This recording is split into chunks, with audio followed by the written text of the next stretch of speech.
Welcome to the GOA Goalkeeper Masterclass. This is something that I've been really looking forward to create for you. If you're a young goalkeeper, you're an amateur, you're a goalkeeper coach, goalkeeper parent, or you just want to really know everything about goalkeeping, this is the place to be. My name is Anders Christiansen. I've been a professional goalkeeper for 18 years. I will talk about my journey as a goalkeeper in just a bit, but also I would just like to tell you why I made this course and this community. It's because there's such a huge lack of good knowledge and also someone to help young goalkeepers, amateurs, goalkeeper parents, and maybe beginner goalkeeper coaches to help them develop and to really reach their potential.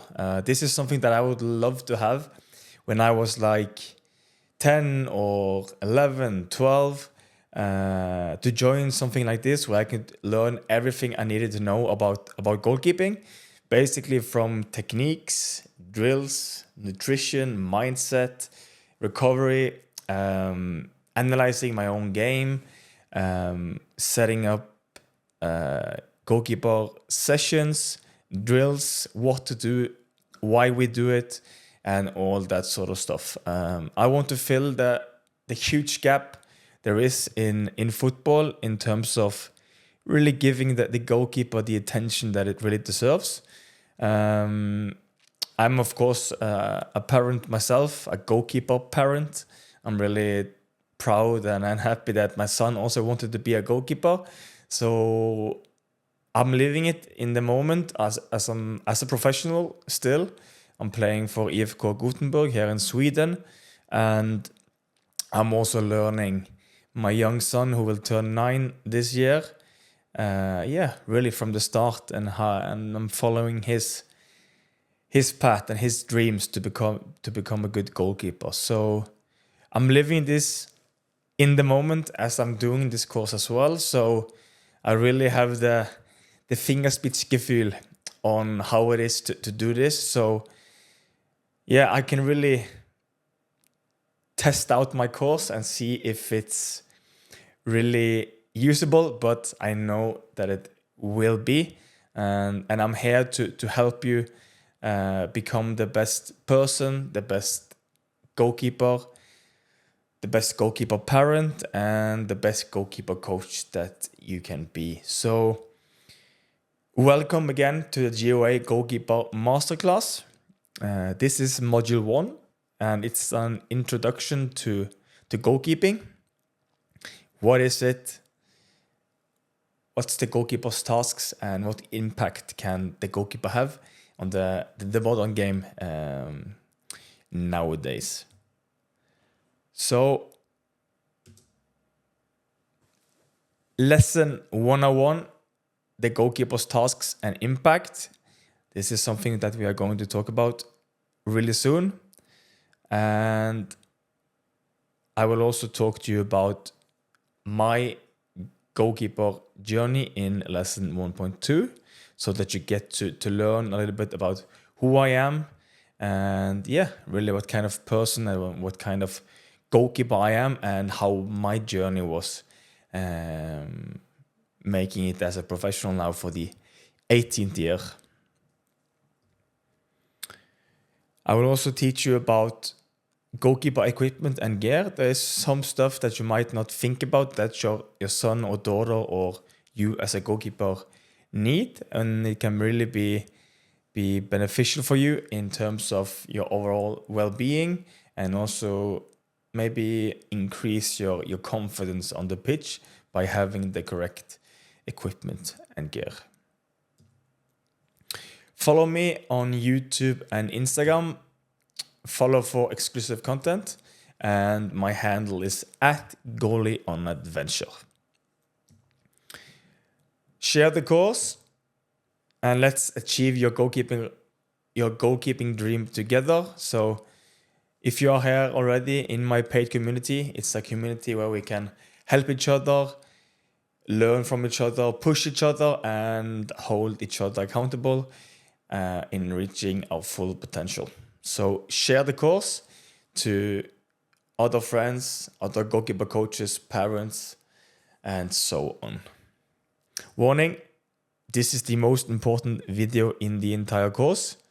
So watch the entire video, do not skip, and don't fast forward. And a pro tip is that you can watch the video in 2x speed or 1.2 or 1.5 if you want to not take too much time about doing the course. So, lesson 101. What is the goalkeeper's task? Shot stopping. Of course, it seems really straightforward, but it's one of the tasks that we have to do. So the goalkeeper's most important task, besides all the other tasks, the goalkeeper have to deal with is still stopping the shots fired at goal. So, you know, in today's game, there's so much emphasis and so much focus on goalkeepers. They have to be really good with their feet in terms of distribution and kicking with both feet and different kind of techniques. But I think it's really, really important to not forget that the most important thing the goalkeepers still have to do is to stop the ball. So we don't want to lose, how should I say it? Like, we should not waver away from that, because it's really important not to forget the essence of goalkeeping, that is to keep the ball out of the net. And then, of course, when we master that really well, then we can go on to develop other skills in our game. But stopping the ball, knowing the basics, knowing how to stop all kind of different balls is still really, really important. So that's one of the goalkeeper's tasks. Leadership. Goalkeepers are often looked to as leaders because of the responsibility they have in organizing the defense and the mental resilience and strength they must possess to play the role. Having a strong presence in goal and to have the trait as a solid character on the pitch and in and around the dressing room is very important and can sometimes be the reason you are picked over another goalkeeper. So leadership is really, really important, both on the pitch and off the pitch. Of course, on the pitch, there's a lot of communication that we have to do, but also to be that leader. And what do I mean by leader? I think it's when games are not going as well as we hope, be that character, be that guy on the pitch or woman or girl on the pitch that take responsibility of encouraging the rest of the team, your teammates, and really be the guy that or girl that your teammates and staff can rely on when things get tough. Be the guy that puts the standard in training, in the gym, the way you prepare, and all that sorts of stuff. Also, be vocal if you want to in the dressing room. Try to inspire, try to lead, try to give constructive criticism. Try to help your teammates. Of course, we have to do our job on our own, but being a leader, being a positive influence on your team and on your surroundings, it's very important, and it can sometimes be the reason why you are picked over another goalkeeper if he doesn't bring the same to the table as you do. So important stuff, and that's something we are going to teach about later on in this course. Distribution. In the modern games today, being able to act as an extra outfield player as a goalkeeper has become increasingly more important. To possess the ability to play out from the back with both feet, long and short, and to have a wide variety of different distribution techniques like throwing, half volleys, side volleys, and so on is a huge part of goalkeeping these days. So, as I also talked a little about in the first point here, is that distribution is really, really important. Both feet, long, short, inside foot, side volleys, half volleys, Throwing the ball long, hard, and accurately is extremely important. But also in being the modern goalkeeper, distribution is also about having the mental clarity to be calm enough to see the options that's available when you get the ball at your feet. So this is both a technical thing and also a mental thing, to be able to do all of this. And mainly, yeah, a huge percentage of the coaches today, they want a goalkeeper that can be their 11th outfield player. So yes, this is really important to focus on and to develop. And if you have the technique, if you are solid with the ball in your feet, you also have more mental space when facing pressure from the opposing team when you have the ball at your feet. So distribution, we are also going to talk about this later on in the course. I will teach you all about it, and yeah, I will make you able to handle all the stuff that your coach really wants. Coming for crosses. Oof, now I need a sip of my coffee because this is a long one. Coming for crosses, it's something that most goalkeepers struggle with, me as well. The area that most goalkeepers struggle with when they are young and usually throughout their career, I can attest to that, is to time the moments for when to come for crosses and when to remain on the line. The crosses nowadays is put in with more pace, curl, dip than ever before, and the development of the football throughout the decades do not help the goalkeeper either. The football itself can often be very unpredictable, so the ball itself can be very unpredictable. Defending crosses in open play and from set pieces is getting increasingly more difficult to master, and it is a huge part of the modern game, and I do not think the importance of this aspect will decrease. So it gets harder, as I said here, both because of the ball, because it's being made so it's easier to put more curl, dip, and pace on the ball, and also the players, they are getting technically stronger. They also get stronger physically, so the pace of the ball, the curl, the dip, everything when it's put into our box is way more difficult than it was from the earlier days, where this was a heavier ball and it was often coming down with some more air on it. So we had more time as goalkeepers to come out and catch it. So I will also teach you everything about this, how I view it, how I do in different scenarios.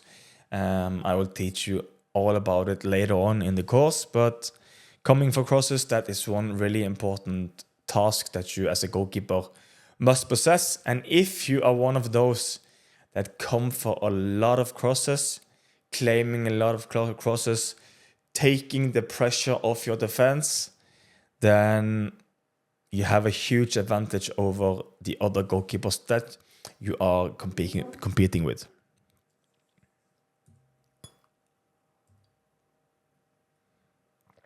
Sweeping, observing the game, and to play high up on the pitch to sweep up potential threats is also something that we as goalkeepers must master. When our team has possession in the opponent's half and we are superior to the opponent's, what have I written here? And we are superior to the opponents, the weapon of attack is very often counterattacks by putting balls far in behind our defense. If we as goalkeepers can help our team with sweeping those balls up and initiate another attack, instead of having an attack against us, that provides huge value and momentum for our team. So I probably messed up that reading a little bit, but anyways, Neuer, huge sweeper keeper, at least he was when he was on the top of his game. There's huge value in having a sweeper keeper that can come out, read the game, and instead of having a one-on-one with the goalkeeper, he's out there high, maybe out on 30, 40, 50 meters, sweeping up the ball, taking it in. And if he's also solid with the ball at his feet, he can just play it to one of his teammates, and then his team can initiate another attack instead of having an attack coming against us. So over the course of a really long season, this can result in more goals for and more attacks for your team, and it also decreases the possibility of the other team having some attacks against us. So really, really important.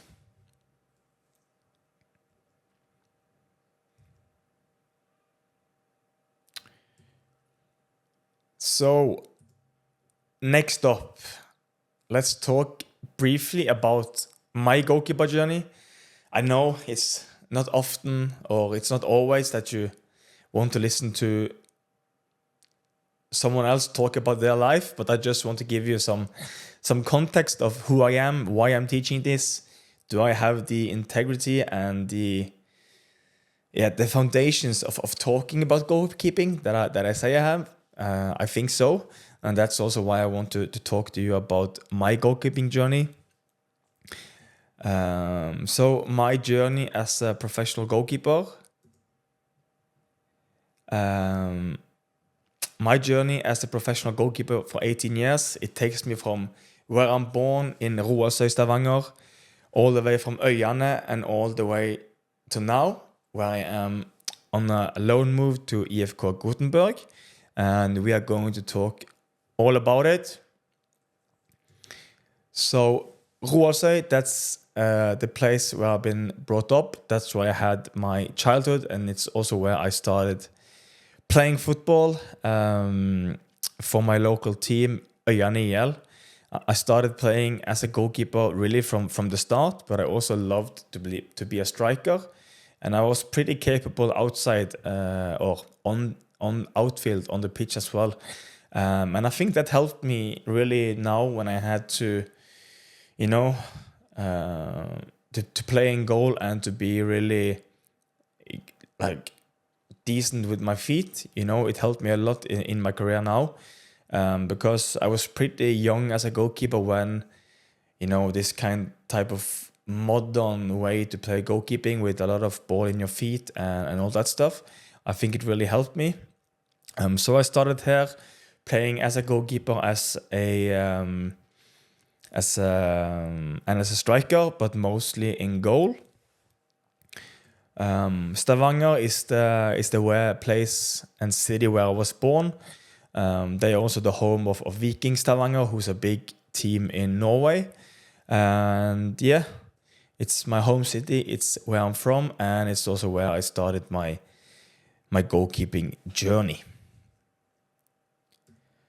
So this young lad, it's me, after making my debut, I think, for the Vikings second team against Start when I was 14 or 15. I played not Eliteserien, not Obos-liga, but second division, so the third highest level in Norway. Great experience for me. I went from Øyane IL to Viking when I was 12 or 13, because my team got dissolved, the team that I played for. And at that time as well, Viking was really eager to get me over. And Kurt Hegre, he really saw me play when I was way younger, when I played in Lyngdal Cup. He said he saw a goalkeeper that could throw himself like a cat. He saw a talent, and he really wanted to coach me as soon as possible.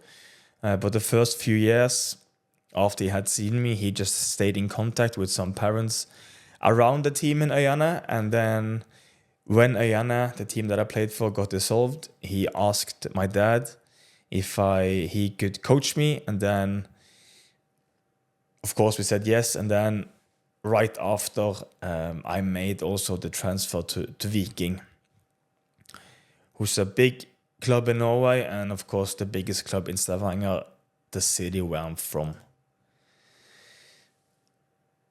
So my first contract and the youth national team, I signed my first pro contract when I was 16, and that was the youngest player at the time that got a contract in Viking. So I was really, really fortunate. Worked for this for a long time. Climbed through the ranks in Viking from when I was 12, 13 until I was 16 when I was earning the contract. Big moment for me. At this time, I also was selected for the youth national team. I have several games for all the youth national teams here in Norway. I only lack a game for the first team, for the national team. So I haven't got that yet. I've turned 34 now. Not sure if I will have it anytime, but yeah, let's see. We can pray and hope that I play so well for IFK that they can't not select me. But it's put behind in the mind that I might not get that chance. Then from Viking, I was in the first team squad there for a couple of years. And then I moved to Bryne FK, first on loan, and then the deal was made permanent. This is, of course, also the team where Erling Braut Haaland played and was a talent. He came up and trained when I was a captain for the club at a really young age.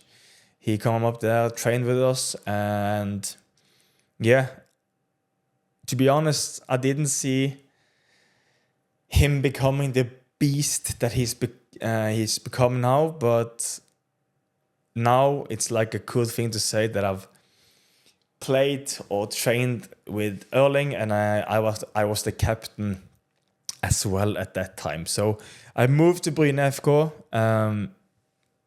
in the Obos-ligaen or Adecco-ligaen at that time, basically to get games on a bit high level. I was the second choice for a year and a half in Bryne until I made the leap to being number one. I played close to 200 games for them and really enjoyed my time there. So I have lots to thank Bryne FK for giving me the chance. And yeah, I grew up in Bryne FK, and I became a grown man there. Then I made the move to Sarpsborg 08 in the Norwegian Eliteserien, the top league, at the age of 25, or I turned 26 that year. Sarpsborg 08, they wanted to give me a chance and compete for the spot against another goalkeeper, Arild Østbø, who is from the same area.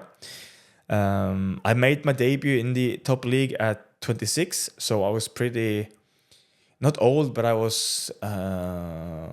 I made my debut there pretty late, considered other players. I fighted for this for a long time. Many tough moments, lots of games in the Adecco-ligaen and Obos-ligaen, but I never, wavered on my belief that I would get there. And the move to Sarpsborg was amazing.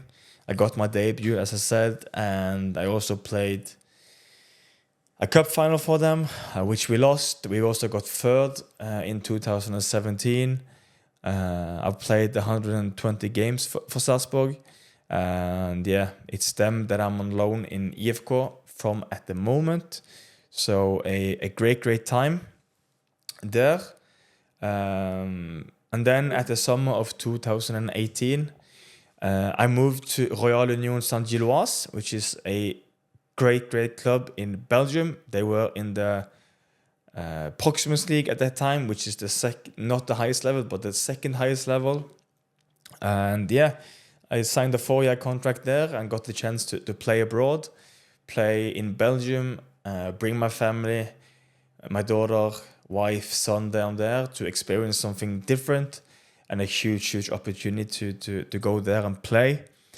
Different culture, different way of goalkeeping, different way of playing football. And first, Brighton and Tony Bloom bought Royal Union, and then they brought me and several other players in because they really wanted to get promoted and do big things in Belgian football. And that's what they have done as well. I got the promotion with Royal Union before I left Sarpsborg 08. Before I left them for Sarpsborg 08, but if you see Royal Union now, they are playing Europa League, being almost winning the Belgium League now for a couple of seasons, and yeah, playing quarterfinals in the Europa League and really doing huge stuff. So really proud to have played there and to have experienced playing abroad, playing under different goalkeepers, under different goalkeeper coaches and under different coaches. So huge learning experience for me. At this time as well, I got the call up to the famous Nødlandslaget, which was famously named during COVID because there was some kind of rule that it was, I don't remember how it was, but there was so many players that couldn't participate that normally would be in the first team squad for the national team, but for some kind of rule they couldn't. But I was eligible and many others were eligible to be selected, and I was selected, and we played Austria away in Wien, and we drew 1-1 against them, which was really fun and a great thing to be a part of. So I also, after having close to three seasons in Belgium, I moved back to Sarpsborg 08, playing there again from 2021 until 2024, which is now. And then I got a loan move to IFK Gothenburg, which I'm really proud of. It's probably one of the biggest moves in my career in terms of the size of the club, and also the immense support from the supporters, the immense, how do I say it in English? The immense interest there is around IFK Gothenburg. We have 20,000 each game. Huge support from the fans. And yeah, it's again learning to play in a new culture, new way of football, new coaches, new teammates, new club and everything. And all of this helps you develop as a goalkeeper, but also as a person, which is really valuable. So extremely proud and happy to be here in IFK and looking forward to my time here. And as we speak, it's in May of 2024. I just have a short break, sip of my coffee, and then we will go into goalkeeper gear, which is something that we as goalkeepers love to talk about and love to, geek a little bit about as well. So just give me a second and your coach will be right back. Okay, there we are. Now let's talk about the goalkeeper gear. So lesson 103, goalkeeper equipment and gear. So gear overview, the importance of goalkeeper gear in enhancing performance and ensuring long-term well-being, which we are going to talk about now. So glove selection, the different factors that you should consider when you select your glove, including the different cuts and latex types. So this is the glove that I'm using. It's a glove glue glove. I do have a paid partnership with them. This is the Glove Glue Trans, and it's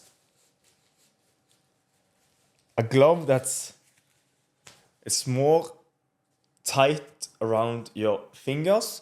I like that better. It also has like a removable strap that you can put on if you want for closer fit. Normally I do that. I don't have it on here now, but normally I do that. So this is all up to personal preference. Do you like the roll finger cut, or do you like the negative cut, a flat palm? There's all kinds of different cut. There's also hybrids between roll finger and flat cut. You can basically get everything these days.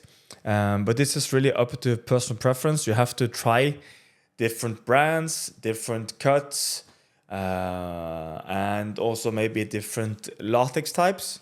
Often the case is that, or always, is that the softer the latex and the more grippy the latex is, the less,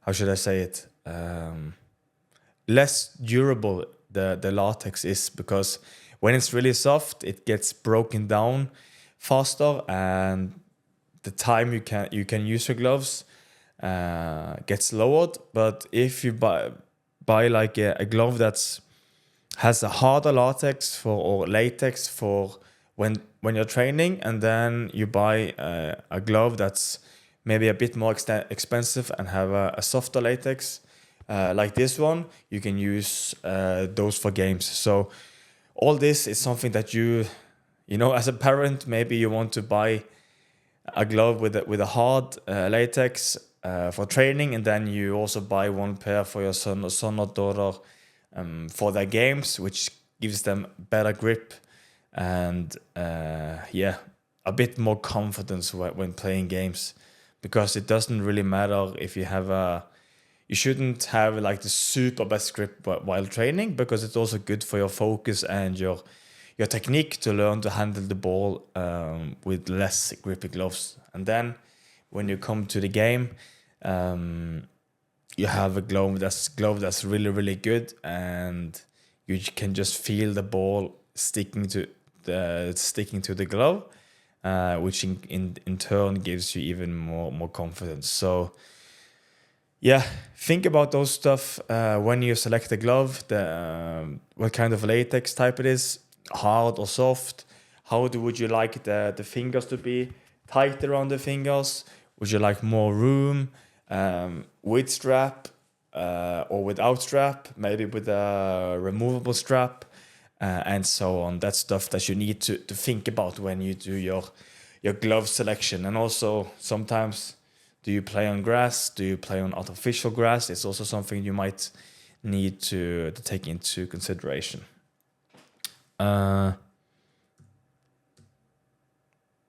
So grip sprays and glove care products. As I said, I'm a paid ambassador for Glove Glue. I tried their products for a long time before I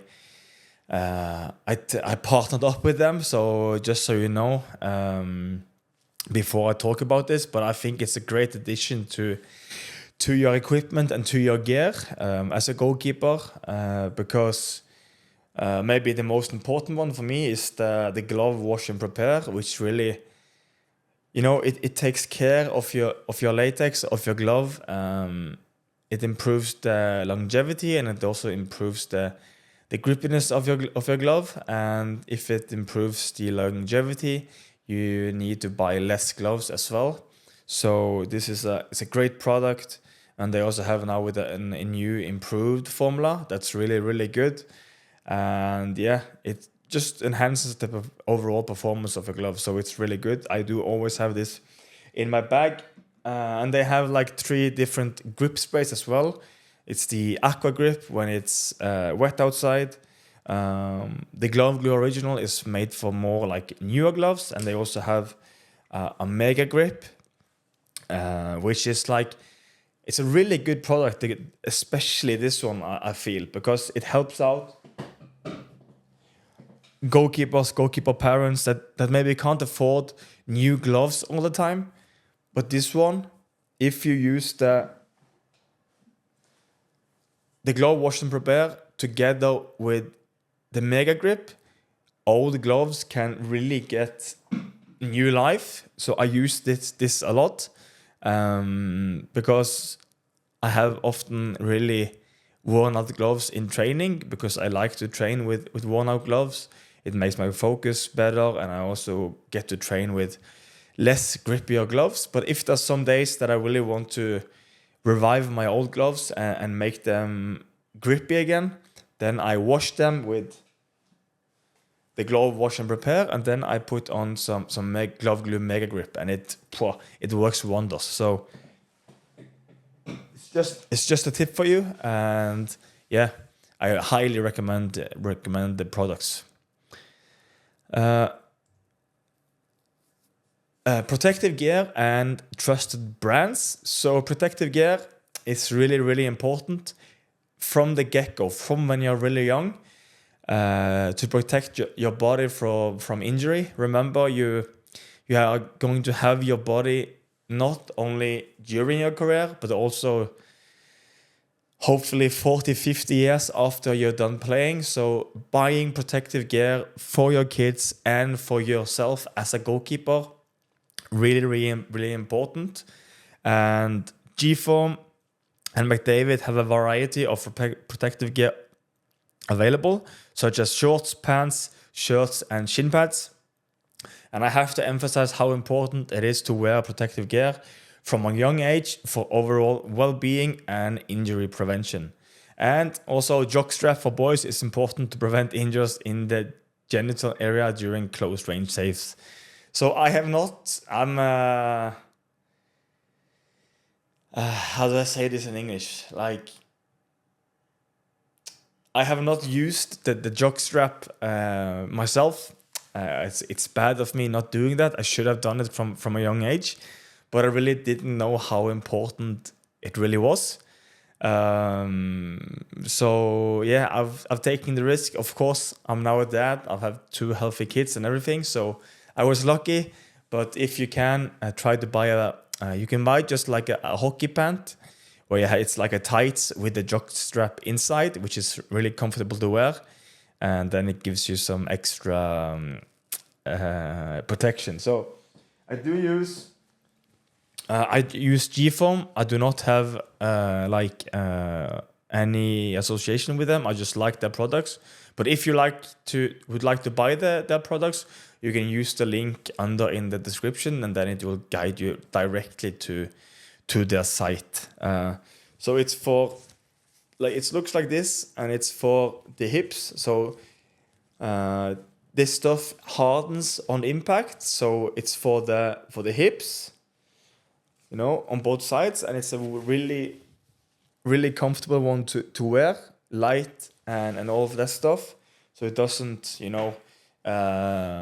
decrease your mobility or whatever. It feels like you're not wearing anything almost. And then I also have for my upper body, shoulders, chest, and traps. So basically all the big areas where we land as goalkeepers are covered. And really, it's so important that you use it. It reduces soreness, reduces pain. You don't get wounds where you can get all kind of different infections in. And also your longevity for your hips, traps, shoulders, and everything, It gives you a longer career, but it also makes you able to be fit and healthy when you are 60 and 70 and 80 years old, so that you don't have banged up shoulders, banged up hips, and everything when you are going to enjoy your retirement as an older guy. So wear protective pants. I really, really recommend it. And supportive tape. It can be beneficial to use supportive tape in some cases for injury prevention for wrists and fingers. So I almost tape my wrists. So I do first I do a base layer, then I do the tape, and that is because I feel the glove is more tighter to my wrist, and it also gives me some more stability when facing really hard shots. And I also tape my 2 little fingers or pinky fingers, I'm not sure what you call it in English, because they have dislocated so many times that basically the joint is like jelly. It just moves almost. If I put my hand in my pocket the wrong way, it dislocates. So I really have to tape my fingers. So do this if you have some difficulties, if you have like a sprained finger or whatever injury you have, it can be really important to, and a good way to support your fingers to in training and also in games to not increase your injury. So sometimes it can be good to use. And then there's also base layers for comfort and safety. Base layers can help you regulate your body temperature and prevent injuries. And Under Armour is a brand. I don't have any association with them, but that's a brand that I really love to use for base layer. It's really flexible. They have base layers for warm weather and for hot weather, and it's really, really comfortable to use. And why you should use base layers, even if it's 35 degrees Celsius outside and it's warm and hot and you're training on a grass pitch and everything, why you should use it? One, because it does protect your skin of getting wounds, which is a common thing for goalkeepers. And if you get a wound, there's a chance that it gets infected, and having an infected wound in your body increases inflammation in your body, and it can make it can increase the possibility of you not recovering well, and it then in turn will increase the risk of injury. So I always protect my body and my skin with base layer. And for really hot weather, Under Armour have base layers that keeps you cool. It doesn't heat you up. It transports like moisture and sweat away from your body, so you stay cool and everything, even if it's warm. So this is this one, 34, my number in EFK. Yeah, it's really stretchy. It's really thin. So this is for warmer weather and extremely comfortable to wear. And it looks the same on your upper body. Stretchy, protects your skin, and it's really good to wear. It gives you a good feeling. And of course, also in colder weather, as there's a lot of, at least here in Scandinavia and Northern Europe, it's also good to buy base layers that can help you keep yourself warm during training, during games, because it's pretty obvious, but warm muscles are way more reactive than cold muscles. So staying warm in terms of reaction and reacting when you really have to during cold weather is so important. So let's say you play a game, you've had nothing to do for a long time. Many goalkeepers get cold, and then when they are forced into action, they are cold, they are slow, they are stiff, they don't feel well, and they don't save the ball that they normally have to save. So having base layers for cold weather and warm weather, really important, so that you can play at your best in all weather conditions. Yeah, I think that's about it about goalkeeper equipment and gear. That's at least the most important things that I consider. At the end here of module 1, I have a quote from our friend Gianluigi Buffon, my huge idol, a guy that I really look up to as a goalkeeper, yes, but also as a person, his values, his morals, and the way he conducts himself is, yeah, huge. So I have so much respect for this guy. And he said that I've made a lot of mistakes in my life, but I think that's normal for someone who wants to grow and develop. You will have to overcome plenty of obstacles, and it is normal that you should stumble sometimes. And this really gives me goosebumps, because this is really why I'm doing this course, why I have this community, is because we all make mistakes and we all want to grow, we all want to develop, and we all want to overcome, obstacles, and we will fall and stumble sometimes. But that's why we have this course. That's why you have me. That's why we have this community together to support each other, in life, support each other and grow, develop, and overcome obstacles in our career, in our daily life, together. It's so much easier when you don't have to do it all on your own. And we will stumble, we will succeed, but doing everything together, I think, is just such a huge thing. So again, if you watch all the way until now, I'm so happy that you are a part of my community. Later on, we are going to talk about more stuff that's so important for your game and for you as a character and as a human. And we are going to talk about everything in this course inside of this community, all the way from drills, techniques, nutrition, mindset. And yeah, it's going to be such a good time, fun time. And for the next few years, I hope that there will be some professionals coming out of the GOA Goalkeeper Masterclass and out from the GOA community. So again, thank you for being a part of my community.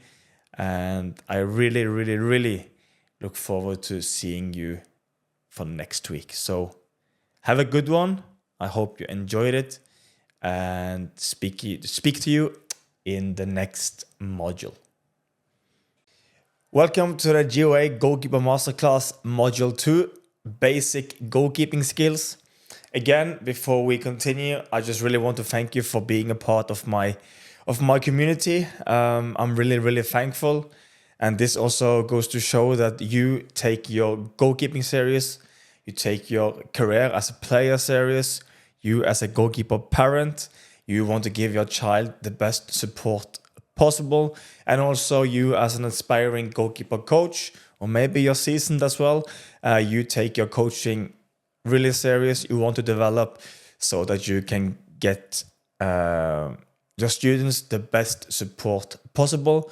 So again, thank you for being a part of this community. And as I told you in the previous module, is that facing adversity and also achieving success together in a community is much more satisfying, and much more fun. And yeah, it's just, the experience of chasing something together is just amazing. I know that from being a goalkeeper or a professional goalkeeper for 18 years and a goalkeeper for 30 years, that it's just amazing to be part of a team. And that's what we are. I'm here for you. We are here for each other. So amazing. So today we do the module 2, basic goalkeeping skills. In goalkeeping and also elsewhere in life, without the solid basics, the solid foundation, it's not possible to build or become something great. So that's why we are going to discover the basic goalkeeping skills today, so that you know what the basics are, how you can acquire them, how you go forward of like being a master of the basics in goalkeeping. And it will give you a good foundation to move on from and go into the more advanced stuff that is later on in the goalkeeper or in the GOA Goalkeeper Masterclass. So let's move on. Again, thank you for being here. So today we are going to talk about basic goalkeeping skills. Lesson 2.1, basic handling and catching techniques. I have some videos and some stuff describing how you should do it, and I will explain as we go through the videos. And we will also talk a little bit about distribution and distribution techniques, the different kind of techniques you can use to distribute the ball to your teammates, and how you can create chances and how you can build up from the back as a goalkeeper. As we know, this is becoming increasingly more important, and I think in a few years' time, we goalkeepers, we will just be another outfield player only with gloves. So you as a young goalkeeper now who aspire to become a pro, you have to place huge emphasis on your with the ball at your feet. You have to become an outfield player.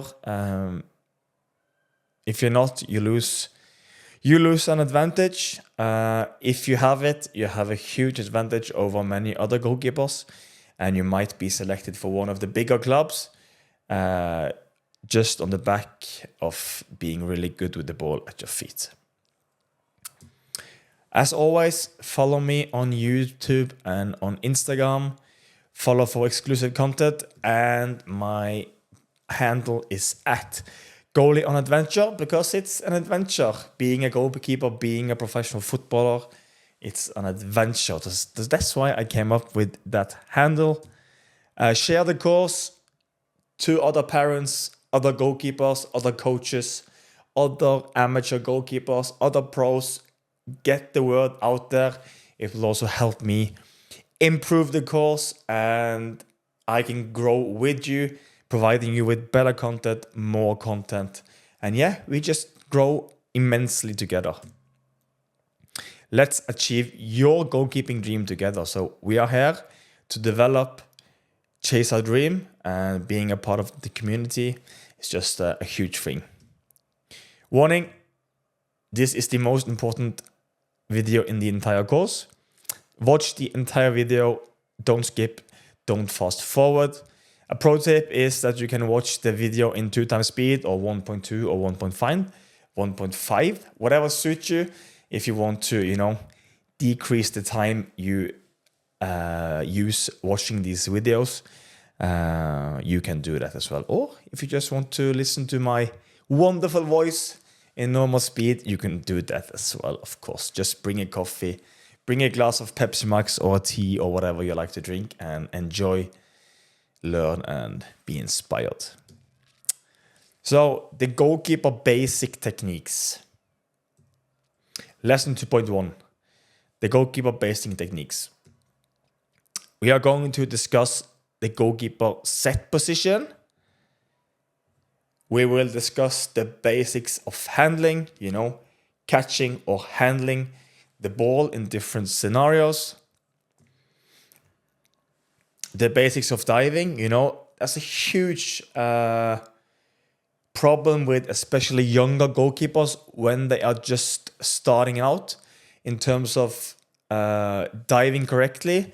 Often they get a bad experience the first time they dive because they do not know the proper technique on how to dive comfortably, how to dive without getting hurt, and how to dive in a way that you can catch the ball the best way. So we're going to talk about the basics of performing a dive, and I'll also show this video so that you can show how I've coached my son Luca, who's taking huge leaps as a goalkeeper himself, and he has been able to get the basics from a really young age.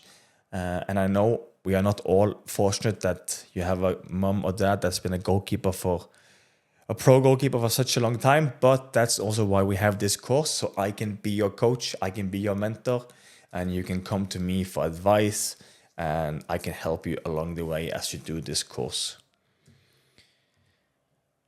And then I will also have a few drills that you can just get started with. They are really, really simple, but they work. They are not fancy, but they are basic, and you will develop fast with these drills. And especially if you are a beginner, it's about feeling your body, getting a feel for the ball, how to move as a goalkeeper, and so on. So it's something that you can just bring with you to the pitch and use straight away. So the first basic technique, goalkeeper basic technique, is the set position. The elements of a proper goalkeeper set position and the importance of body positioning and balance. So, we can't just be like this when we are goalkeepers, hands just down, head down, and not paying attention to how we stand, how we move and everything. We have to be upright. We have to be set, ready, have the arms in a good position, the feet in a good position, and so on. And that's what we are going to talk about right now. So here we have me and Luca. I am showing... I am showing the set position here. Hands forward, a little bit on your toes, not too much, a little bit. Hands forward, somewhat relaxed, and then we are able to move a little bit around the goal. So you see me moving like this. I think you see my hands are ready to move and all that kind of stuff. So easy on your toes. You see I'm bouncing a little bit. Body weight forward, which is really important. If we are too much on our back foot, on our heels, it takes more time to react, to move when the shot is coming. You see I'm pointing to my toes here. Be a little bit on your toes, not like a ballet dancer or ballet dancer, but on your toes, a bit bend in your knees, elbows are slightly bent, head over toes, and then you are ready to move. Luca here as well is moving. And you see what I do now? This is just a good way of letting young goalkeepers getting to know their goal, their surroundings. So that's why I'm moving like this, just to show Luca that he can also do this as well. And I'm showing him, here, my hands, they are free, they are ready to catch the ball. I can go down, go right, go left, and my body is free to take the balls. And then you see Luca as well, first post, and then moving over to the other post, just to feel out the movement and your way around the goal. So a little bit on your toes, slightly bent knees, weight slightly forward, head a bit over your chest, so that you're naturally leaning forward.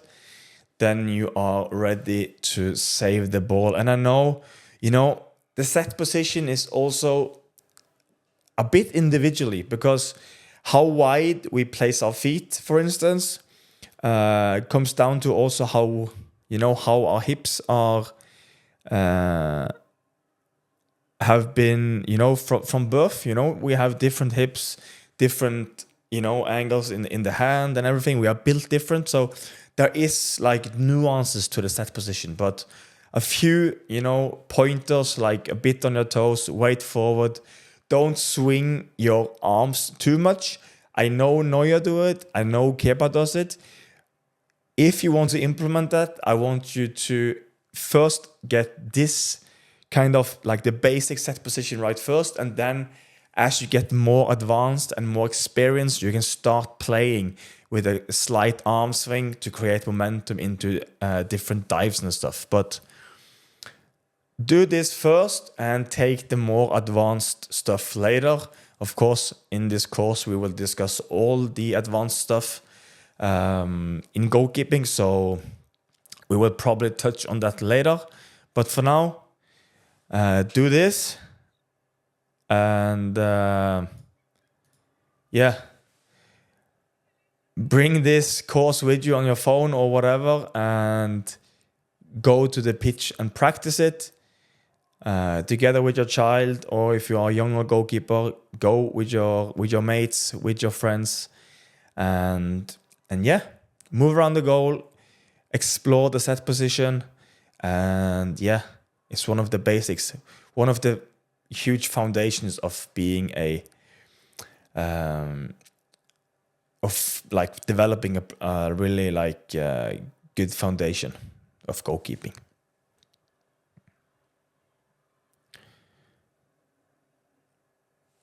Okay, that's the set position. Next up from the goalkeeper basic techniques are the basics of handling. And before I read what says here, this demands a lot of repetitions, becoming really good at handling and catching the ball. It's a lot of repetition, a lot of work, a lot of training, but you have no problems with working hard because you are here doing this course. So I know that you are dedicated. So the basics of handling, how you should use your hands, fingers, wrists, elbows, and your body to perform a catch. There is different techniques for different shots. You have the diamond catch, you have the basket, the scoop, the Danish catch, which Kasper Schmeichel does, to mention a few. Let's go ahead here. So we want to meet the ball early.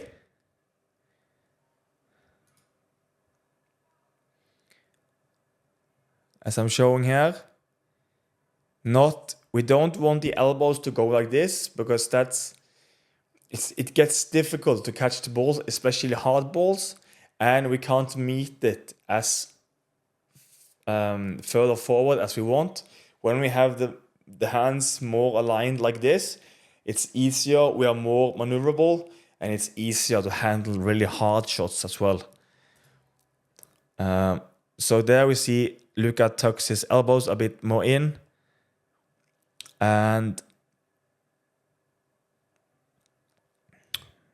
that way we can, first when we meet the ball, we can cushion the ball with our wrists. We can cushion the ball also with our elbows. So we are mobile in different joints, in the wrist and in the elbow.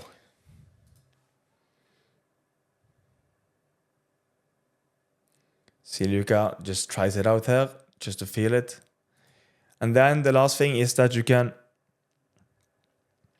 also move.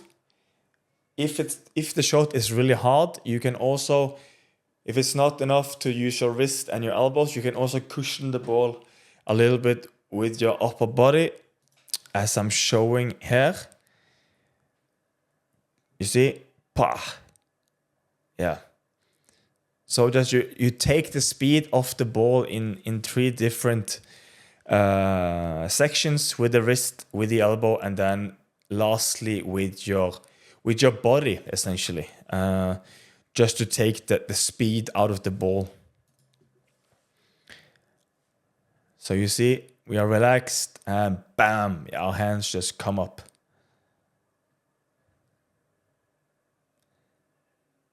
So this is just teaching your child only this. You are ahead of 90% of other goalkeepers at the same age, because they get really the foundation right, the basics right, and they will have a lot more fun of doing goalkeeping.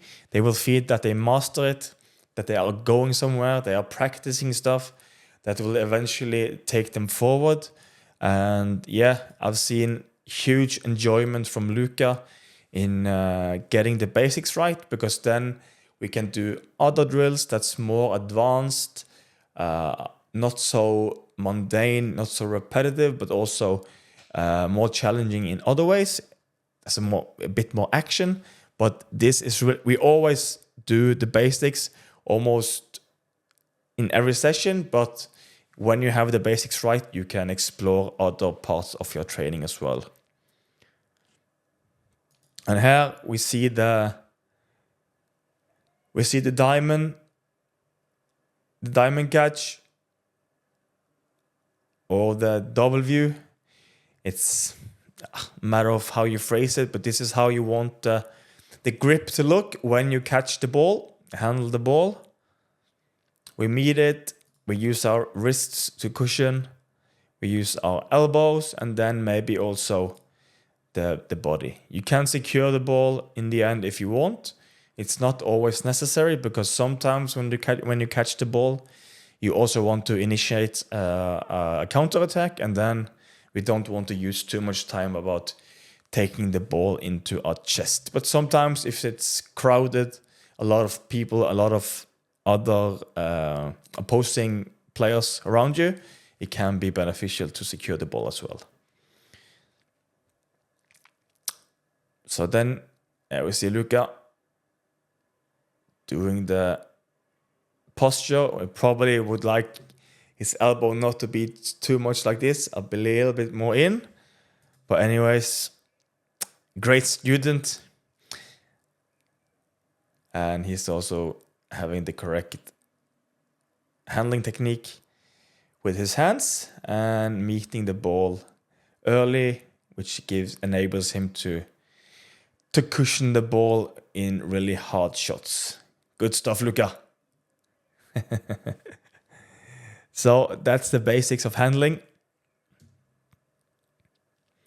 Next goalkeeper basic technique is the basics of diving, and this is a huge topic for many goalkeepers, aspiring goalkeepers that wants to improve themselves. And diving is something that they find really hard because they haven't gotten the knowledge of doing a proper dive, as I told you before. So now the basics of diving. It is very important that you learn the basics of performing a dive, so that you do not encounter pain and bad experiences that can slow down your development and create mental barriers. What parts of the body do you want to land on, and how to perform a dive?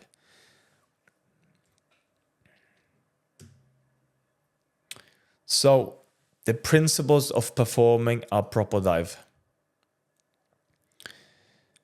First off, set position. Then if you see me and Lucas' right foot here, for this example, we are doing a dive to our right side. You want that first step not to be long. You want it to be pretty short, because then you can enable all the beautiful power you have in your calves, quadriceps, hamstrings, and your glute to push off. If you take too big of a step, you have less maneuverability and also less power in your dive. So, and you also want to, of course, use the power in your ankle to get that last push as well. That's why we don't want too big of a step. So here I'm showing, see Luca, I'm taking the step a little bit in.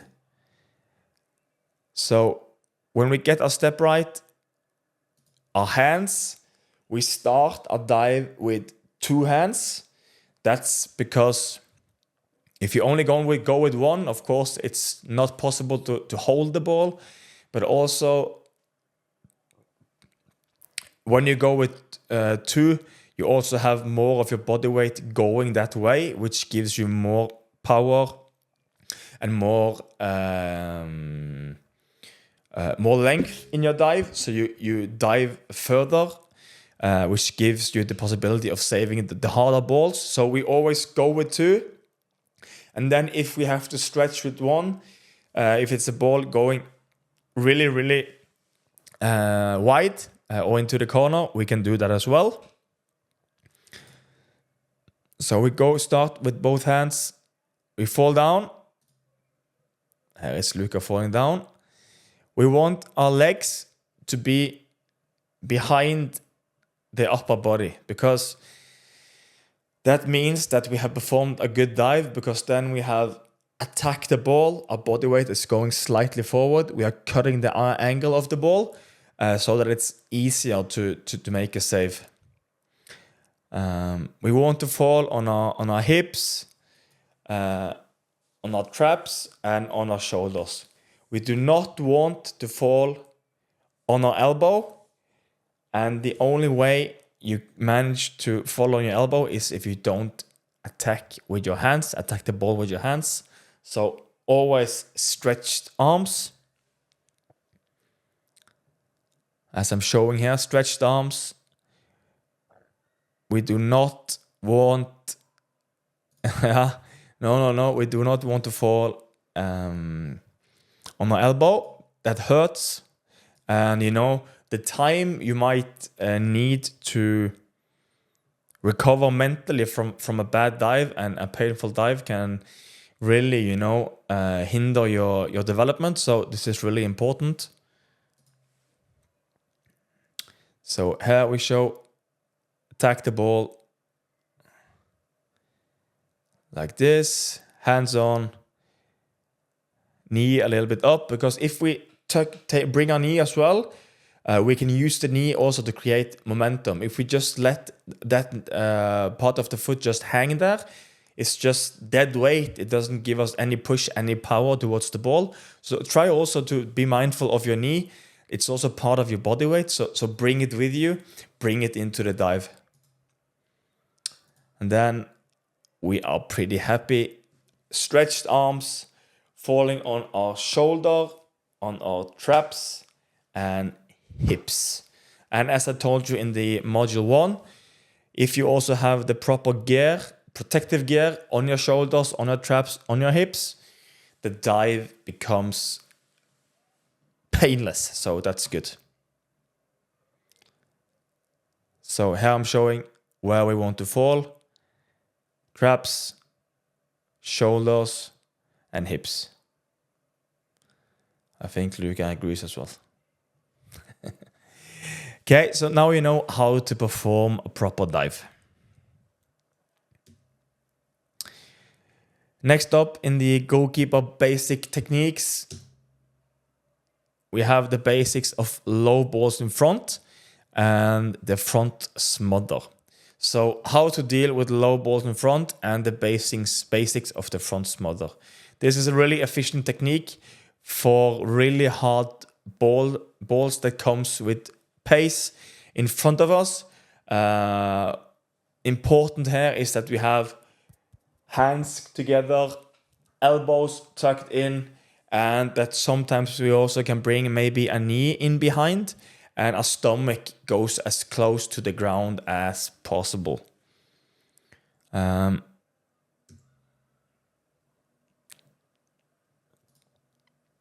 here, tight hands, tight elbows, so that we can, first of all, we have tight hands to secure the ball, elbows to secure the ball as well. And if we see here, this is how I start doing the front smother with Luca. It's just standing and getting good habits in by tucking your hands together and your elbows. Really, really important. So this is how you can introduce the technique for low balls in front. You just go out, let him just feel the ball like this.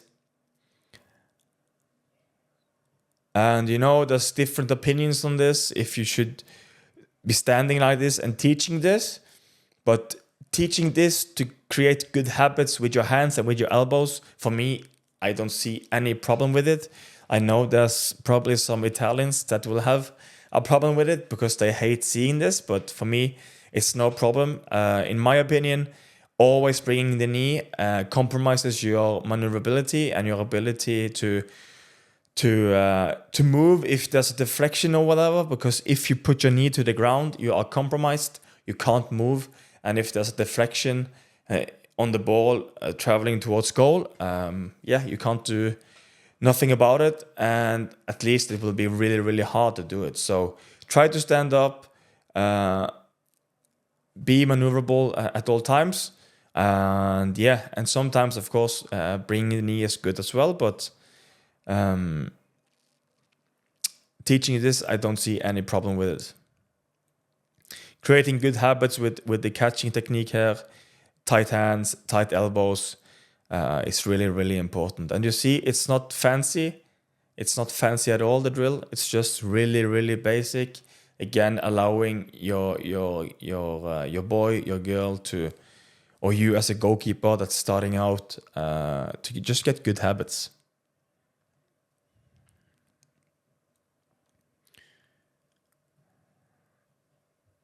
How we see Luca as well. Tight elbows, good technique, solid, good foundation. Great stuff. And always have a good, positive attitude in your training with your child, or you as a goalkeeper if you're at the pitch with friends, or if you as a coach are coaching someone.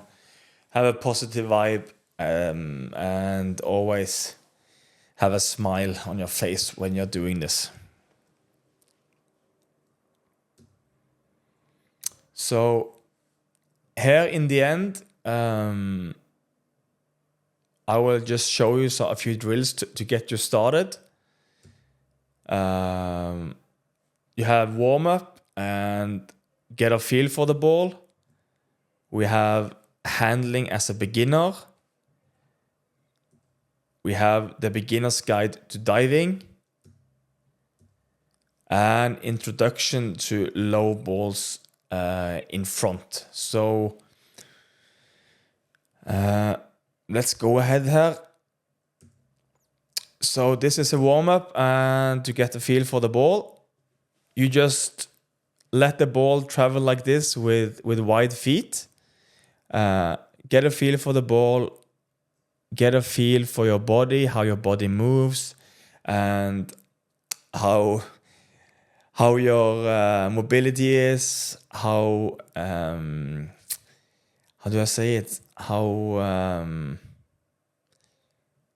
you're stretching in some way. You can see how flexible you are. Flexible was the word I was looking for, and it's a great way to warm up your hips, your groins, and also to get the feel for the ball.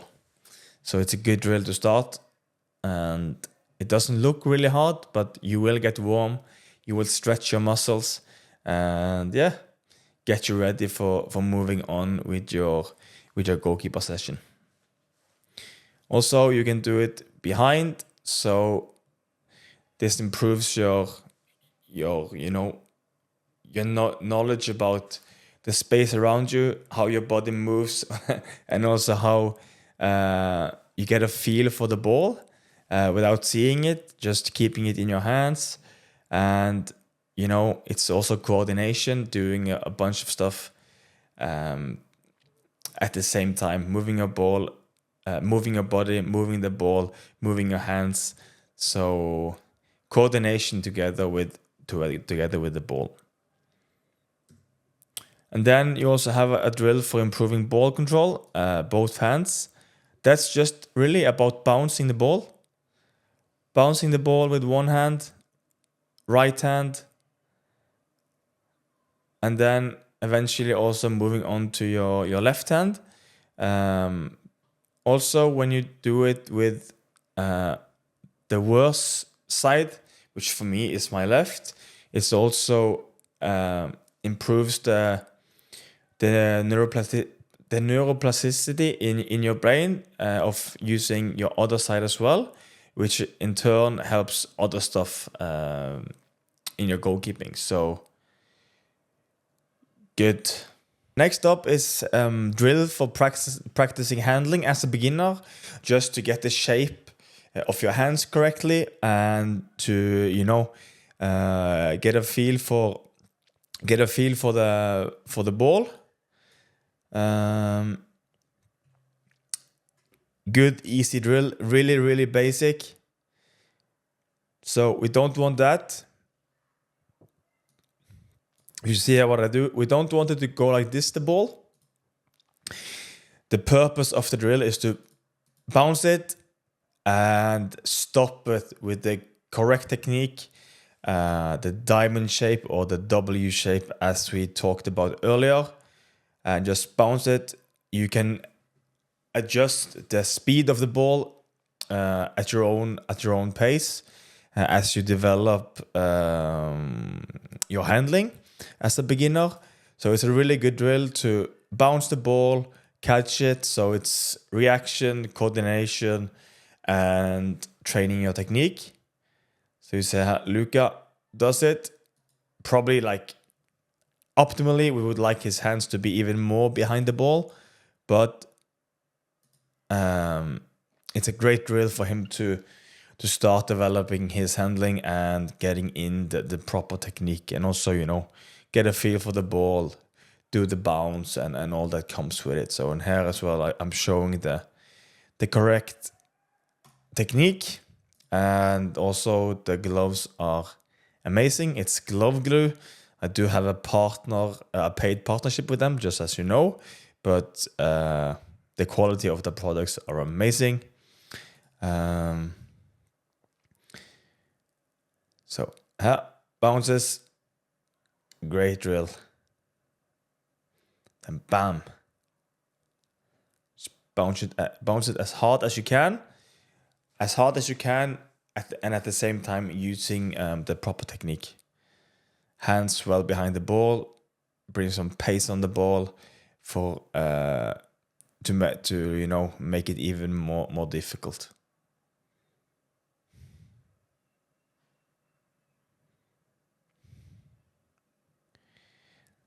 So next up, so how you start practicing handling as a beginner.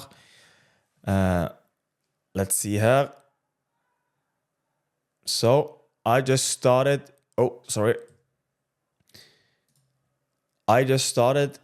with Luca by just throwing the ball.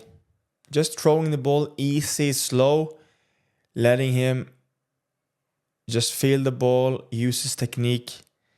Here he also secures the ball, tucks it in. So just start like this before starting with volleys and starting doing difficult balls.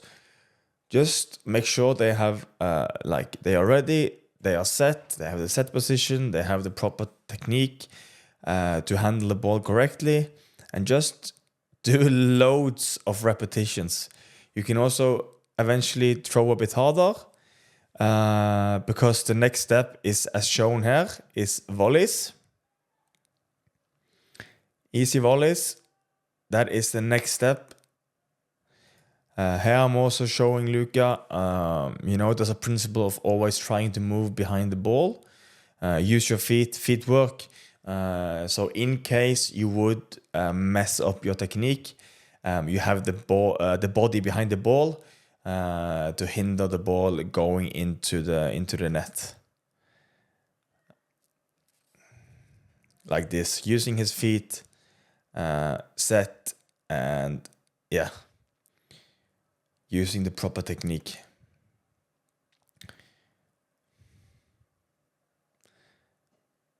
So always just give them reminders on technique, on set position, on moving behind the ball, repetitive, and eventually it will just come automatically and just be a part of the way of being a goalkeeper.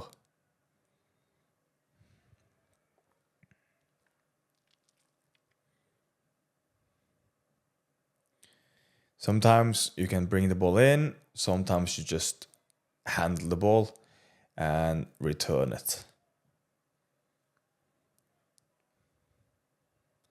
I know this might be this might also require some skill from you as a coach, as a parent, or as a friend helping your friend out with improving as a goalkeeper, doing the volley and stuff. But it's not super hard. After a few kicks, after a few sessions, you will notice that you also get increasingly better and better skilled. As well with the volleys, you can also do different speed on the ball as you progress as a goalkeeper.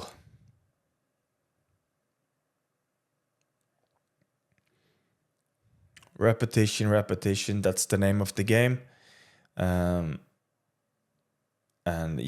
it's can be quite mundane, and when it's fully automatic, it can not boring, but you might want to progress. But try to implement this as a part of the daily routine.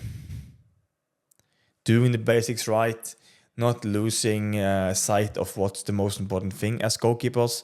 That's performing, giving your team a 7, 8 out of 10 every game, not going from 9 or 10 down to a 2 or 3 on the scale, but just being solid, be consistent, and yeah, good. I did talk about this briefly just now, but the principles on why we want to move behind the ball is because you see here, if we just stand and move like this, there's a big chance that we can drop the ball inside of the goal.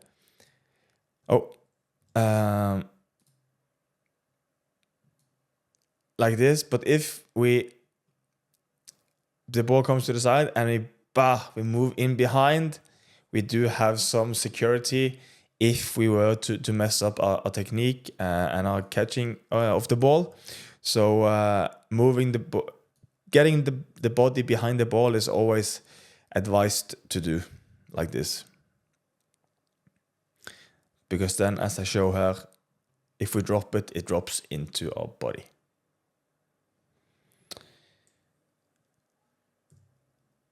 Then we have the beginner's guide to diving. I did show you earlier how you do a proper dive without getting hurt and with the proper technique. This is a way of learning to dive. You just sit on your bottom and I just roll a ball, easy ball, to the side for Luca, and he just explores, stretching his hands, making his body feel the contact with the turf, and just repetitions here as well. Fall on your side, on your traps, on your shoulders, stretch hands, on your hip, and it's a really calm way of introducing diving to young goalkeepers and goalkeepers starting out. You do this, as many times as you like. You can see how your child, or you as a young goalkeeper, or if you have a student that's really young as a coach, you see how he or her develop. And of course, we do both sides. Sometimes it can be, or it's pretty normal that you have one side that you're stronger at than the other as a goalkeeper when you're starting out. But then when we do this, you start getting the right technique to both sides. Then in the end, you can't distinguish which side you prefer the most. And it's fun. They feel that they progress, they feel they develop, they master it. This gives even a greater sense of this is something that I want to do more of, because I am feeling progress. I'm developing as a goalkeeper, and I want to do more. I want to become better. I want to do harder things. And of course, as always, have a positive vibe when you're doing training together. Next up is on your knees. So it's the same principles. It's just like you're falling from a bit of a higher starting point, which is your knees.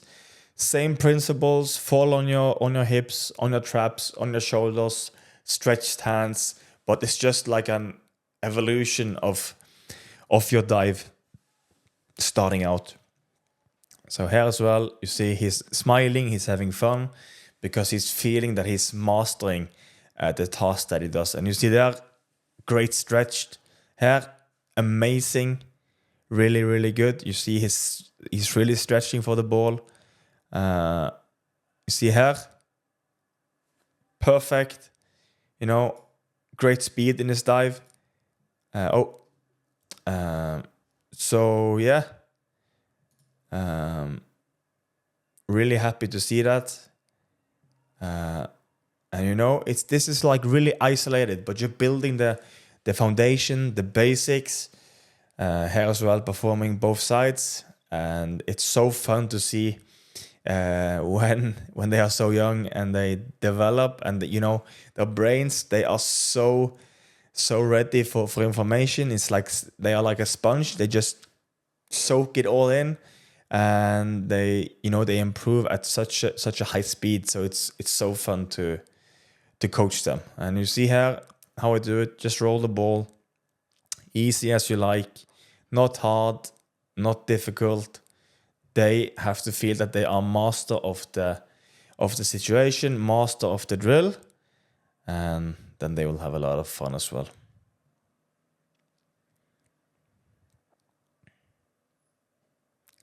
You see, goalkeeping doesn't always have to be super complicated, at least not from the start. And then when you've been on the bottom, you've managed doing it from the knees, then it's next up, performing a complete dive. So here Luca is just performing the complete dive with the feet pushing, hands forward, stretching, and always let them be mindful of their position in the goal, so that they get a feel of moving around the goal, and a good stretch, and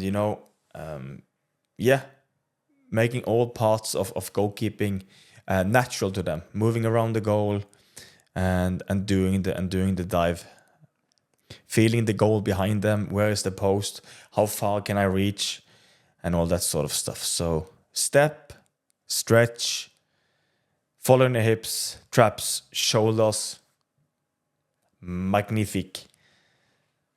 So, and also using your knee as momentum.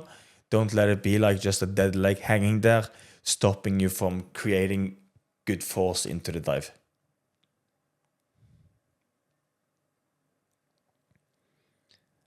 And we are doing it on artificial turf here, and then it's even more important that you use protective gear, because the turf can be really tough for your skin and for your joints, hips, and all that. So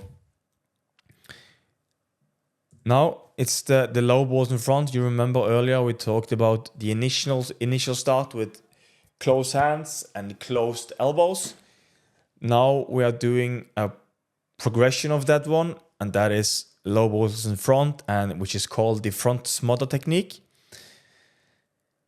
Here, tight hands, tight elbows, falling down. So here now, if you look at this picture, hands tight, elbows tight, but also we bring the stomach down, because if we fail at the first step, which is the hand, if we also fail at the second step, which is the elbows, we have the stomach, sometimes maybe also a knee behind there to support us and stop the ball from going into the net. So it's like a three-step stiff system that the ball have to go through before going into the net, which gives us confidence, security, and limits the chances of conceding a goal. Tight hands and getting in behind the ball. Here as well, try to move your body in behind. If you have the chance to move your feet to the side and get your body behind the ball, that's excellent. Then it's really, really good. Because then you don't even have to dive to the side. Then you can do this, move behind the ball and secure the ball the best way possible. Like this.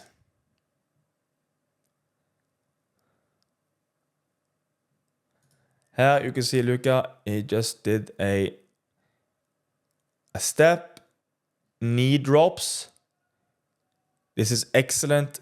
Tight hands, tight elbows. He goes to the side and he has a knee behind. His stomach is down and securing the ball. Really, really good. Really fun to see. And you can also, if you would like to, bring your iPhone or bring your Samsung or whatever phone you have, bring it to the pitch, film your student, film your child, film yourself if you're training alone as a goalkeeper with some friends, and just check if your technique is on point, if it's how it should be, and then you might see if you have some flaws in your technique that you can, develop before your next session. Here as well, Luca, as I talked about, comes well in behind the ball instead of diving. He moves to the side, gets behind the ball, secures it. So really, really good. And always, as I said, have a good vibe. And you're in this together. We are in this together in the community. So always have a good vibe when you are out training and out practicing with your child, with your friends as a young goalkeeper, or as a coach, coaching students, where you always want to have a positive and good vibe when we are out there. I will just have a sip of water and a short rest, and then I will be back with goalkeeper distribution. And we will talk a little bit about the distribution history actually, and also different techniques. And I will also show you some images of when I play out from the back in competitive games. So just give me a second, get some water in, and we are ready to continue. Aqua, like Ronaldo said in that press conference, always important. It's the best thing you can drink, of course. I do have Pepsi Max as well, so I'm not like a saint here, but normally I drink mostly water. Now we are going into the goalkeeper distribution, which is important for goalkeepers nowadays, as I mentioned before. So goalkeeper distribution history, how was it before the modern game? From the years 1871 to 1887, the goalkeeper could use their hands anywhere on the field if the intention was to defend their own goal.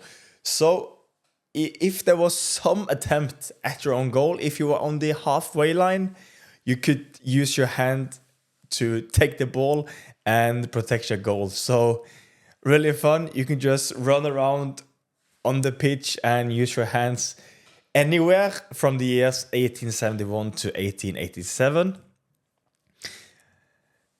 From the years 1887 to 1992, this changed, and the goalkeeper was only allowed to use their hands in their own half of the field. The next change in 1912 restricted the goalkeeper to using their hands only within the 16-meter area, similar to today. So, of course, this change had to come. And, from 1887 to 1912, the goalkeeper was only allowed to use their hands in their own half of the field. And the next change in 1912 restricted the goalkeeper of using her hands only within the 16-meter area, similar to today. So that's the evolution. And in 1992, another significant year in football history, particularly for goalkeepers. In 1992, the back pass rule was introduced because teams were delaying time and the game were perceived negatively. The goalkeeper was no longer allowed to pick up back passes from their teammates' feet. This led to the goalkeeper becoming more involved in outfield play. Initially, goalkeepers would kick the ball long up the field instead of playing shorter passes within the team. It was a risk-free approach because goalkeepers were not considered skilled enough to play passes. Over time, the demands became clearer and tougher, giving rise to the modern goalkeeper, which we are, discussing in these days in 2024. In 2008, another rule was introduced, the 6-second rule.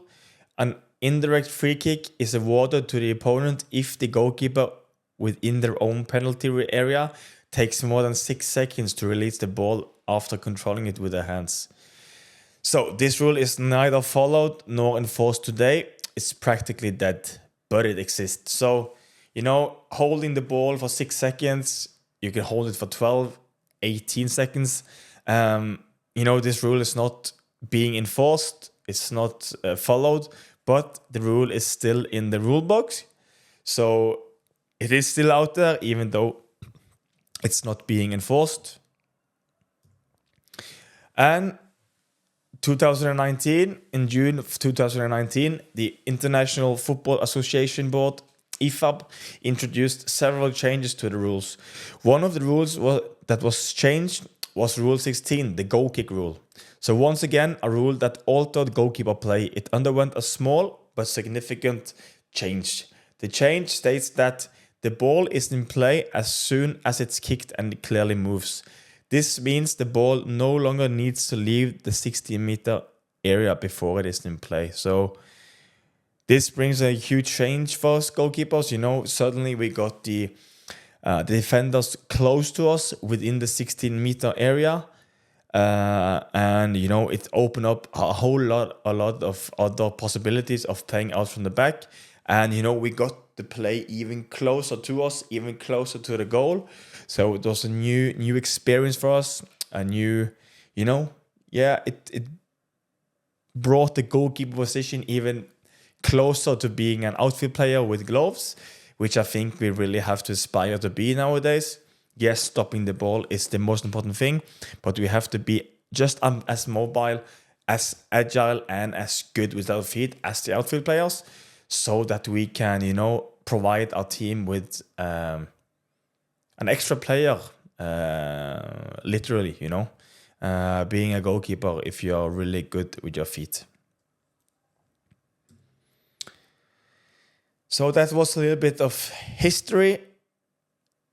Now, the basics of distribution. So how effective distribution affects your overall performance and how it can contribute to your team's tactics. The different types of distribution is goal kicks, passing, half volley, side volley, throwing, and kicking a rolling ball. We all know the impact that, Ederson has on the way Manchester City plays. We all know the story of Pep Guardiola kicking Joe Hart out from City because he was not the kind of goalkeeper he wanted in terms of playing with his feet. Ederson, he has such huge variability in his distribution with throwing, side volley, short passes, long passes, medium passes, and really, really, really long passes. We all know the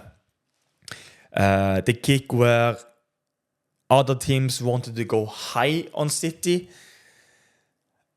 What did City then do? From the goal kick, they just put Aguero in an offside position, and Ederson basically kicked the ball to the other 16 meter. Aguero clear on goal and scores a goal. So the impact Ederson, for example, has on City in the way they play is just really, really significant. He can play all sorts of passes, and this makes it hard for the opposition team to know how to set up against City, because they can go short and they can go long, they can go medium, because of the way Ederson can distribute the ball. So yeah, goalkeeper distribution, important stuff, and yeah, it will not get less important going into the future. So this is me. Actually, I am just here. I'm performing a goal kick.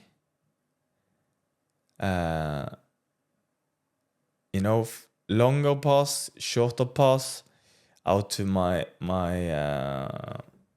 left back, straight kick, and yeah, just wanted to show you a little bit that I actually can kick the ball.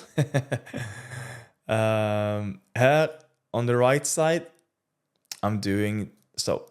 Oops, sorry, I'm not like super strong on this yet. Just stop this one. And why does that happen? Okay. On the right side, I'm doing the side volley. I get a lot of distance, as you see here. And I also do the drop kick. Good stance foot, body weight even. And I really follow through with the kick. And I think I kick this into the other side. Side's 16 meter. So that's a few techniques that you can use for distribution. The kick from the ground, which is the goalkeeper kick, the side volley, and the half volley. Later on in the course, we will go more in depth on the different techniques, how you improve on them, how you practice them, and what's really important to get an immensely good kick so that you can be the Ederson for your team going forward. But it's really fun, to practice the kicking technique. Really important as well to practice both feet, because if you get pressure from one side, you have to be able to use your weaker foot so that you're not compromised in that way. And yeah, just going out there, half an hour, 40 minutes on your own, bring some balls, bring a friend, bring your mom, bring your dad, bring a coach, and just practice. It's amazing. This is me. I'll just show you a little bit the different ways that, when I play out from the back. Here I used a shift pass.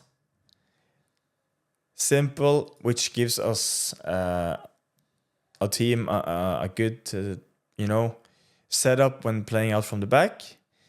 Here as well, being patient, being mindful, being calm.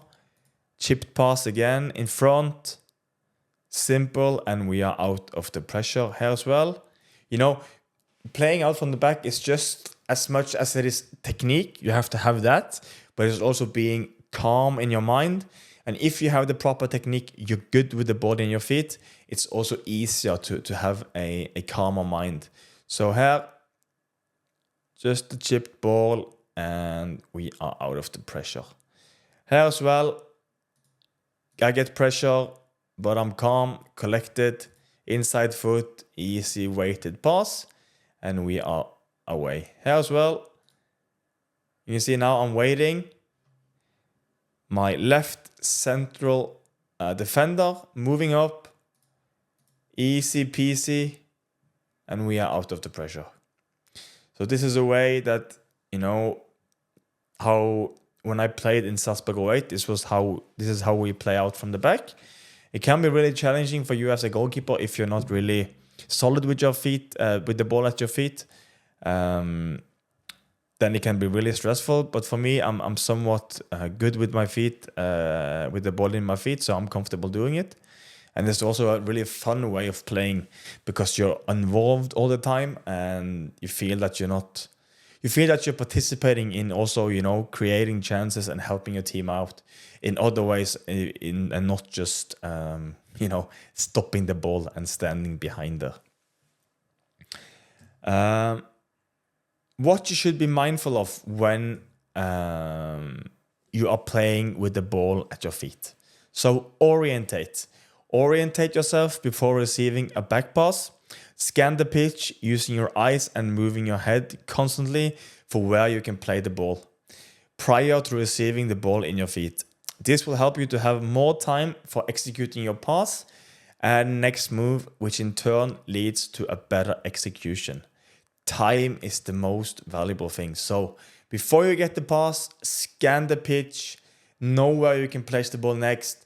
Then you can focus more on when you receive the ball and how you want to execute your technique. So really, really important. And for us goalkeeper, time is the most valuable thing. And also I think in general in football, we want to have the most time possible to do the correct choice mentally and let the body execute the technique and the kick to the best way possible. Risk and reward. What is the risk and reward by choosing one passing option over the other? Do my teammate have good possibilities of taking the ball forward and progress up the field? Will my teammate get pressure right away? Is he under heavy pressure? Does he have other alternatives to pass to after receiving my pass? So all of this stuff is stuff that you need to take into consideration. You don't want to play your midfielder on the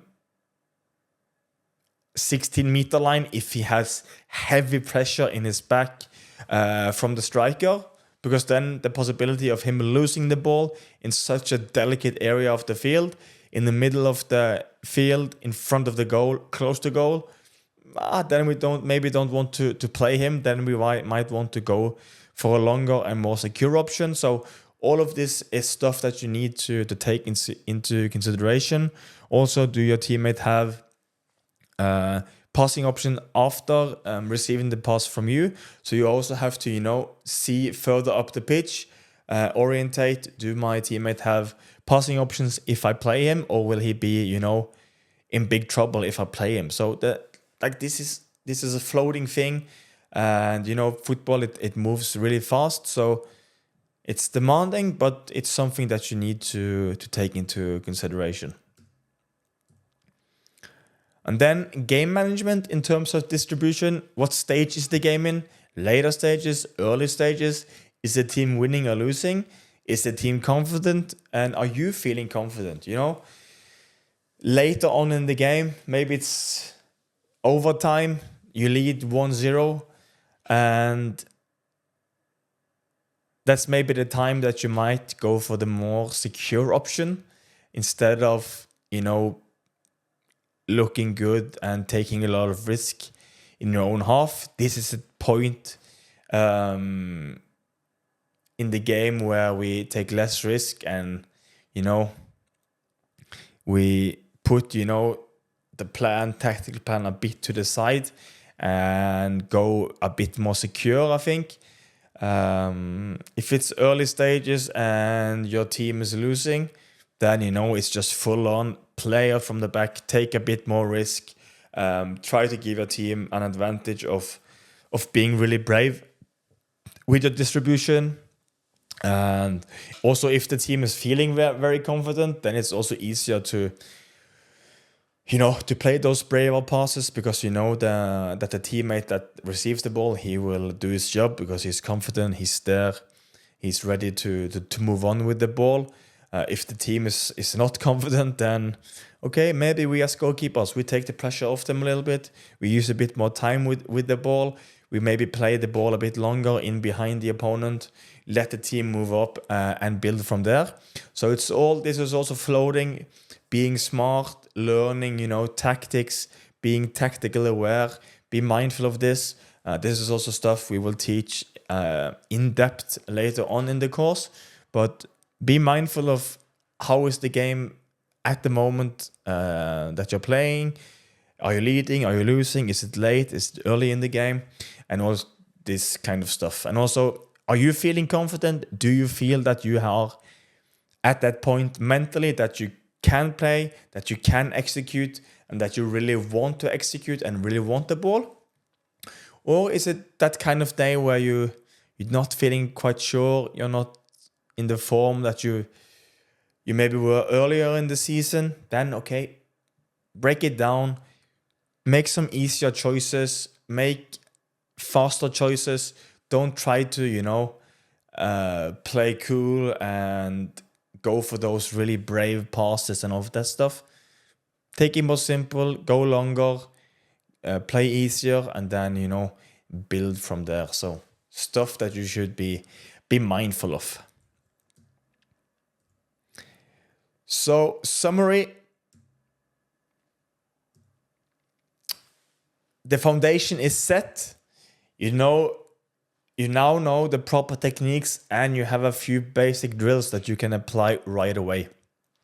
You have the right knowledge about the goalkeeper set position, the basics of handling, the basics of diving, knowledge about distribution, and you have a few, very easy drills to get you started.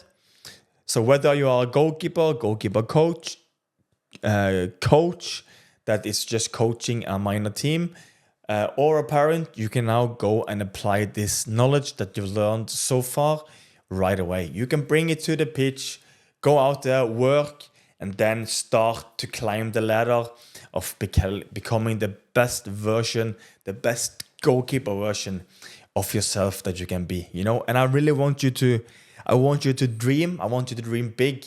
I want you, when you watch Champions League or Premier League, La Liga, or maybe Eliteserien, Allsvenskan, Superligaen in Denmark, I want you to visualize, I want you to dream of making it to that level later on. I really want you to feel that, and because that's what we aspire to become.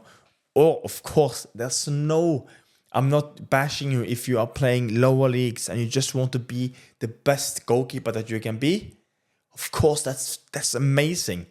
But I just want you to have a good feeling when you walk onto the pitch. I want this course to be a support. This community is supposed to be a support for you so that you can play free, be yourself, be the goalkeeper that you dream of being.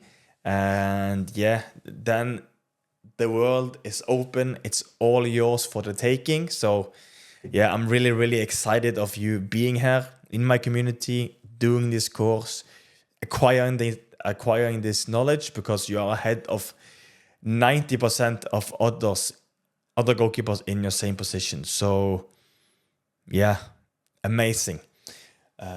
Next slide here, we will just finish off with a couple of quotes from some of the greatest that has ever played in goal. We have Ederson on here. When I started playing football, I started as a left defender. Maybe I wasn't very talented in that position, but I knew that something good could come out of it. I got some skills with my feet, and that helped me a lot later on. Those qualities have helped me a lot in my career, Ederson says. So with this, I want you to be mindful of that. It's when you're young, you may be 8, 9, 10, 11, 12, 13, 14, 15, 16. Also for grown-up goalkeepers like me as well, try to sometimes be with the team as an outfield player, especially when you're young. You can play midfield, striker, participate in drills in training that tests your ability to handle the ball with your feet.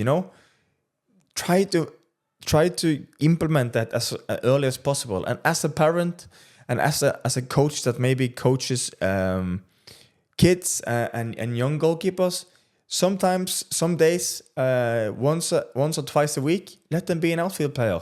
Play with the feet, move, be agile, get good footwork, speed, cardio, because they are moving a lot as an outfield player.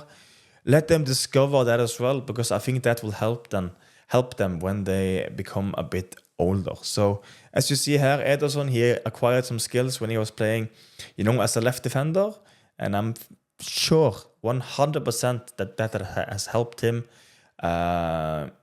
in terms of the way he plays with his feet today for Manchester City as a grown, full-blood professional Premier League goalkeeper and a Brazil international.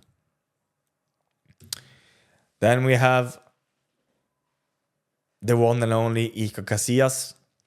Most kids dream of scoring the perfect goal. I've always dreamed of stopping it. So yeah, this quote speaks for itself. We here in this community doing this course, we want to stop the ball from going into the net.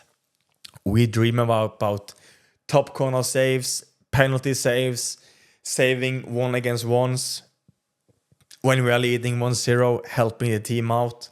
And yeah, this is what we aspire to do. So I think that's a good quote to stop on. If you're watching this in the evening or whatever, go to bed dreaming of that you can accomplish big stuff. Don't set any limits to yourself. Just really go hard for it. And when you also are a part of this community, we are here to help. We are here to hold you accountable for working, for improving, and we are here for support with whatever you need as a human, as people, and as a goalkeeper as well. So I just thank you immensely. You see that doing a course is also new for me. So I'm also outside of my comfort zone a little bit. So bear with me here. But I also want you to be out of your comfort zone, pushing, learning, and yeah, I really want you to make your dreams come true. I have done it, and I know that you can do it as well. So for now, that's it for Module 2, and I speak to you in the community, and I see you for the upcoming Module 3. Peace. Hi, the GOA Goalkeeper Masterclass, Module 3, Mental Preparation and Resilience. Again, I just want to thank you before diving into the video that I'm really happy that you are here. Inside my community, you're here learning, striving, pushing, grinding, and you're doing this together with other like-minded, other coaches, other parents, other goalkeepers, amateurs, pros, young goalkeepers. You guys have all your own dream and your own path, but doing it all together is so much easier. So again, thank you for being here. So let's dive into today's video, Module 3, Mental Preparation and Resilience. So in today's video, we are going to talk about Lesson 3.1, Building Confidence. Lesson 3.2, Handling Pressure and Mistakes. And the third part, Lesson 3.3, is Leadership and Communication, which is yet again an important skill and an important aspect of goalkeeping. Being able to lead, being able to be a clear and crisp and concise communicator is really, really important. So we are going to talk about that as well. As always, follow me on YouTube and Instagram. Follow for exclusive content, and my handle is @goalieonadventure. Share the course, with other goalkeeper parents, other goalkeepers, other amateurs, other coaches, others that want to excel in goalkeeping and learn about the football industry. Share it so that we can help others achieve their dreams as well. And yeah, they will all also come together and help you achieve your goalkeeping dream together with all of those. So share it, please. Warning, this is the most important video in the entire course. So watch the entire video, don't skip, don't fast forward. And as I've told you before, a pro tip is to watch the video in 2 times speed, or 1.2 or 1.5 if you want to use less time watching the videos. So, big subject here about building confidence. Something that all goalkeepers or everyone in life really wants to acquire and have, basically at 100% all the time. We know that's not possible, but building confidence so that we can be on a 7 out of 10 almost always, and then occasionally peak on the 9, 10, and 8 is really, really, beneficial to know how you build this, because you can easily say that, I want confidence, but how do we build confidence within ourselves? When it goes easy, and everything floats, and you're in the flow, and everything goes easy, then it's no problem having confidence. But when times gets hard, that's when we have to have confidence and belief in ourselves. So lesson 3.1, building confidence. Having a positive mindset and self-talk. Replace negative thoughts like I can't miss this save with positive ones. I'm prepared and ready for this. This reframes your mindset and builds confidence. Focus on positive reinforcement, visualizing success, and using affirmations to maintain a confident attitude even after setbacks. So this is something that I've been working on a lot on myself as well during my career. As I've aged and become more experienced, both as a goalkeeper and as a human being, it's become easier to have a positive mindset and have a much more positive self-talk, because I know it can be so easy when things are not going our way, we do mistakes. There's maybe stuff in the game that we not quite pull off. It's so easy to talk to ourselves in such a bad way, that we are not good enough. I will never get this right. I'm such a bad goalkeeper. Everyone must think that I'm a failure and that I'm a big, clown that never does anything right. I think it's so easy to fall into that trap.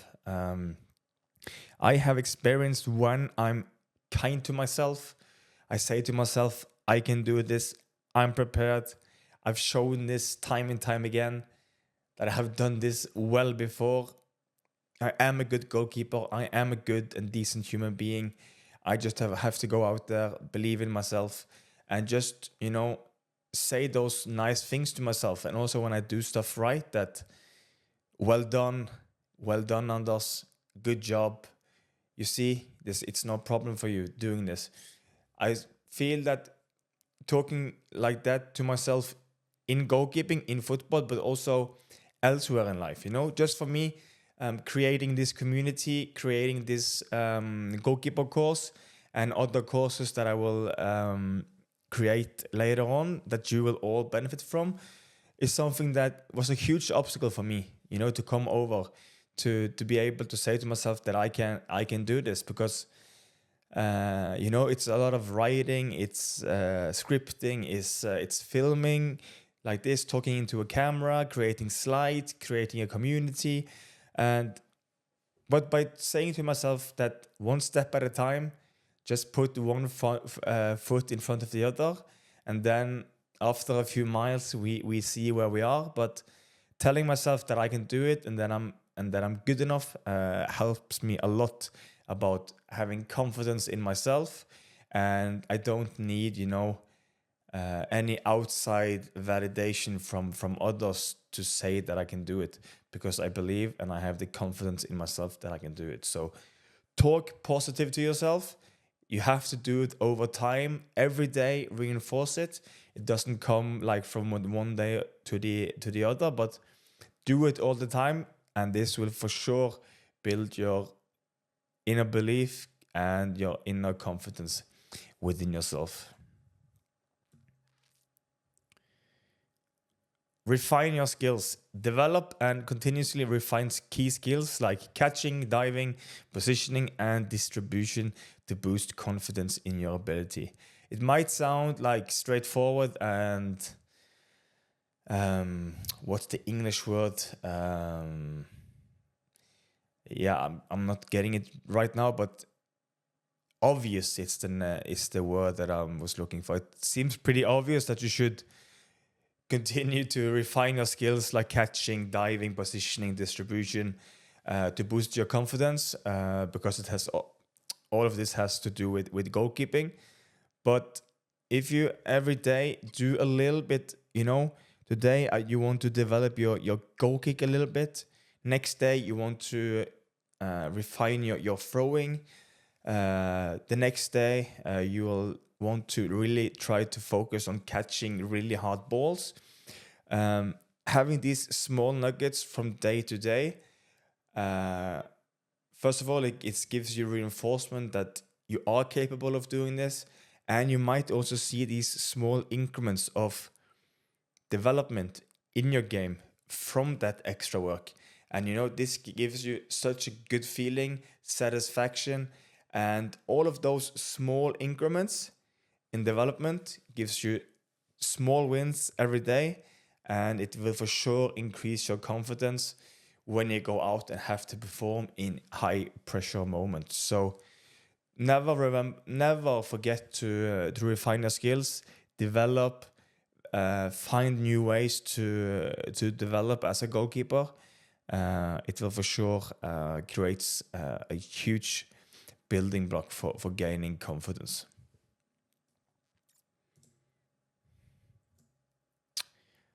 Goal setting. Establish specific achievable goals for both short-term and long-term growth to track progress and build confidence through achievements. So goal setting is really a fantastic tool. It's something that I use almost on a daily basis, at least on a weekly basis. I have stuff that I really want to focus on during my week. It can be something that's related to football and goalkeeping, but it can also be in terms of my personal life. It can be diet, how I sleep, how I interact with other people like teammates, my kids, my wife, how I handle my business, like this, for instance, the GOA community. How do I, what goals do I have for this week? I write it down, and I also I write down the bigger goal that I have, and then underneath there's lots of small steps that needs to be checked off during the week. So, for instance, it can be that let's say it's Monday today, and on Sunday we are playing a really tough team, and they are really good in set pieces. Then I might think to myself, okay, maybe I should have just maybe a slightly extra focus and a goal maybe for this week to come out and claim crosses in training. I think that can maybe give me some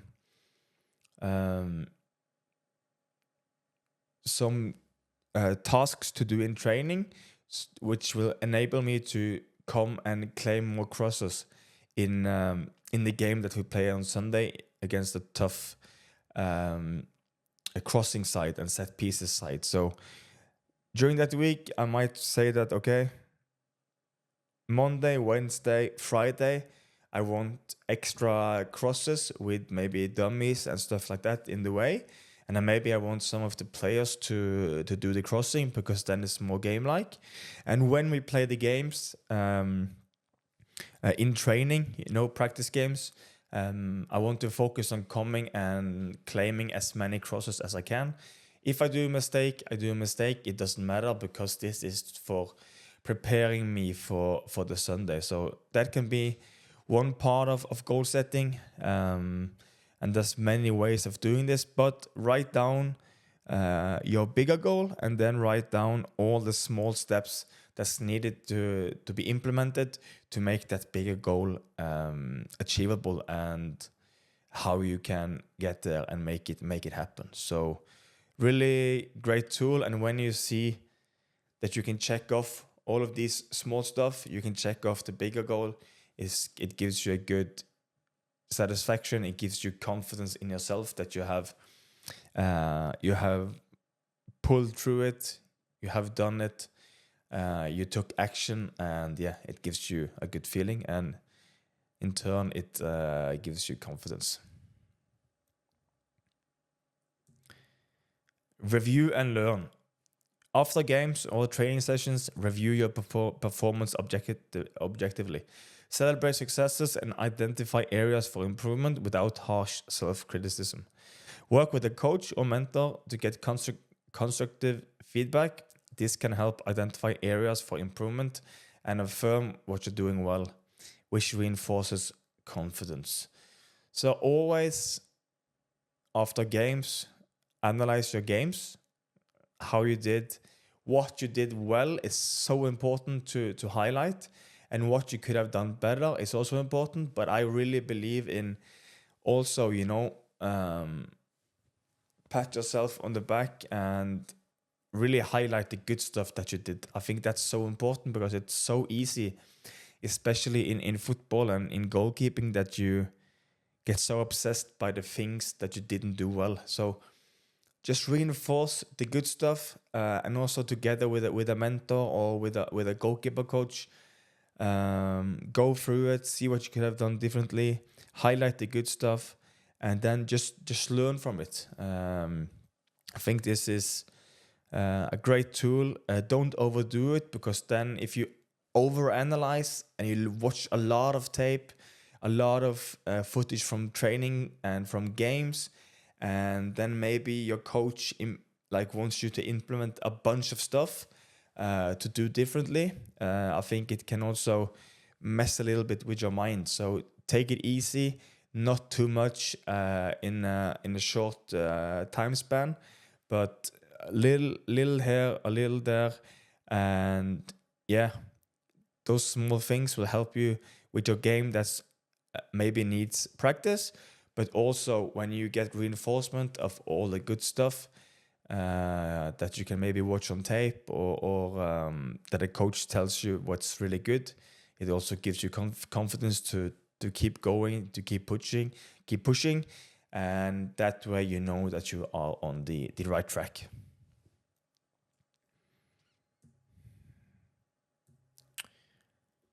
Stay focused on the present. Avoid dwelling on past mistakes or getting overly anxious about the future. Staying in the moment helps maintain composure and confidence during high pressure situations. So this is really important. It's really way harder to say it than to actually do it. I know this for sure by experience. I remember a game I played back in 2021. We played Mjøndalen at home, and during the first minute, I just made a huge, or not a huge mistake, but a pretty big mistake, letting in a goal, and I still had 89 minutes plus overtime to play. And I know it's so hard to not dwell on that mistake for the rest of the game. But what really helped me in that moment is that I have practiced mindfulness over a longer time, and mindfulness is really about learning to stay in the present moment. That's right now, not dwelling on the past, not thinking about what happens in the future, because the brain always wants to know. It wants to know when, what and how, and result all the time. It's striving for that all the time. And for goalkeepers, when we play games and we have maybe made a mistake, or when we just start a new game, we don't want to think about what we have done before in our careers, and we don't want to think about what might happen in that game that we are currently playing. So this helps you remain calm, keep your composure. You don't think about results, what might happen if I come for this cross and I miss it. What if I doesn't? What if I don't catch this shot, or stuff like that? You just play the game, stay in the moment, and do your absolute best. So practice mindfulness. I could not advise it enough. There's plenty of guided mindfulness sessions and meditation sessions on YouTube, which is really, really good. There's meditation for athletes and everything. So go on, try it. Try like 5 minutes or 10 minutes to start with, and then just build from there.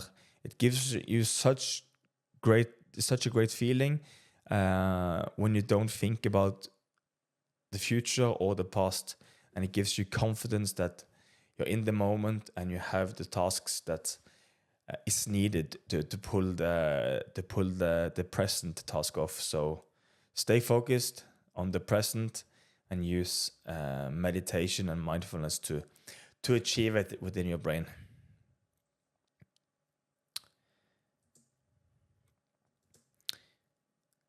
Just touching shortly on this, physical fitness. Maintain good physical health and fitness, which not only improves performance, but also instills confidence in your physical abilities. So, the mind and body, they are like one, they work together.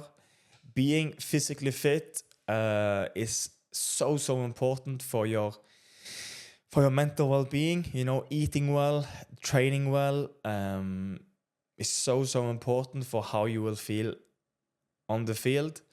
In Module 4, we are going to talk about nutrition for goalkeepers, but eating well, avoiding lots of sugar, processed foods is so important for your mental fitness as well. So physical fitness, be in good shape, do extra work in the gym, do some extra hard stuff on the field, so that come game day, you've done everything to be as fit as possible.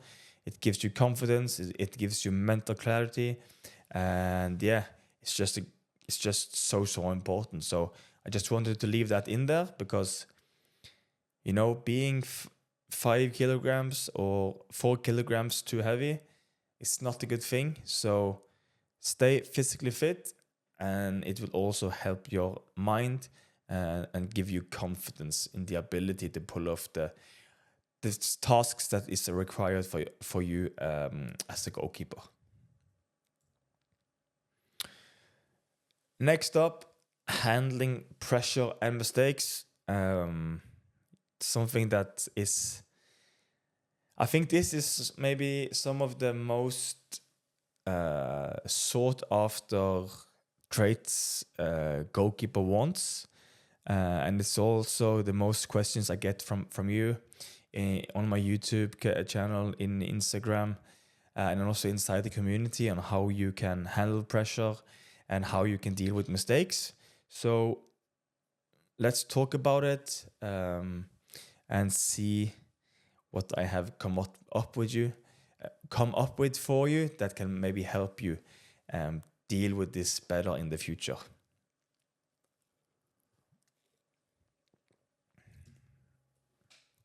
So, lesson 3.2, handling pressure and mistakes. Breathing techniques. Practice deep breathing exercises to calm nerves before and during matches. Techniques like diaphragmatic breathing or box breathing, inhaling for 4 seconds, holding for 4 seconds, and exhaling for 4 seconds, and pausing for 4 seconds can reduce stress and promote relaxation. So, if you have seen me play before, And you have seen me in the players tunnel before going out and playing any game. I do heavy breathing. I do diaphragmatic breathing, where I take a huge deep breath through my nose and I breathe out slowly through my mouth. I do this normally 3 to 4 times while standing in the players tunnel. This has also to do with my mindfulness practice, that I only focus on here and now and on my breathing. So my breathing calms me down, and also the work I've done from mindfulness tells me that now I tells my brain that this is the time to stay in the present, to be calm, not to dwell on everything else but the task ahead, which is to play the game freely, with no pressure, no shackles, no nothing, no handbrake. Just go out there and just give it your all.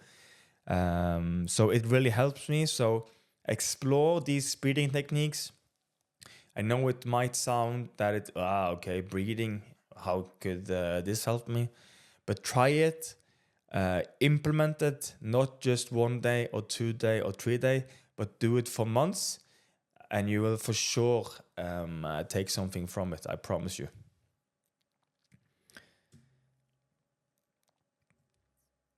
This one is a huge one. Accept mistakes as part of the game. Accept mistakes as part of the game. Understand that mistakes are inevitable, even for the best goalkeepers. This mindset helps you move on quickly without dwelling on errors. This is so important, and it's so hard to do this effectively. Some are just born with it, that it's easy for them to do it. But if you are some sort of a disciplined guy, you're really, you have your stuff in order, and maybe your personality trait is that you rarely do anything wrong, then it can be really hard, to just throw a mistake out the window and don't think about it anymore. But if there's one skill that you really have to understand, is that mistakes are a part of the game. It will happen, and it's inevitable that it will happen. So the faster you understand this, the easier I think it will be to just not think so much about the mistake that you did. Arthur Boruc, who's played many games in the Premier League and has a wonderful career. I listened to the podcast Fabianski had with Ben Foster, and he talked about Arthur Boruc, that he could not care less if he made a mistake. Let's say he made a mistake in the first half. He came into the dressing room. Sorry, lads. My mistake. I'm not trying to make a mistake. I'm trying my best. And then he moved on. And that's how you really should frame it, and how you should do it as well. How I should do it as a professional still. And I've really practiced this really hard the last 3-4 years. And it's helped me immensely in terms of having more energy to give going forward. And it's also helped my my personal life outside of the field immensely, because when I make a mistake now, it's much easier to move on and enjoy my time with my family after a game where I maybe not have played so well. So accept that it's part of the game and try to move on. So that's that. And this slips in a good way into the next point.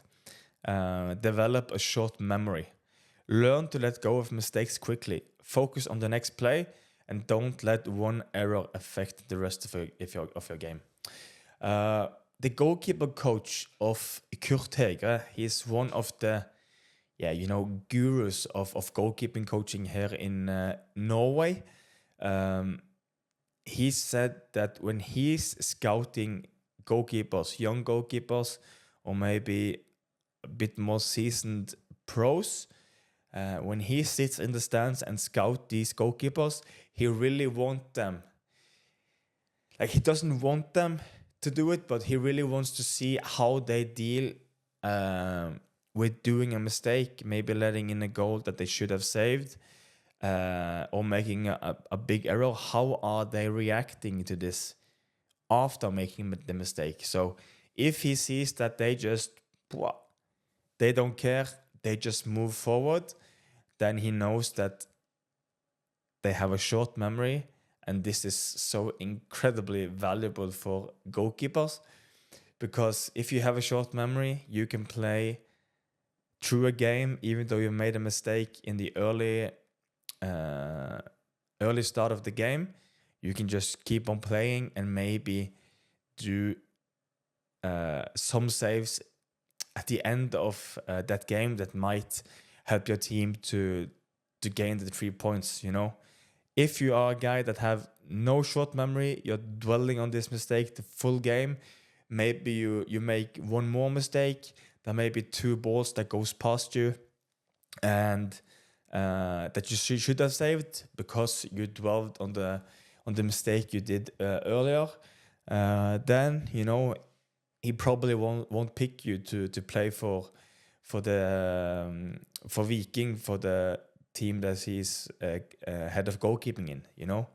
But if he sees that you don't care and you just move on, you make saves and you show all your skill set during the rest of the game, you show him that you have character, you have a short memory, and that you are a goalkeeper that moves on from mistakes. So really, really important. It doesn't matter if you are maybe the better goalkeeper, but if you can't play under and in circumstances where not everything is going your way from the start, then I think it's harder also to get picked. So have a short memory. Work on this during practice. If you make mistakes in practice, forget about it, move on, and then again transition this to games as well. Visualization. Before games, visualize successful outcomes in different scenarios. Imagine making key saves, directing the defense, and performing at your best. This helps reduce anxiety and prepares you mentally for high-pressure situations. So visualization is something that I use as well, especially if I know it's maybe a game where there will be a lot of people watching. Like here in IFK Gothenburg, there is 20,000 people watching, a lot of noise, a lot of supporters, a lot of pressure to do well. So then I can 2 to 3 times I can visualize myself all the way from the morning I wake up on game day, and how that I walk through my game. I walk through the game day in my head, so I know how it is to wake up on that day. I know when I'm going to Kameratgården to have the pre-match meal, pre-match walk. I try to get in all the senses, the air, the smells, temperature outside, what kind of weather.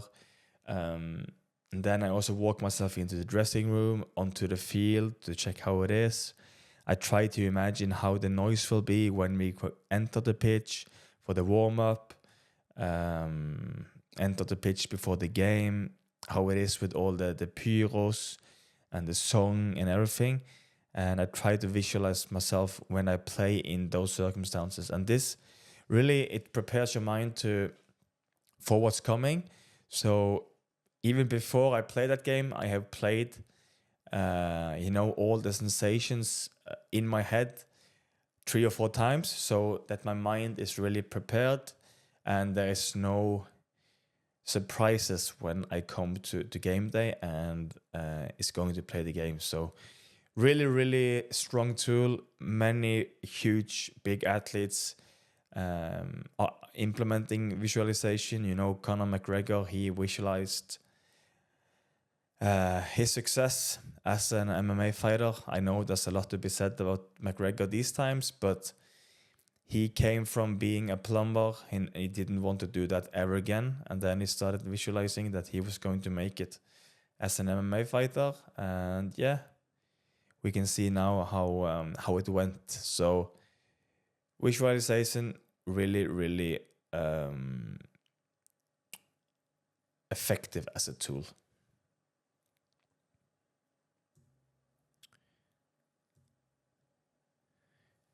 Mindfulness meditation. Regular mindfulness practice can increase focus and reduce stress. Apps like Headspace or Calm offer guided meditations designed to improve mental clarity and stress management. As I told you earlier, perform mindfulness, and this will help you by staying more in the present moment. You will not go to the past, you will not drift to the future, but you will stay in the present moment and focus on the task that's at hand. So again, I just want to emphasize how important it is. You can change paths in your brain and mold your brain the way you want by doing these mindfulness meditation practices. So apps like Headspace or Calm have many great guided meditation that you can use.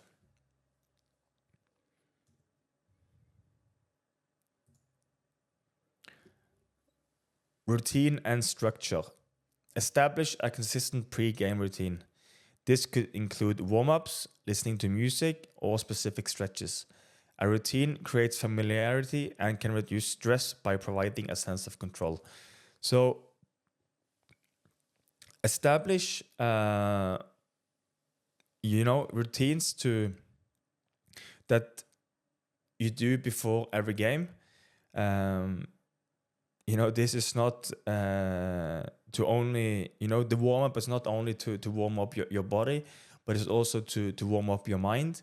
And when you go into a high pressure game, for instance, you have this set routine of, you listen to some music, you have your warm up set, you have some stretches, maybe some easy strength exercises that you like to do before a game. I think having that in high pressure moments, it can calm you down because you now feel that you are in some kind of control of what's happening in terms of your preparations and your warm-up. So try to establish this in any level that you play at the moment. Have a warm-up routine.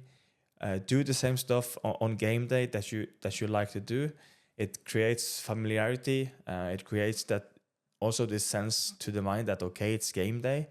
I know what's going to happen. I know what sensations I will feel. So try to write down what you like on game day, what's important for you, and do that on a consistent level in pre-season and over the season, and really get familiar with how your routine and structure should look like. This makes it easier to handle pressure. And if there was a mistake to happen, you know that for sure it didn't have anything to do with your preparations, at least.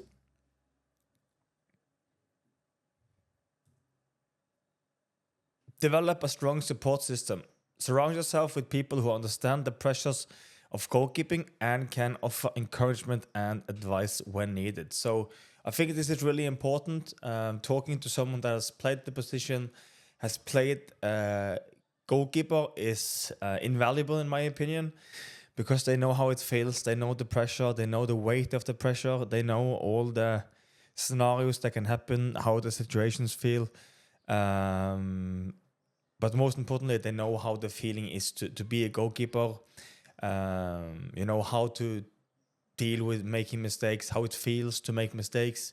And of course, they also know how it feels to be to be the king and, you know, make the saves and the boost in confidence and self-belief that gives you. But most importantly, they know all the feelings surrounding playing the role as a goalkeeper. So have a strong support system with good friends, good family members, and try to have someone within that support system that know how it feels to play the position and knows what it takes in terms of preparations and all that sort of stuff to play the role. So this is hugely undervalued. It's so valuable to have someone that knows the position very well, and yeah, you can talk the same language with each other, and one of the other can finish the sentence for you basically, because he knows how it feels to be there and play the role as a goalkeeper. So really important stuff. Practical strategies for handling pressure during a game. So break the game into segments. Rather than viewing a match as a single long event, break it into smaller segments. This can be halves, quarters, also even by 5 minutes, if that helps you, 10 minutes, or even by phases of play. This mental approach helps reduce pressure and keeps your focus fresh throughout the game. So I have a history or a story that I can share with you. Last season, we were going to play against Molde away in the, I think it was league, not the cup. No, it was the league. And before the game, during that training week, it came to my acknowledgement that the coaches were not happy about my performances. And this, you know, it rattled me a little bit. I got a bit uncertain. And my mind was wandering a little bit about why and how is this going to be leading up to the next game. How am I going to get through that game, you know? Because it's easy to have a lot of thoughts when you get to know that the coaching staff and the club maybe is not happy with your performances, and then sometimes your mind can play tricks on you, and it did with me during that week. But what really helped me was that, okay, I'm going to play this game away against Molde. It's a tough game, but let's not think about the game in like a huge long 90-minute bulk, you know. Just think 5 minutes by 5 minutes by 5 minutes. That was, you know, my approach to the game, because then I just divided the game up into a bunch of smaller pieces. It was easier to remain focused for and not dwell too much on what's happened that week or what's maybe happen in the future, when I just broke down the game into small 5-minute time frames. So this was really, really helpful. And if you also experience tough moments during a career or in a game or whatever, break it down into small, chewable pieces, not like a huge elephant that you're going to eat in one time, but piece by piece, break the game down into action, phases of play, into shorter time frames. This approach is really helpful, really valuable. And yeah, break the game into segments to help you, play the game with less pressure. So that's a practical strategy that you can use. Use trigger words or phrases. Create short, actionable words or phrases to remind you to stay focused on the task. These triggers can be used during breaks in play or whenever your focus and mind drifts. For example, a word like reset or center can bring your attention back to the present moment. So when I maybe lose a bit of focus and I feel that my mind is drifting a little bit, sometimes I just check my strap on my glove, and I also say to myself, "Focus, Anders, focus, focus," and I just change the strap on my glove a little bit, maybe clap my hands a little bit, and that allows me to refocus a little bit. You can also, for example, write something on your glove that remind you to come back to the present moment, or a phrase that maybe give you some relief, takes the pressure off you a little bit.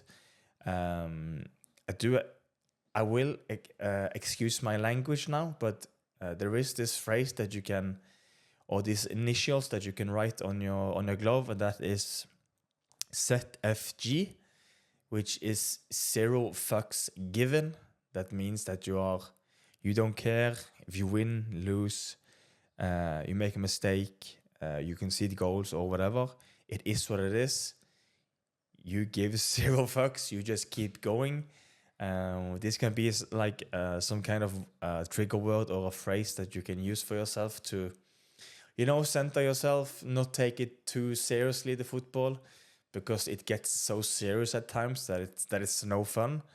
So these are practical things that you can implement in your game, which can help you handle pressure during a game more easily. Stay engaged with the game. Even when the ball is far from your goal, stay active by communicating with teammates, watching opponents' movements, and anticipating the next play. This constant engagement helps prevent loss of focus when the action shifts back to your end and your goal. So this basically means that communicate, talk, see where the striker is, maybe try and read the game, anticipate what's going to happen next. If there's a corner, talk to your center defender, talk to your right back if they are staying back for the corner kick, because this allows you to really stay engaged with the game, and your mind do not have time to start dwelling on the past, or start dwelling on the future, or start dwelling on what might happen later on. So stay engaged with the game, talk, communicate, keep yourself busy even though the ball is not in your own half, so that your mind does not drift, you don't lose focus, and you don't think about stuff that can maybe hurt yourself during the game. So little practical tip there as well.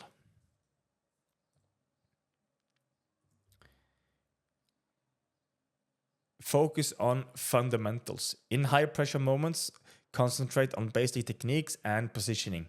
This focus can ground you and reduce the impact of stress. So this is something that I used a lot when I played for Bryne when I was younger. Bryne is laying south of Stavanger. It's a really open place, and there's a lot of wind at Bryne, and often we played games during really, really windy and tough conditions. And what I did when there was a lot of wind, maybe a lot of rain, and it was maybe a high pressure game as well, I just focused on protecting the goal. There's nothing else that matters today. I'm just going to do the best I can of protecting the goal. Maybe I need to focus more on my positioning, maybe track maybe a meter or two further back into goal, because of the wind is so strong that I won't get any surprises. Focus really hard on your positioning, on your set position. When there's a shot fired at goal, really concentrate on the basic of your handling, your balance, eyes on the ball, body weight, forward slightly, so that when there's wind, the ball is moving, you do have the ability to handle it, even though it's a bit more difficult because of the conditions. So that way I focused on the fundamentals, the basic techniques, positioning the right way. And this took like the stress out of the bad weather conditions, all the wind, and all the stuff that you maybe could think about could potentially go wrong when the conditions are so strong and difficult. So yeah, if there is times where it's really difficult, you're not maybe sure how you are going to get through this game, just remember, try to focus on, okay, I'm just going to do everything I can to protect the goal, just stopping the ball, playing out from the back, all of that stuff, trying to look delicate and trying to look nice, doesn't matter. Just focus on the fundamentals and yeah, take it from there.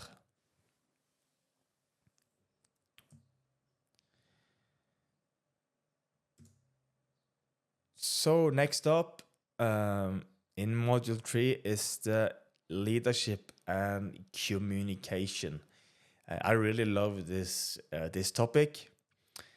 Lesson 3.3, leadership and communication. Directing the defense. As a goalkeeper, you have the best view of the field.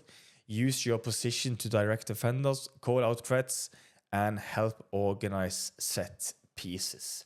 So as a goalkeeper, we have the full view of the pitch. We know at all times where the ball are, where are the opposing players, and where is our teammates. So we have to direct at least the back four or the back five or the back three line. We at least have to communicate to them about where they should position themselves, where is the striker, and where is the next potential threat coming from. So normally what I do when I talk is that I tell them, if there's a striker coming behind the center of the defender, I scream Gustav, watch behind you. And if they have to clear it on one or two touch, I say one touch. And if they have more time, I scream time. I scream when to push up. I scream if the ball is on my right side and my left back is way down to the left, and there's a big gap that the striker can run into, I scream to the left defender, come inside, cover the inside, and all that sort of stuff. If there's a long ball coming, I scream, get in behind, secure behind the duel, and all that kind of stuff. So directing the defense, direct them with confidence and assertiveness.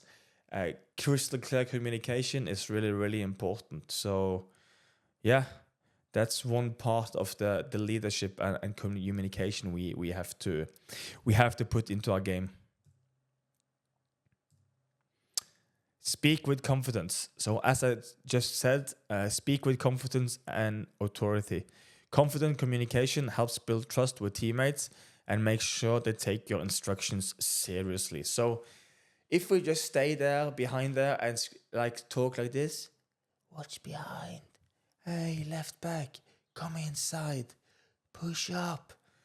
Instead of, watch your back, left back, come inside, push up. There's a huge difference to the way that our defenders and our team will listen to us. We have to speak with confidence, authority, that here in my area where I'm playing, I'm the boss. I'm the guy that is going to guide our team to not concede goals and look as a strong defensive unit. Really important. We can't be shy when we communicate. So focus on this. Instead of talking a lot, but talking in silence, I would rather want you to have a few things that you like to direct your defense with. or at, and really speak it out with confidence and a lot of authority. I think that's really, really important.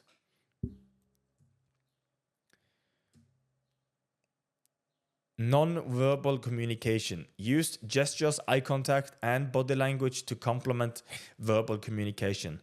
This can be especially useful in loud environments or when verbal communication is limited. So use if it's really loud outside or inside the stadium, and you maybe want a back pass to come to your preferred foot, show them, which side you want the ball on. Not only scream right side, but show with your hand, with your big white palm from your goalkeeper gloves, which side you want the ball at, for example. I think that's really, really important to also try to use other stuff than only verbal communication. You can, if you want to push up, you can use your hands, your body, and everything to have them move up. And yeah, try to use all the toolbox that you have, in all the tools in the toolbox that you have, to get your point across.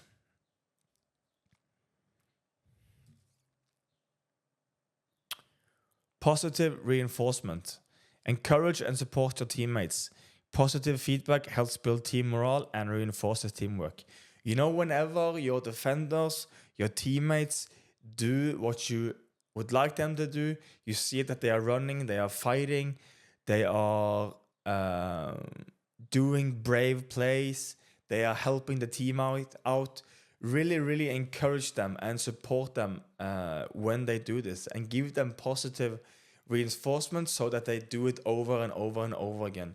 It's not always just about directing and giving direction on where you want them to be. It's also about showing them that you appreciate their work, you are there behind them, you are their teammate, you are their mate, you are their friend, and you really appreciate when they go down in the dungeon and fighting for the team, even if it's something they do with the ball, or if it's a good tackle or a good header on a set piece. So really think about this and give your team and teammates all the support that you can give them, because we have the energy, we have the breath to really scream it out and show it with our whole body on how much we appreciate them being out there and fighting for the team to win.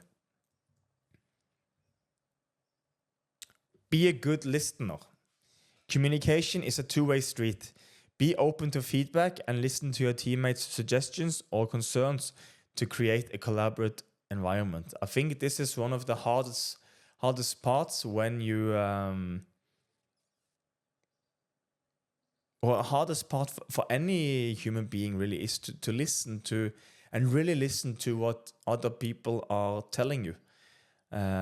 Listen to how your teammates maybe perceive situations maybe a bit differently, and really, take it on board,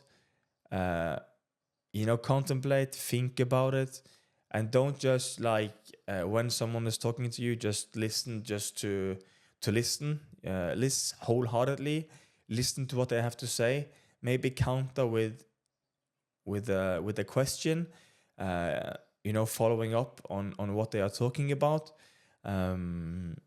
This also goes to show that you respect your teammates, you value their opinion and their insight, and this helps you create like a good collaborative environment where you are all pushing forward for the same result, which is to win games, win trophies, create the best career possible for you, and have the best career possible. So be a good listener, and probably listen 80% and talk 20% in terms of leadership, because you have to know what the environment wants from you.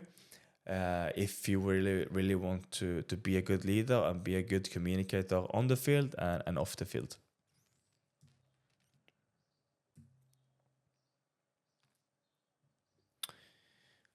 Be the boss of your area. Communicate clearly in high pressure situations, especially during crosses, corners, or set pieces. Make sure everyone knows their roles and assignments. So this goes a little bit.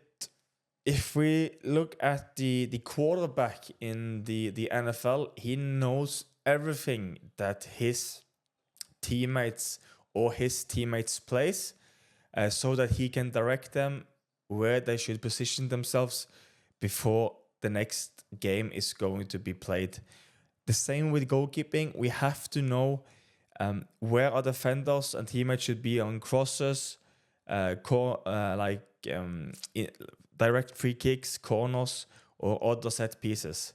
You have to make sure that you know everyone's role, so that if there's a substitution or maybe in a high pressure situation, one of your teammates forgets where he should be at that moment, then you, as the leader, as the elite communicator, you can tell him if he should be on the first post, second zone, second post, or maybe he's supposed to be outside and mark some player. Maybe he's supposed to be in the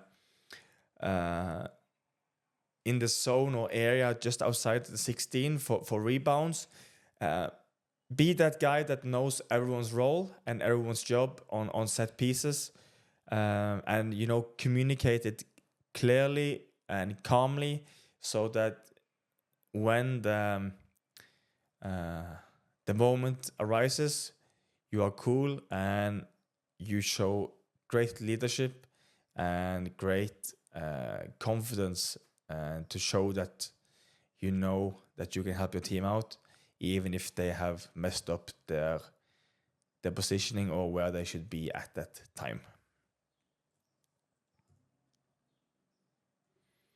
Lead by example. Demonstrate commitment, focus, and work ethic, both on and off the field.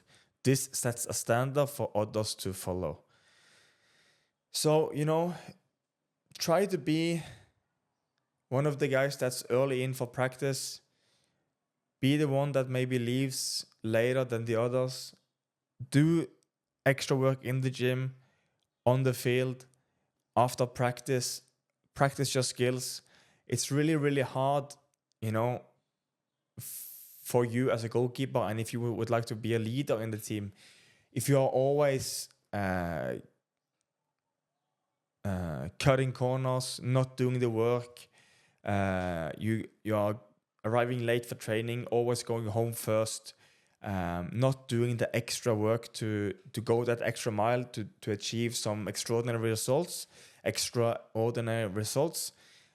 and then you're at the same time telling other people to work hard and do extra stuff, then your word doesn't mean anything. So lead by example, do all the stuff wholeheartedly, do the details the right way, because if we do our side of the work, we do the best we can to better ourselves so that we can help the team, and we perform well at the same time, then we are in a position to tell others to maybe do a bit extra and maybe to push others within the team. But if we are not doing that, and say that others should do it, then our words means nothing. So lead by example, be that positive member of the group that's always doing extra, always positive, and pushing his environment to become better.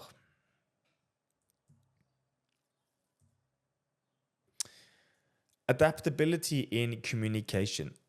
Be flexible in how you communicate with different teammates. Some players may respond better to direct instructions, while others prefer a different approach. So I'm not sure if you've heard this, but Kasper Schmeichel, he reads a lot of leadership books, and he talked on a podcast, the High Performance podcast, that when he played in Leicester, he could maybe talk one way to Andy King or Danny Simpson when they were playing, but he had to talk another way to what is called Wes Morgan.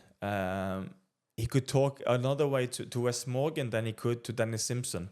You know, maybe with Wes Morgan, it could be really hard, really direct, and almost, mean to Wes Morgan, because he knew that Wes Morgan, he fired on all cylinders when he got how do you say, like, he got shouted out and that stuff. But maybe, I don't know this, but maybe Danny Simpson, he didn't like that. He got discouraged and lost motivation and lost respect for Casper if Casper talked to Danny Simpson that way.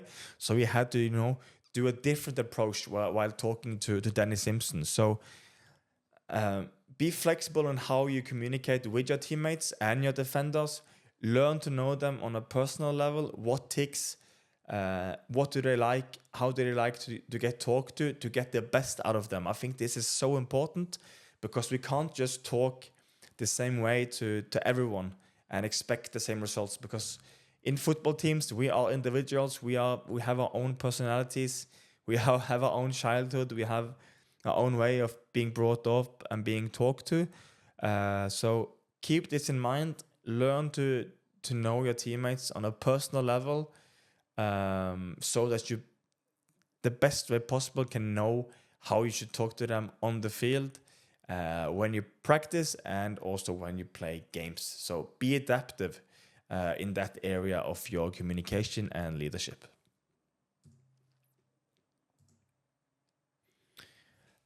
Encouragement during difficult times. When things aren't going well, your ability to motivate and encourage the team is crucial. A positive leader helps the team maintain morale even in challenging situations. So imagine this, you're going to play a really important game against your rivals, and the game starts and you are under by 2-0 after 9 minutes. You watch around you, it's pouring down rain. The opposing fans are singing, shouting abuse, and really singing bad songs about your team. You see that your teammates, they have their head down, blaming each other, blaming everyone else for their misery. Then this is the time that we as goalkeepers, we have to shine. If we want to be that leader, if we want to be the goalkeeper that is counted upon, we have to be the positive driving force within the team. So be encouraging during those tough times. Don't be that one of those that do the same as everyone else, head down, feeling sorry for yourself, and cripple and crumble under the pressure in challenging situations. But rather be the guy that leads the team, being positive, encouraging, and drives the team further and during the whole game.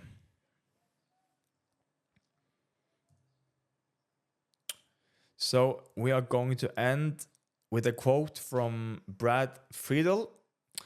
Being a goalkeeper gives you quite a unique perspective on things. You are a part of a team, yet somehow separate. There are no gray areas, with success or failure being measured in real time. And you have a physical job which you can only do well by paying attention to your mental well-being. A great goalkeeper has to have the keys to a great mindset. To be able to work well in the box, I believe you have to be able to think outside the box. Brad Friedel. So think about this quote, take it with you, and thank you for staying for this module 3, mental preparation. So next module up is about nutrition for goalkeepers. I hope to see you there. Remember, keep creating great engagement inside the community. Be positive, be strong, keep grinding, and let's achieve our dream together.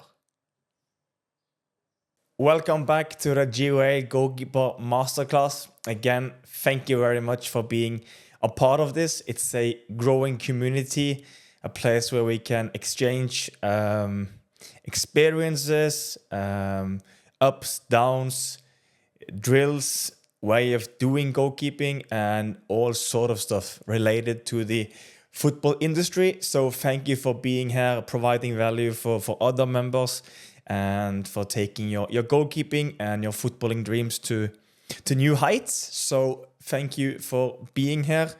Also, if there's stuff that you would like to see me making courses and content about, just let me know inside of the community, and I will take it to heart and do my best to provide you with everything that you need to excel. So in today's video, we are going to talk about nutrition for goalkeepers, which is module 4. Important stuff to eat well so that we can feel well mentally, physically, avoid injuries, get stronger.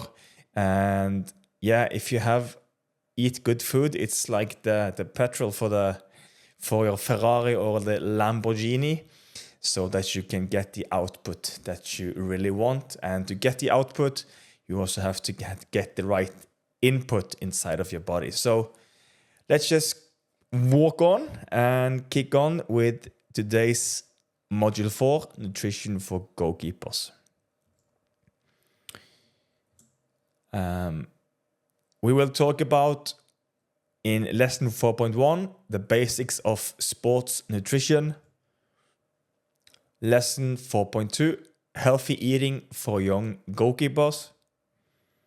Lesson 4.3, developing good eating habits. And as always, follow me on YouTube and Instagram. Follow for exclusive content. And my handle is, as always, at Goalie on Adventure. Share the course.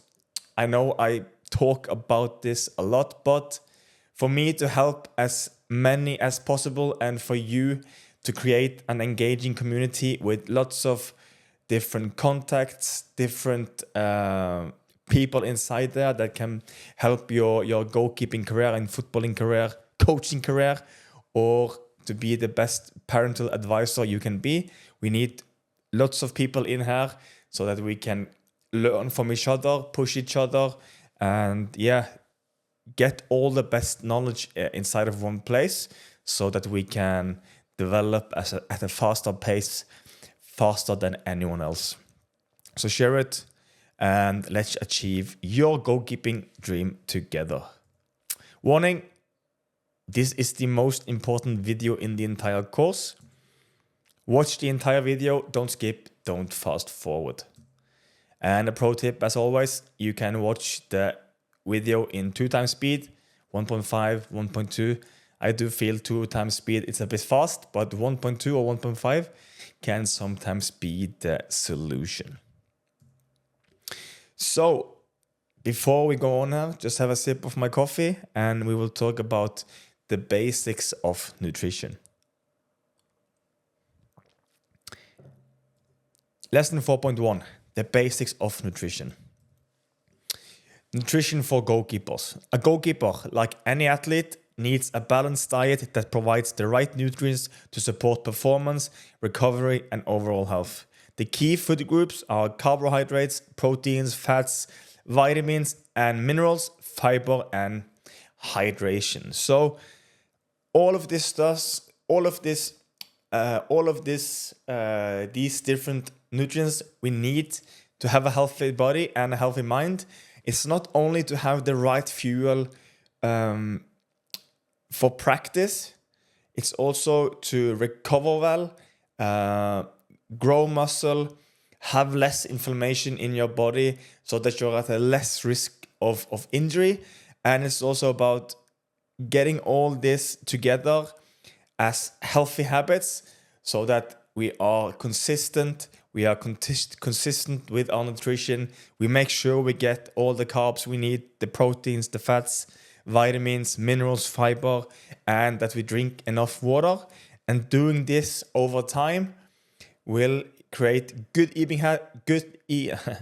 good eating habits, a healthy body, healthy mind, and what we really, really will want is to have consistent performance in practice and in games, and to get that output from the body and from all the skills that you acquire as a goalkeeper. We need the right input. And the key food groups, we are going to talk a little bit about them now, just to explain what their role is and what you get from eating that kind of stuff or that food group. Carbohydrates. The role of carbohydrates are the primary source of energy for athletes. They fuel high-intensity activities and replenish glycogen stores in muscles. So before your practice, before your games, you want to have carbohydrates inside of your body, inside of your system, because this is the energy, this is the petrol that will make you have energy to practice, to run, to jump, to kick, to dive, to catch the ball, everything. All of that takes a lot of energy, and energy we get from eating carbohydrates. Examples of this is whole grain bread, pasta, rice, quinoa, oats, potatoes, sweet potatoes, and fruits. So this is stuff that you should be mindful of when you're eating before practice. Get in some whole grain bread, some pasta, rice, quinoa, oats, potatoes, sweet potatoes, and fruits. You don't want to eat, cereals with high content of sugar, because they don't give you energy, they don't fuel you for long, and you will spike in blood sugar, and it will drop, and you will feel such a drop off in mental clarity, mental focus, and your body as well will feel tired and have less energy to give you the output that you want. So carbohydrates, think about that. That's energy. That's the petrol for the Ferrari, petrol for the Lamborghini, so that it can speed fast around the track. And for you, carbohydrates, it's energy so that you can dive, jump, sprint, and kick and do all the stuff that's acquired from you as a goalkeeper. Importance. Goalkeepers need quick bursts of energy and endurance during training and games. Consuming complex carbohydrates provides sustained energy and helps avoid fatigue. So as we spoke about, it's really important for us to have enough carbohydrates in our glycogen storages so that we have all the energy that we need to do all those explosive movements in goal. We sprint a lot, we jump a lot, we jump far, we jump explosive, and often, our actions are really explosive within a limited time frame. So then having the storage is full of carbohydrates and glycogen, it's really, really important. So consume it. Consume the right kind of carbohydrates, not the high in sugar ones and those ones, but whole grain bread, pasta, rice, quinoa, oats, potatoes, sweet potatoes, and fruits, because huge parts of those foods will go into your blood at a slower rate and will give you a balanced blood sugar and provide you with energy for a longer time. So important stuff.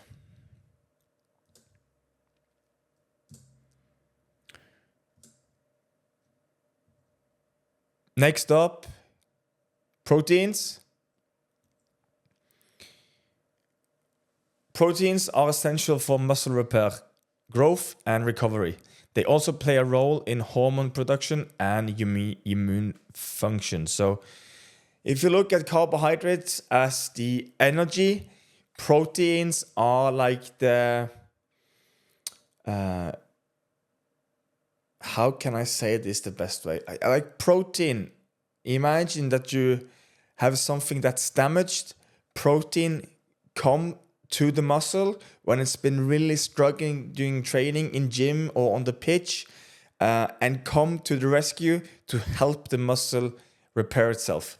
This is, of course, very, very important because you want the muscle to grow so that you get stronger, and you want the muscle to recover so that you are ready to train maybe later on in the same day and also the next day, so that they are fully recovered and ready to go again, less prone to injuries, and ready to give you the output that you so desperately want. So proteins, get them in every day with every meal, and really pay attention to getting enough protein and from good sources of protein as well. So animal products, like here examples: chicken, turkey, fish, lean beef, eggs, dairy like milk, yogurt, cheese, legumes like beans and lentils, and tofu. So yogurt, for example, I often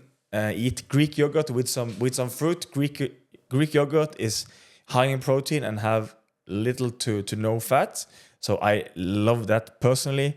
I'm also a big fan of chicken and lean beef, especially at the time of recording.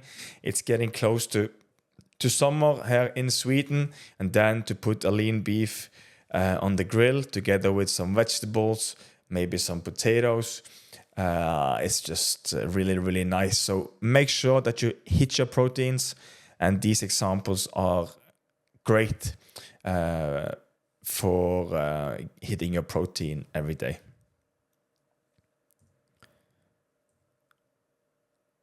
Protein importance.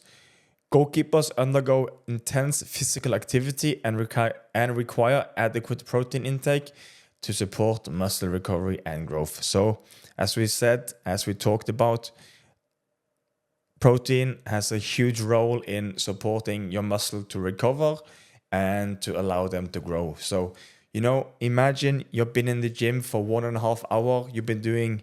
Let's say you've been doing legs that day. You don't want to undervalue, like you've been working really hard in the gym, and for you then to half-ass your nutrition, your proteins, to get them inside your system to be stronger and carry you a bit closer to your goals and your dreams. Important to be mindful of that you have this in order, so that you get enough protein, you get stronger, you get recovered, so that you can go again the next day and practice to, get that 0.5% better, 1% better each day.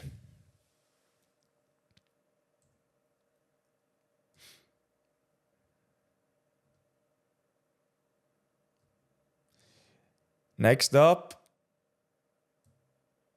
believe it or not, fats.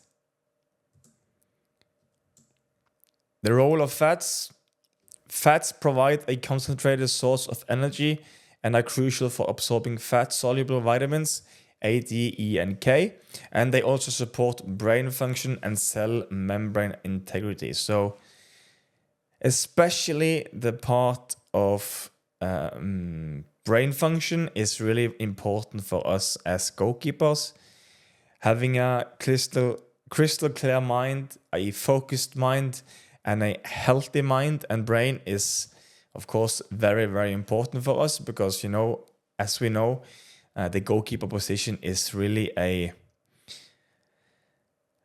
mental game, most of all, because normally we have all the physical tools to perform the tasks that we are needed, but we need the most important thing on the same team, and that's the brain. So your fats are important here to remain and have and support a healthy and good brain. The examples where you can get these healthy fats are avocados, nuts, seeds, olive oil, coconut oil, and fatty fish like salmon or mackerel. Also, if you don't like eating fish, I like the taste of fish, but I do not. My stomach can't tolerate fish, so instead of that, I supplement with, these omega-3 capsules. I take 2 of them each morning. I'm not sure at what age you can start taking these, but if not, there is also liquid with omega-3 that you can take if you're a bit younger. So, because they always say that it's good for us to eat fish, and I think it's one of these are the reasons that you get all these healthy fats inside you. And avocados, like have avocado on toast, is amazing. Nuts, I am such a huge fan of walnuts. They are really, really good. They are also good for your, what's it called? Yeah, your blood flow through your veins and for your heart. And olive oil, if you're cooking food and, for example, you're cooking pasta, you have a bit of salt and olive oil when you're cooking the pasta. So many different ways of preparing foods together with these healthy fats. Importance: healthy fats support energy levels and are key for long-lasting energy during extended periods of physical activity. So, if there's like a practice where it goes for a long time, it can happen that your glycogen storages, like the carbohydrates, the energy, remember, those storages can be empty, actually. You don't have more glycogen to use. Then your body will turn over for fat as energy.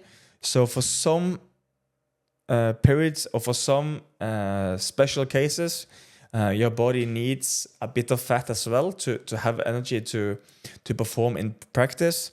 So here you also have some benefits from getting all those healthy fats in during your nutrition regimen. Vitamins and minerals. The role: vitamins and minerals are essential for various bodily functions, like including energy production, bone health, muscle contraction, and immune function. Here it's also a good way to supplement. I don't recommend you supplementing before you're turning 18 years of age, so just remember that. But I do supplement with creatine, vitamin D3, magnesium, omega-3, and vitamin C, so that I get all the vitamins and minerals that are essential for optimal brain function and physical function. But pay attention to what I'm saying, not before you're 18 years of age. I do not want you to supplement with anything before that. Maybe it can be the omega-3, the fish, like the good fats that you get from fish. Other than that, at least speak to your parents and all that sort of stuff before you start supplementing.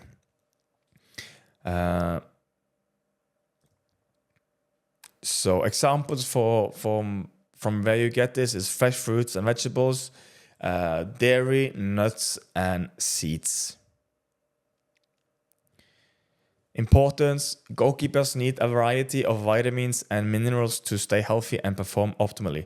For example, calcium supports bone health, and iron is vital for oxygen transport in the blood.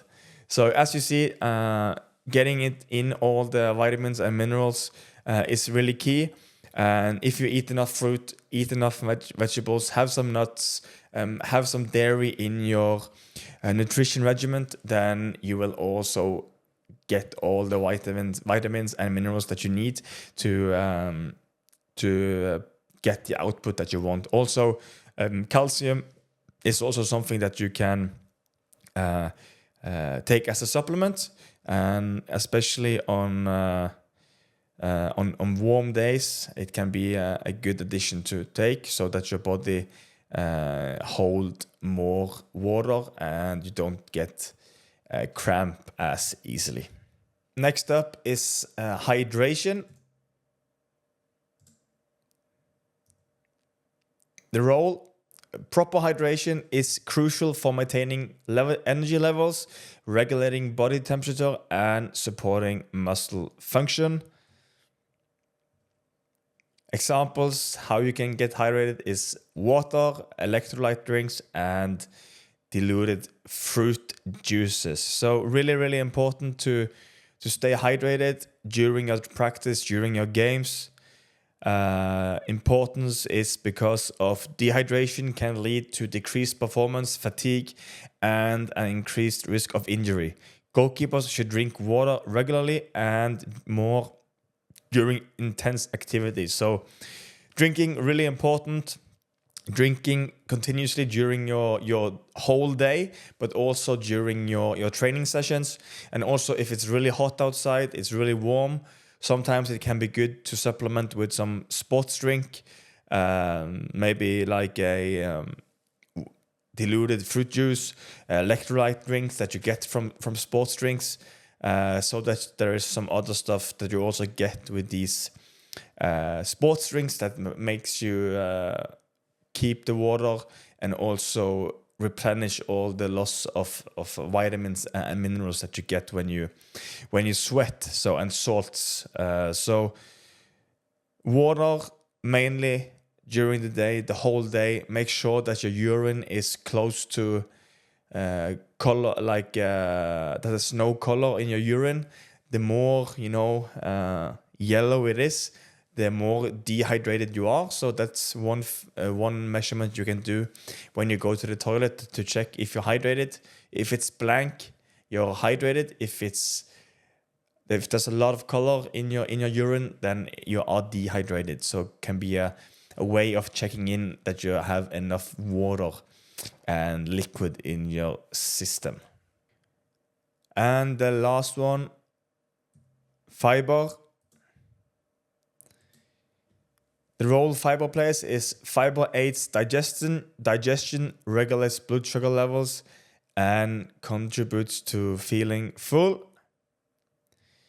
Examples where you can get fiber is whole grains, fruits, and vegetables. So importance, a diet rich in fiber helps maintain digestive health and provides sustained energy by stabilizing blood sugar levels. So getting enough fiber, have that stable blood sugar and that sustained energy for long periods of time is really, really important. If you eat a lot of processed foods with less fiber, you will have this, what we have talked about earlier, this swing in blood sugar levels, resulting in less sustained energy and maybe brain fog, less mental clarity, and all those sort of stuff. So get your fiber in, and also put importance of eating the right foods like whole grains, fruits, and vegetables, so that you get enough fiber inside of your system.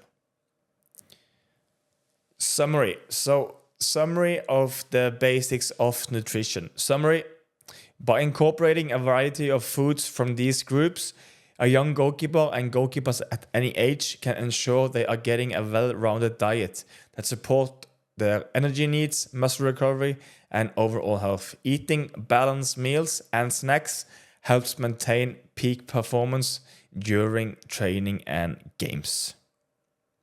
So now you know all the food groups that you need to have the best output possible for your body during gym sessions and practice and games. And now you also know what kind of input you need so that you get that output that you really want. So make sure that you have a well-rounded diet so that you have the energy you need, you get recovered, and your overall health, mind and body is synchronized so that you are ready to go out there and perform to the best of your ability as a goalkeeper. Next up is healthy eating for young goalkeepers. This is just a short one. Lesson 4.2, healthy eating for young goalkeepers. Having a balanced meal plan.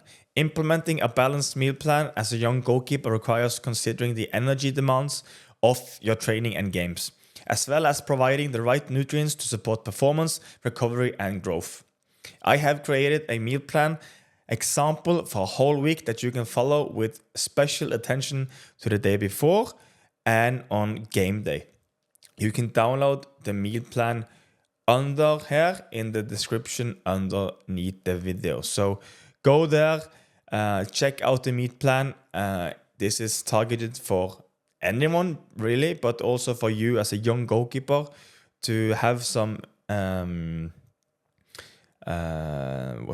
inspiration for what you can eat and something that you can follow from day to day, stuff that you can make after coming home from school or from work, and also some special attention to the day before a game and the day of the game. So I hope that can help you, with inspiration and setting a meal plan in place. Developing good eating habits. So lesson 4.3, developing good eating habits. Why develop good eating habits? As a goalkeeper, your performance depends heavily on your physical condition, energy levels, and mental clarity. Opting for healthy food choices and avoiding junk food and processed foods is crucial for several reasons. Let's speak about them.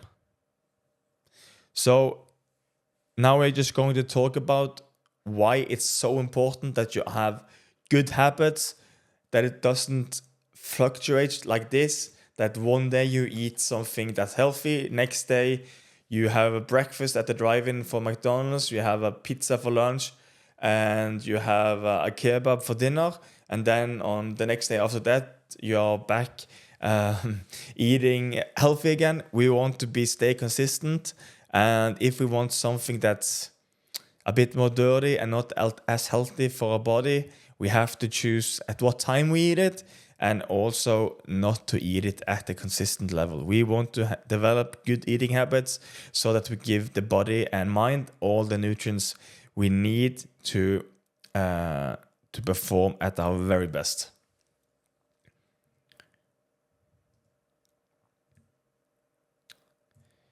So one of those reasons that we have to get good eating habits is optimized energy levels. Healthy foods, especially complex carbohydrates and whole foods, provide sustained energy throughout the day and during games. Junk food and processed foods often cause energy spikes, followed by crashes affecting performance.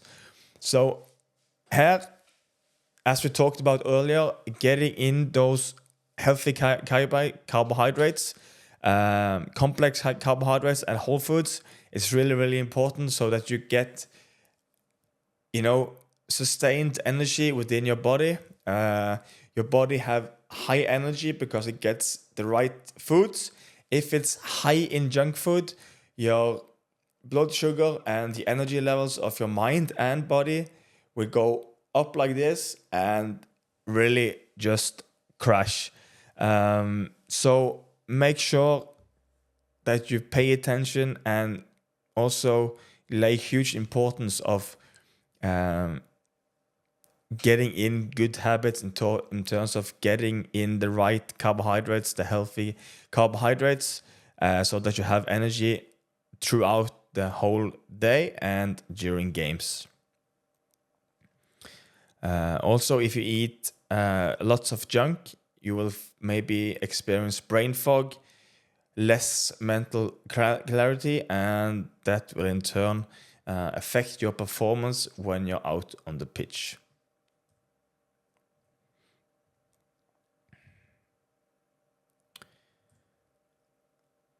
Positive habits and discipline. Opting for healthy food choices reflects discipline and a commitment to your sport. Avoiding junk food and processed foods can help you develop a healthier lifestyle, which can extend beyond your career as a goalkeeper. So, I think we all have those times when, it might have been a tough day. You've been having training hard, been to school, and then when you sit down in the sofa in the evening, maybe to just chill for an hour before going to bed, it's so easy to feel the need for something sweet, in terms of chocolate, or something salty in terms of chips, soda, and all that sort of stuff. I think it's really important to have a clear mind on what you want to achieve and how committed you are to achieving those goals. And, I think it gives you such a good feeling as well when you have the control over yourself, you have the disciplines, and you manage to implement positive eating habits throughout your day and throughout your week. It gives you such a good feeling of control and accomplishment. And yeah, it's so important as well for your development that you do this, because it's all in the details. You have to remember that there's so many other people, other boys, other girls that wants the same as you. So then having alternatives within your fridge or in the kitchen, that when you feel this urge for having something sweet, chocolate and all that stuff, that you can opt for that instead. I think that's really important. I'm not saying that we never eat chocolate or never eat chip and all the good stuff, but that has to be the exception and not the rule, that we do this every day. And if you develop a healthy lifestyle, it can also make you have a healthy lifestyle outside of football, but also it will extend your career as a goalkeeper, because from the start your body have been getting what it wants. It's healthy, you avoid injuries, and it might extend your career by many seasons. So yeah, positive habits and discipline is really, really important. Opt for the Greek yogurt instead of the high sugar chocolate bar is my suggestion. This is a huge one. Better sleep quality. Certain healthy foods, like those high in magnesium and tryptophan. Tryptophan is an essential amino acid, and you need to get it from food. It can improve sleep quality, and good sleep is essential for recovery and performance. Processed foods and high sugar snacks can disrupt sleep patterns. So as we spoke about in the previous point, is that, let's say you have an hour before you go to bed and you eat 100 grams of chocolate, you have some other sweets, your blood sugar spikes, and this can really disrupt the sleep quality when you go and fall to sleep. Stay away from that. If you are supposed to eat something in the evening, hold it to yogurt, because then this is easy to digest for the body, and it doesn't need to pay attention to when it's going to sleep to process the food that's just been put inside your stomach. That disrupts the sleep patterns for when you fall asleep, because certainly it has to, at the same time as you're sleeping, it also has to digest the food that you just consumed. And during the night of sleep, there's a lot of other stuff that your body needs, your body and your mind needs to do to repair itself, so that it's ready to go for the next day. If you put a lot of junk inside of you just before you eat, then your body have to deal with this instead of doing all the other necessary and amazing functions that happens during your sleep. So this is also why you should have good eating habits. It affects your sleep, which in turn affects your productivity and your output the next day. So if there was one thing I would optimize for that has a huge benefit on your performance, in how you train, in how you feel, in how you recover, it's sleep. So pay attention to this. Try to optimize for optimal sleep, and I will for sure. I can assure you that if you have like bad sleep now or not optimal sleep now, if you can optimize it, you will for sure feel a huge benefit from this.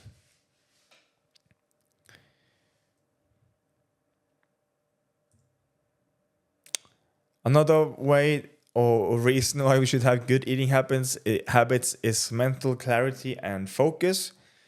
A healthy diet rich in whole grains, fruits, and vegetables supports brain function and improves concentration. Junk food, high in sugar and unhealthy fats, can cause brain fog and reduce focus, critical for goalkeepers. So here you have one other reason that's crystal clear. It's a no-brainer. Eating your whole grains, your fruits and vegetables supports your brain and improves your concentration. Key factors for us as goalkeepers, because often we have to make huge decisions during high pressure moments, and then we can't experience brain fog and reduced focus. Then we have to be mental clear. We have to be crystal clear on our focus and be ready to make that crucial decision that can help our team to 3 points, maybe save a point, and that stuff. So that's another reason to why you should focus on having good eating habits.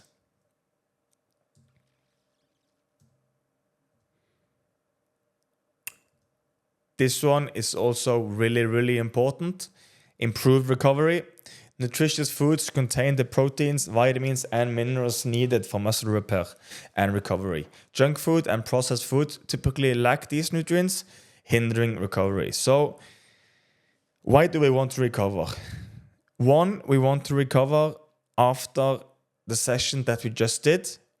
Why do we want to do that? We want to recover so that we are ready to go again the next day with energy, so that we can have the output that we want day by day by day, which in turn will lead us to incrementally get stronger and better at goalkeeping, and that's what we want, of course. We also want to improve our recovery, because the next day when we're training again, we don't want muscle fatigue.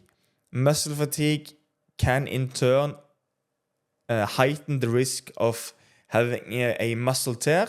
If we get a muscle tear, we will be out for at least 2 to 4 to 6 weeks with that tear, which again hinder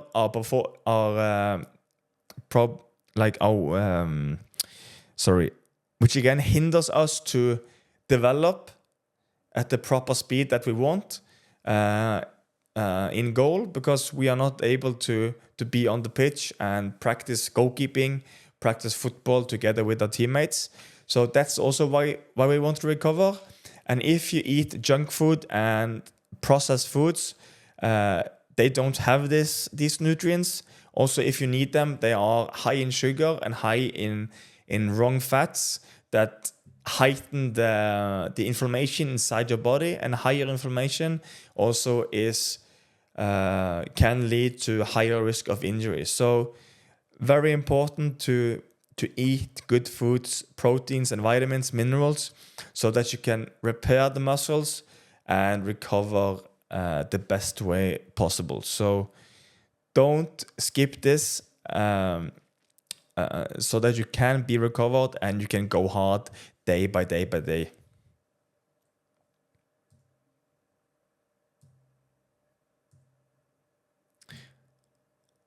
We just talked about this briefly.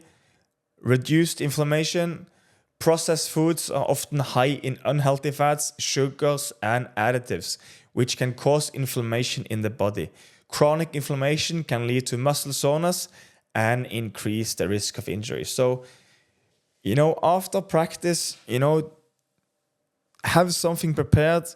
If you're not lucky enough to have someone at the club that you're playing for prepare meals and stuff like that for you yet, you maybe aspire to get there, to be a professional.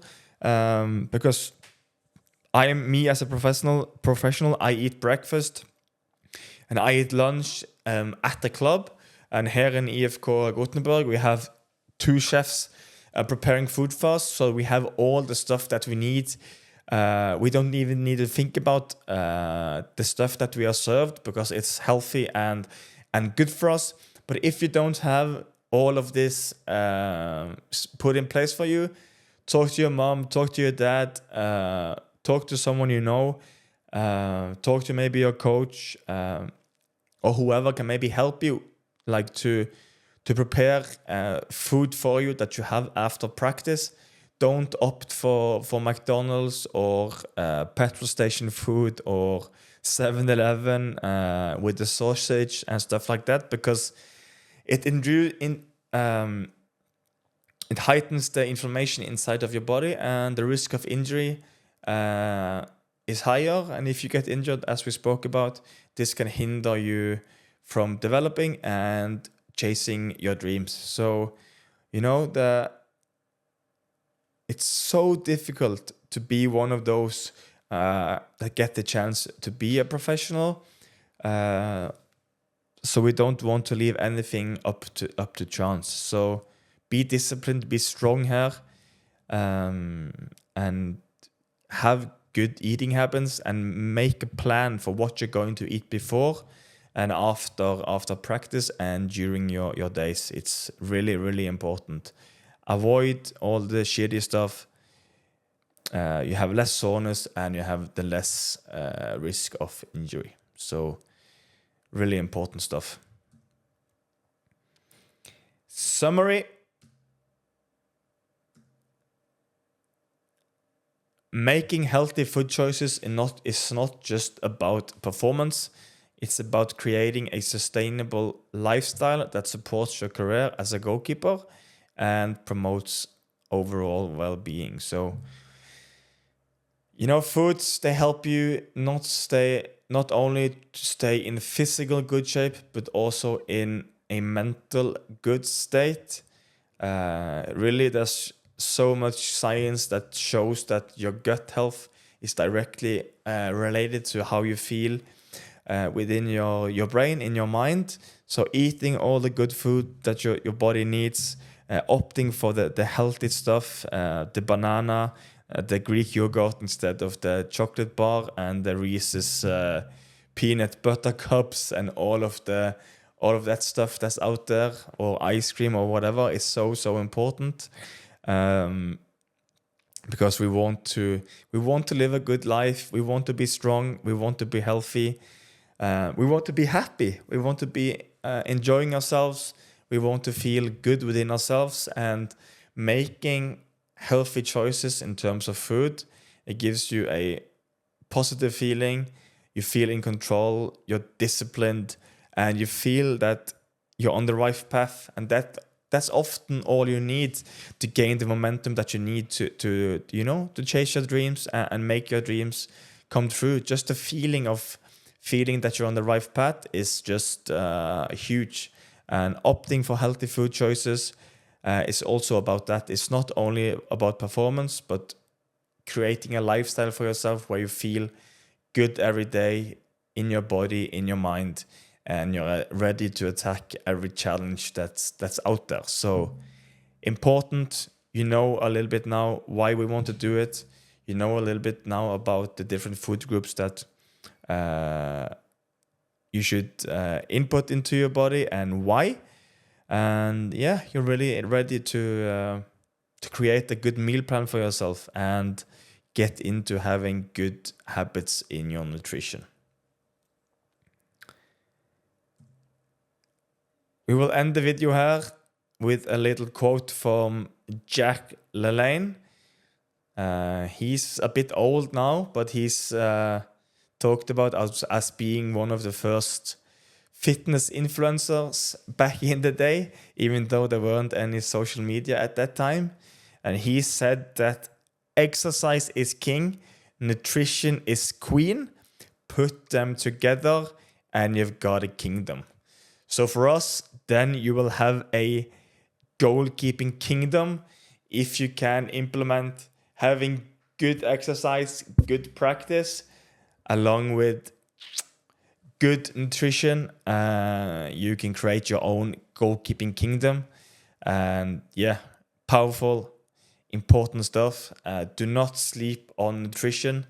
It's so important. I know it can be easy to opt for the easy stuff sometimes, but really put emphasis on this, and eat healthy, feel good, perform well, have a good life, create the life for yourself that you really want, and yeah, just kick on. So again, thank you very much for being a part of the community. I hope you liked this video.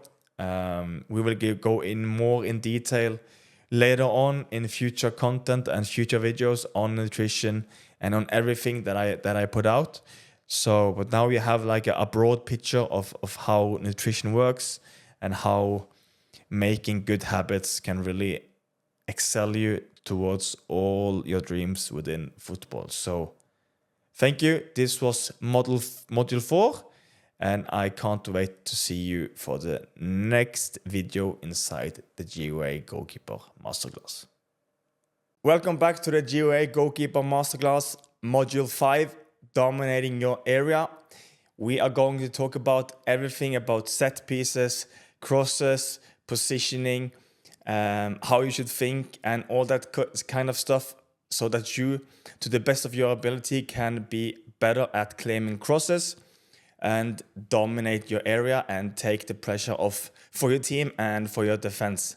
I think this is one of the hardest parts of goalkeeping, at least in my opinion. I find it hard. I found it hard during my whole career, and I think this is one area of the goalkeeping game where I think all goalkeepers can attest to, that this is something they try to progress at and do better during their whole career. I think it's never something you master 100%, and there's always many circumstances to why, and we are going to talk about that in this module.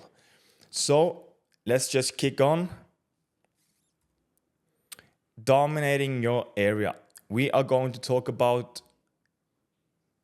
introduction to crosses in lesson 5.1. Lesson 5.2, positioning and mental preparations. Lesson 5.3, timing, decision making and communication. Lesson 5.4, analyzing your opposition. And then I have 2 videos at the end. Video for technical execution, examples and explanation. And I have some game footage from when I've been playing, and I will try to draw a little bit as well to see if I'm on the correct or on the right side of the technical stuff here. So follow me on YouTube and Instagram. Follow for exclusive content, and as always, my social media handle is at goalieonadventure. Share the course, as I've told you before. This will help me reach even more goalkeepers and those that love goalkeeping. And then we can achieve, our goalkeeping dream together. It's always much more easier to chase something huge together with others and not on your own. Warning, this is the most important video in the entire course. Watch the entire video, don't skip, don't fast forward.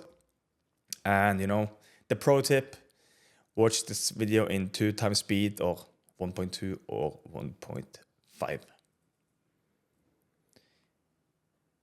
Introduction to crosses.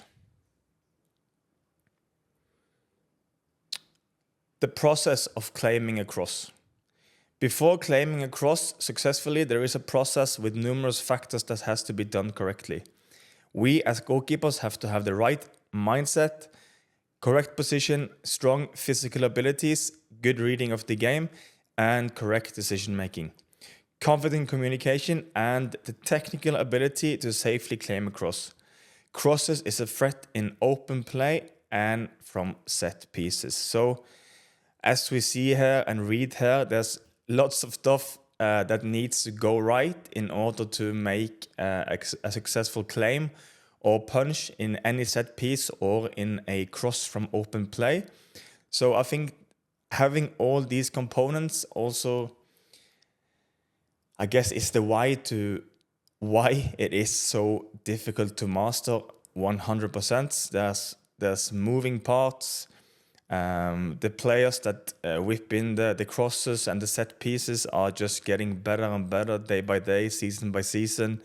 And, we as goalkeepers has to be on top of all of this in terms of having the right mindset, be offensive minded, be in the correct position, having strong physical abilities. I think this is really, really important for goalkeepers nowadays, to be in top physical condition so that you can sprint, you can jump, and you can jump high and explosive so that you can get up there and claim the cross. You can also push away bodies if you have to do so. And, mental abilities in reading of the game and, make swift and fast decision making in terms of stay, go, punch, claim.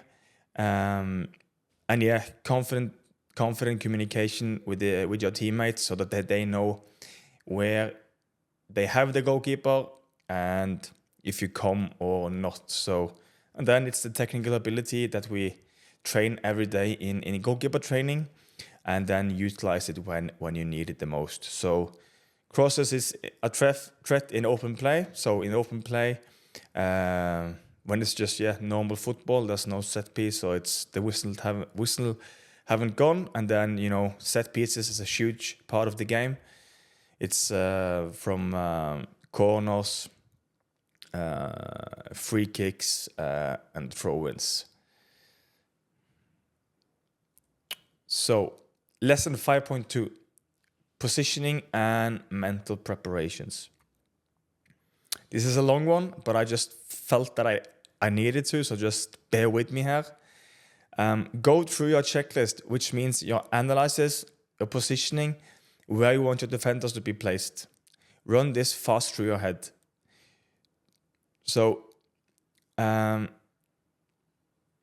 probably touch on this a bit more later, but some part of the mental prep is to, before every game, you will have done some analysis and some work leading up to the game. So whenever there's a set piece, when you have the time in open play, of course, we don't have time for this, just run that checklist really fast, which means you know where they place the ball, you know your positioning, and you know where you want your defenders to be in terms of crosses when they come from a set piece, from corners. And then just run this fast through your head, 5-10 seconds before the kick is taken. Do your best to not get caught up in how the game has been going. Noise from supporters or any doubts if you had bad experience from earlier in the game. Reset and be mindful so that you deal with the set piece from the present moment. Be offensive-minded, not defensive. How you feel mentally will have a huge impact on how the situation will evolve. And then, I have an example here. So if you are offensive-minded, this will also play a huge part where you position yourselves. And if we are positioned well, it's also easier to come and claim the cross. It all comes together. As you see, the mental part plays a huge part, as we discussed in Module 3. Mental resilience and preparation, it all starts within your mind. Mental preparations can be done before the game, preparing for what is coming using visualization, and in-game, run down that checklist fast in your head before any set piece. So let's see, also just to expand a little bit on this example, let's see, you're defensive-minded and there's a set piece, a wide free kick that's going to be put inside of the box. You know from your analysis and from how you know where they place the ball normally in these kind of set situations. You know you should maybe be placed on 5 to 6 meters outside of the goal in terms of height. But maybe you have had a few bad moments during the game, so your confidence is a bit shaken. You then feel that you want to play it a bit safe, so you place yourself maybe in the height of 3 meters instead of 6. Then what happens is that the same cross that's put in, if you would be placed on 6 meters, would be easy to catch.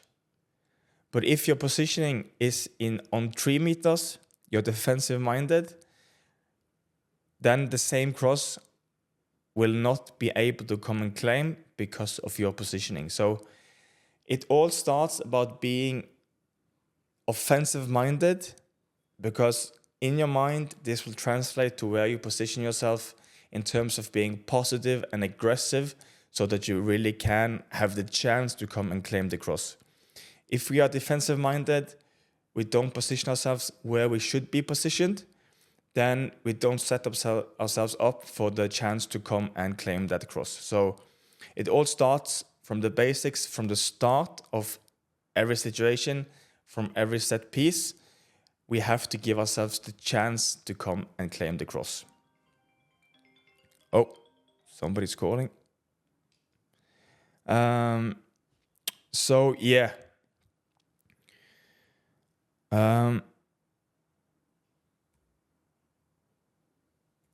And then in terms of positioning, this will be explained together with a video in the end, so that it's way easier for me to show you on a video in terms of positioning instead of just talking about it. So lesson 5.3, decision making, communication, and timing. Decision making. Do I stay or do I go? Do I catch or do I punch? Whether players around battling for the ball can be circumstances that you need to take into consideration. Do I punch with 2 hands or 1 hand? Where do I position myself? And do I prolong the ball with flat palm or a fisted hand? So keys to the decision making in terms of crosses and set pieces. Do I stay or do I go? Do I go for the ball or do I stay on the line? Crucial, to get this right. Often they say if you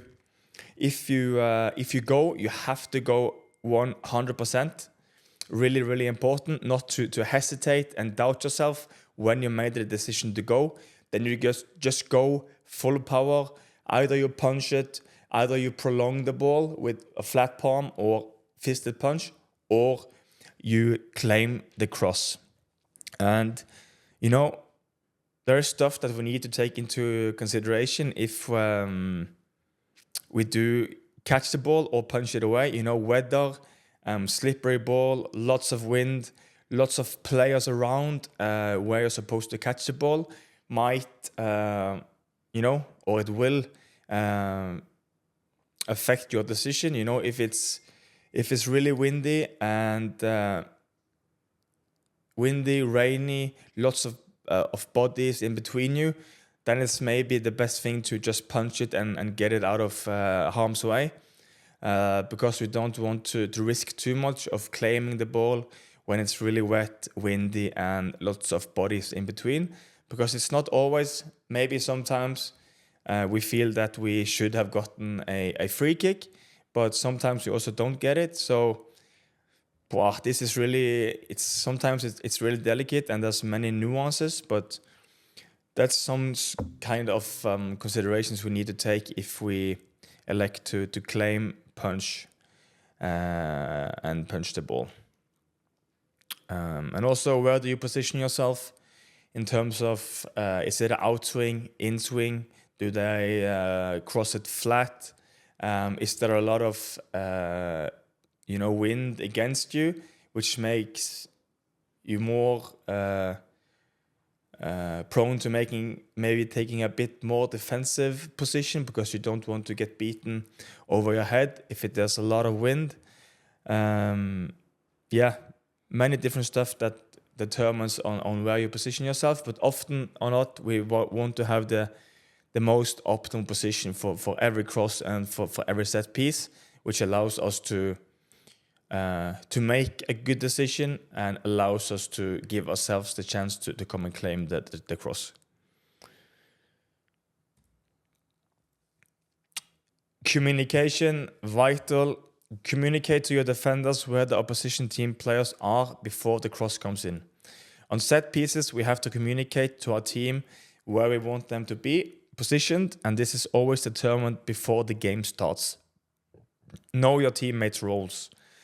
Communicate when the cross comes in with away if we stay on the line, and keepers or keeper if we go out to claim the ball. Communicate as early as possible so that your defenders have time to move and make space for you, holding opposing players away. So communicate to your defenders where the opposition team players are before the cross comes in. So this is an open play, and then often where before the cross comes in, move your head, use your eyes, communicate so that you as a goalkeeper know where it's likely for the ball to be put in. You can tell your defenders that they should pick them up inside your area. And if you know where there is players, you might also know where the ball is going to be put. And if you're not going out to claim the ball, then you can reposition yourself and make like a sort of you have a better feel for where you should position yourself in the goal for when after the cross comes in, so that you have a much better opportunity of saving the ball when it comes in, so that you are in advance, you're in ahead of the situation, you're one step ahead if you can't come and claim it. So the cross comes in, you have already scanned, you've told your defenders, and when you've seen where the strikers are, you can position yourself and give yourself the best chance of saving the ball. And then if it's a cross that you can come and claim, then okay, then we go out, we claim it, and we can also position ourselves a little bit so that we can anticipate where the cross is going to be put and then go out and claim it. Also on set pieces, we have to communicate to our team where we want them to be positioned. Sometimes maybe you have one on the first post, one on the second post, and one in the first zone, and one in the middle zone of the goal, in the middle of the area, in corners. I'm talking about now. Then you have to know who are there, and you have to tell them to be positioned, because it's not always that our teammates remembers when it's a bit hectic and there's pressure on. They might forget where they were supposed to be. We never know. But we as goalkeepers, we have to be the leader that can tell them to where they should be positioned. Like it's Michael, you should be on the first post, and Darren, you're on the first zone. What else names do we have? Clayton, you're on the second post, and so on. So just tell them, communicate, and line them up as you were agreeing on before the game starts. This is always, determined before the game starts, so that everyone knows their role, and so that everyone know their role. But sometimes it doesn't happen as well, so we as goalkeepers have to tell them. So then it's our obligation to know our teammates' roles, and we can draw the lines from the NFL. The quarterback, he knows basically every play, every run, and that during a game. So we have to take the role of the quarterback in some way when there's set pieces and that stuff against us as goalkeepers. So communicate when the cross comes in as early as possible with away if we stay on the line, or keeper if we go out to claim the ball. This way, our defenders can have time to move and make space for you in terms of holding off opposition players so that we have an easier path to the ball. And if we are not coming out, we shout away, then they know that they have to go up and fight for the ball, and because they know that we are not coming. So telling them this as early as possible, really important, because it's all about time and giving ourselves the best conditions of defending the goal together. So timing, when do you shout, when do you move, when do you jump, and when do you punch or claim the cross? So try to shout as early as possible. You move as early as well. So maybe if in open play, the winger comes down the line, and when you see that he puts his eyes on the ball, and you see you have scanned the area, you know how you're supposed to put it, that's the time and the timing when we should maybe try and make a move as a goalkeeper. If he comes all the way down to the line, where's the most likely place he will place the ball? It's maybe a chipped ball to the second post or the central area with some air on it. So then we can, when he looks down, then we can make a move and try to anticipate the cross before it even comes in. And then there's always, the timing for when you jump, so that you can take the ball at the highest point, even if you claim or punch the ball. So yeah, it's all about timing. There's so many different processes going on for making this correctly, but challenging, fun when we get it right. There's no better feeling of taking the pressure off the defense. So yeah, even though it's really challenging, it's when we master it, it's a really good feeling as a goalkeeper. So lesson 5.4, analyzing your opposition. So I know it's not everyone that has the ability or possibility to analyze your opposition. If you don't have a video of them, it's probably difficult. What you can do is to maybe talk to someone that have seen their games.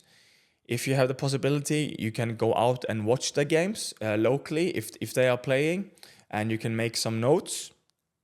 And what you want to look at is, how do the team that you meet attack in the crossing game in open play? Are they doing early crosses, in swing or out swing? Do they have lots of people in front of the goalkeeper, on corner kicks? Do they place like a lot of bodies in between, or is there a lot of space? Do they do short corners where they take it short and play from there?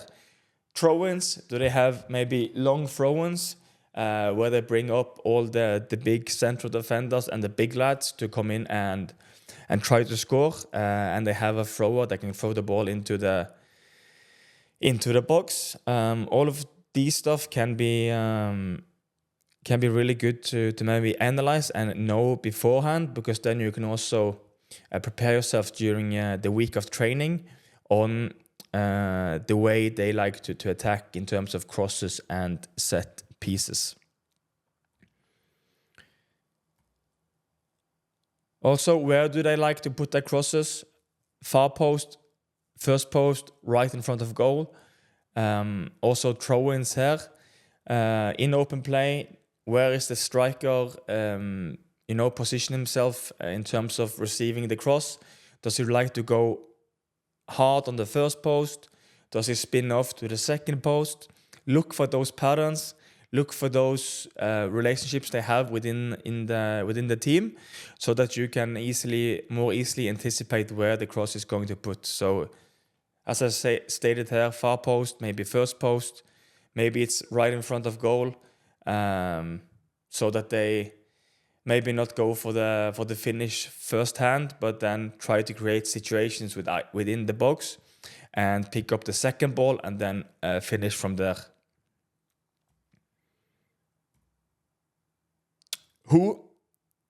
Is there any special player and players they like to target in case who?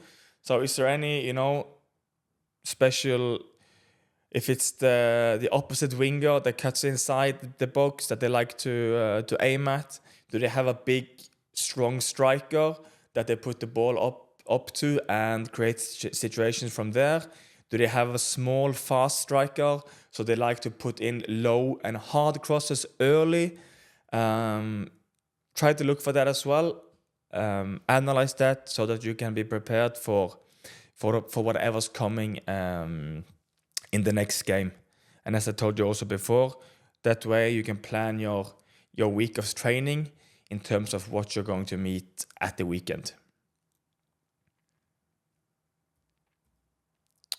So, just going to talk a little bit here about technique. Oh, sorry.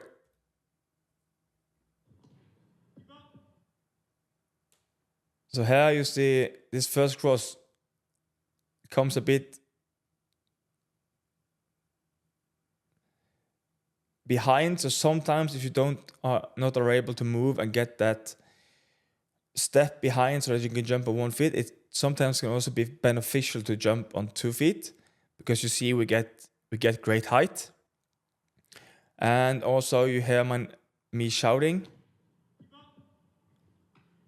pretty early. So also only when I'm catching crosses on my own, I like to get that timing in terms of when I shout for the ball, because that's all related to how I move my body as well.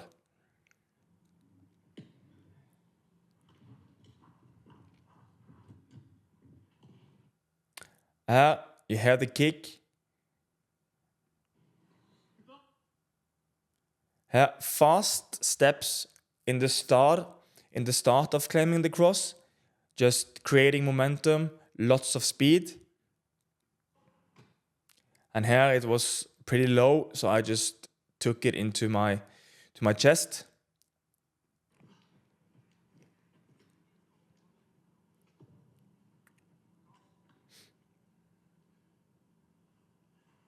Just notice now my footwork.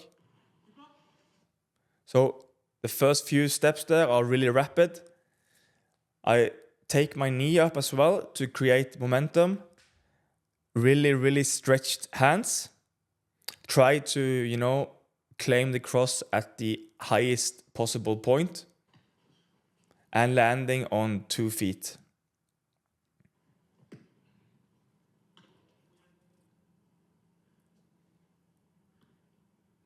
Also, we can't see my coach that is putting the crosses in, but I try to position myself where I would like to stay if this was a game, even if in open play or a set piece, so that I also have my correct position in terms of when I'm training.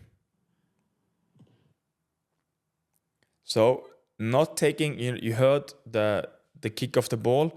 I don't take any decisions in terms of movement before I've read the trajectory of the ball. So you have to be patient here as well. You see my first steps are really short, explosive, fast. And then this allows me to come underneath the ball and attack it upwards.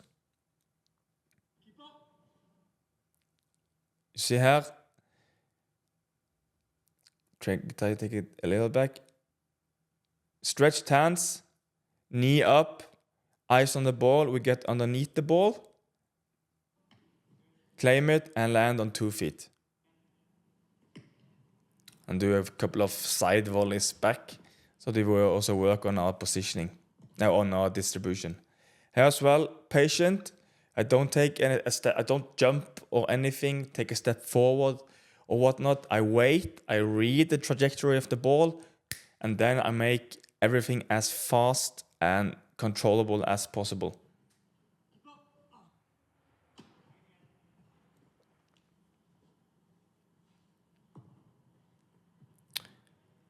Also, I think what coaches and players really, or goalkeepers really underestimate, is how hard practicing claiming crosses is in terms of fitness, because it's really, really explosive movements.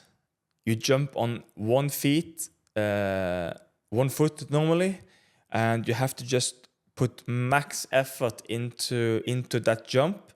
So I think if you as a coach want to have a heads up, is that it's way harder than it looks claiming crosses and doing that in training. So, having that a part of one of your easier sessions, or doing this at the end of a session where you like put in 20 crosses, just be aware that it's way harder physically for your body than you might think. Here, waiting, again, anticipating. Okay, make my move. Eyes on the ball. Fast steps. One leg. You see here my knee, my reach with my hands. I'm just really eager to take the ball as early as possible.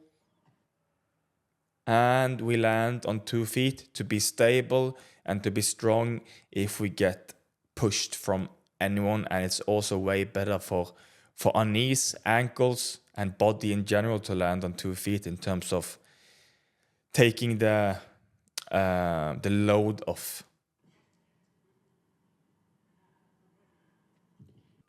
Here, out, eyes on the ball, jump. You see how high we take the ball here? Stretched, fully stretched, great height. We have used our knee to get momentum. Land on 2 feet.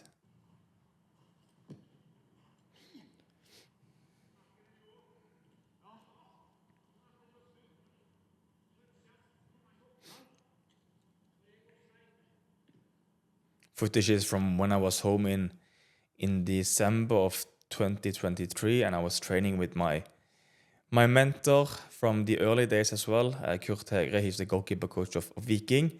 So I was training and preparing myself for the preseason.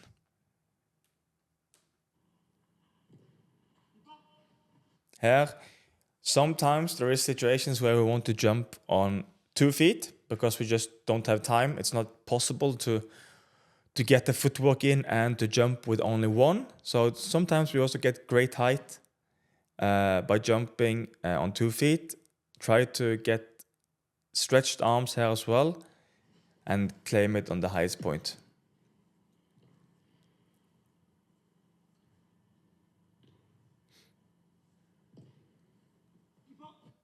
Here as well, we see, I'm pointing on my screen, but you see the ball in the top of the image here. You see my head, I need to make fast steps here so that I can get underneath the ball.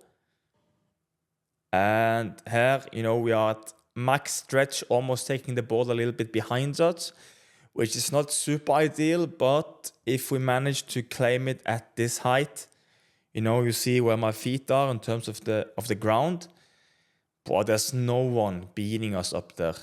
We are a bit vulnerable in terms of getting a push or something, but there's no one beating us that high in the air. I'm 84 centimeters tall, and when we can jump like this and stretch our hands, no one beats us.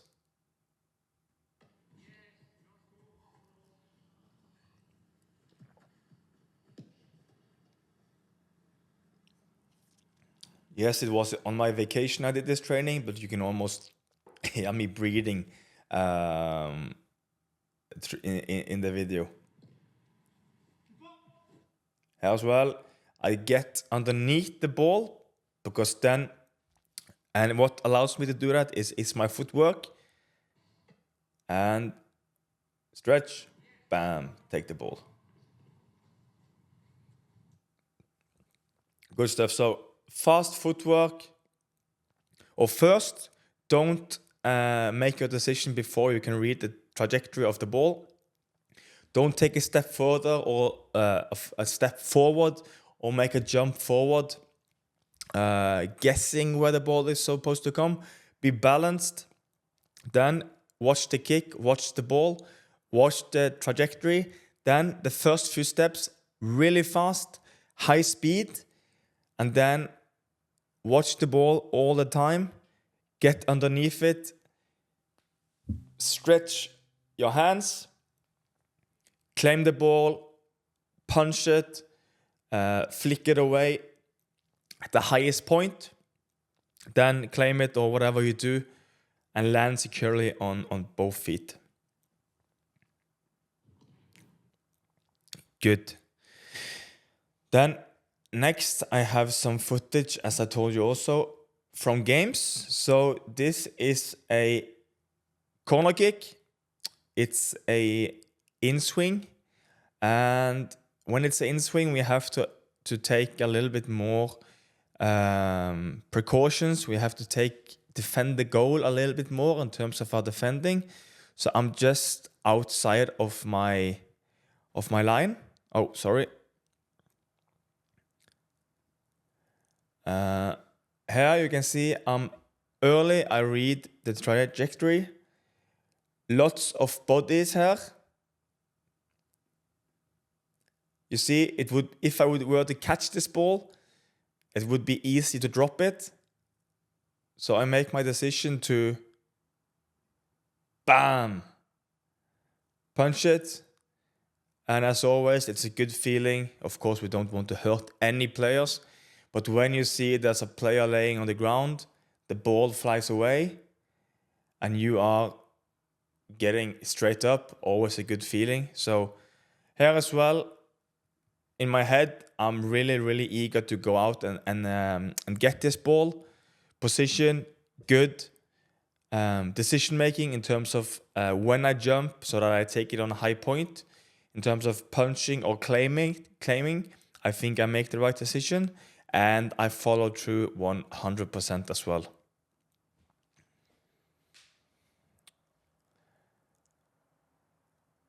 Here, I think I should probably be a bit more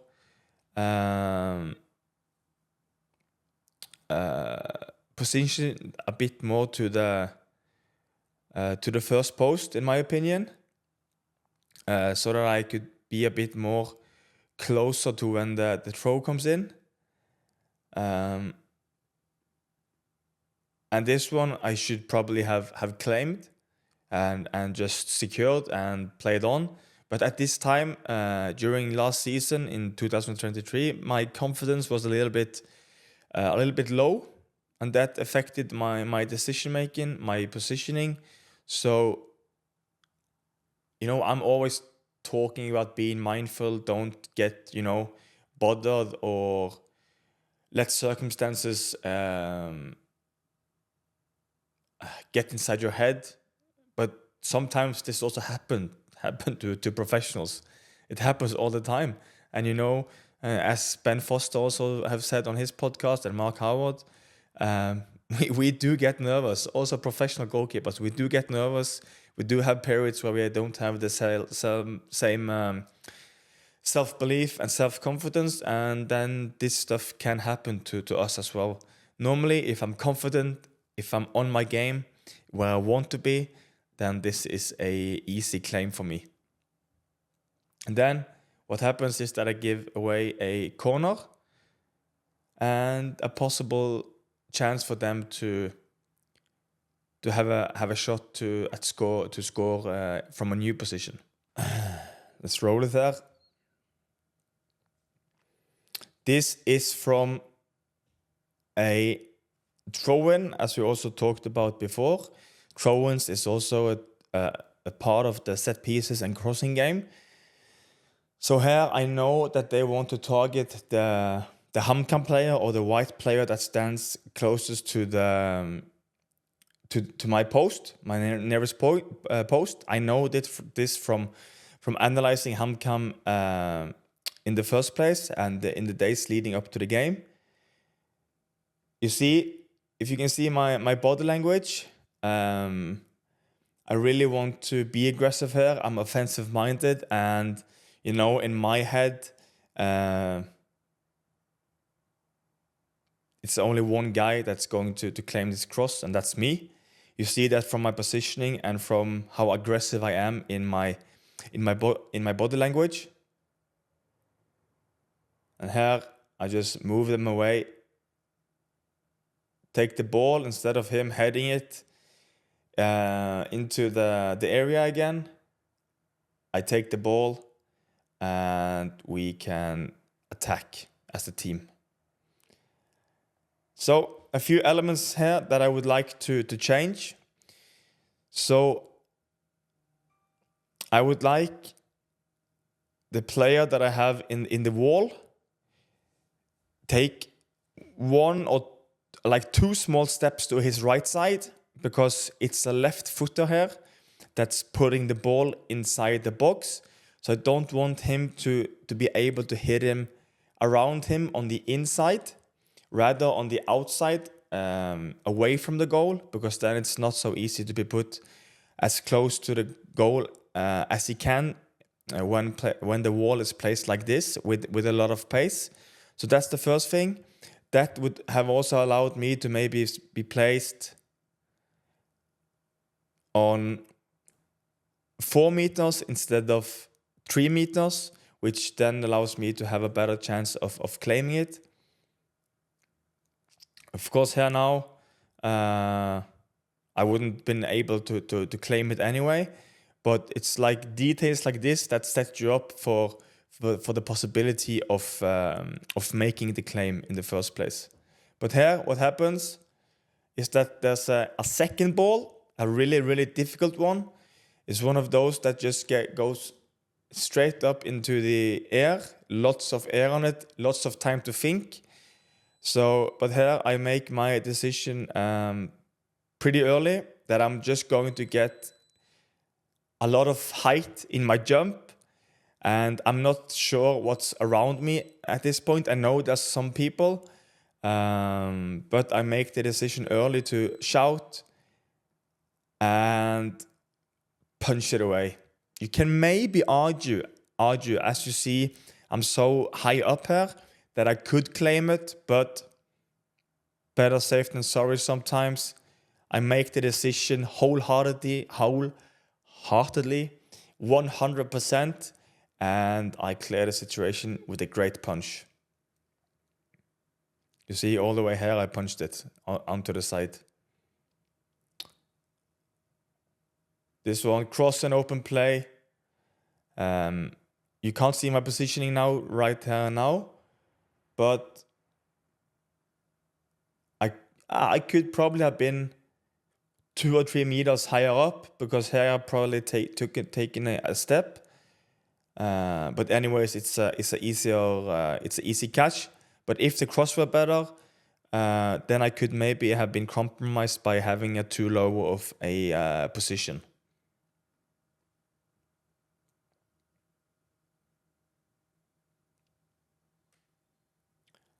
Here, in swing, lots of bodies in front, but I have remained in my position.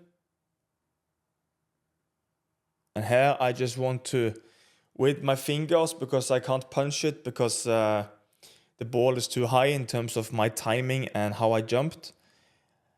I try to flick it with my fingers further back, but I miss a little bit and it goes out for a goal kick, luckily.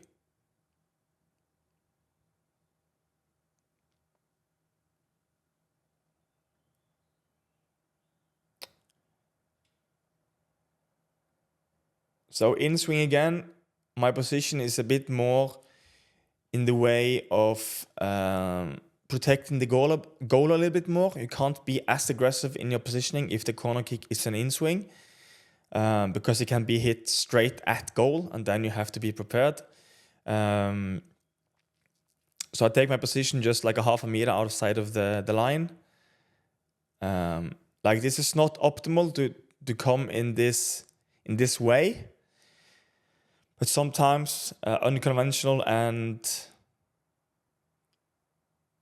how do you say, not textbook stuff needs to happen to just get rid of the ball. So I make it dive almost and punch the ball away that way.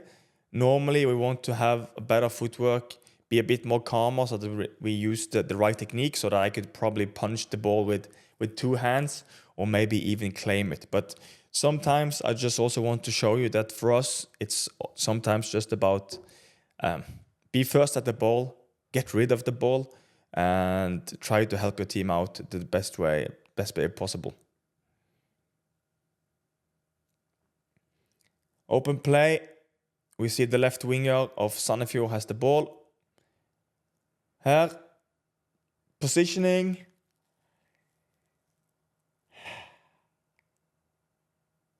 Maybe a bit more aggressive, a meter higher. A meter higher. I feel that I could be placed and positioned. Yes, it is an in-swing in open play, but still, we are not too concerned with first post here. And if we want to help our team out maximally, I think maybe a meter higher up can be the way to go. But here as well, I do make a really rapid decision. I have good footwork, and that enables me to come and claim the cross. But if it's a better cross, if the cross is a bit more further out, I think maybe my positioning there doesn't help me in terms of setting myself up of coming out and claiming the cross. But here I take it and I secure the ball.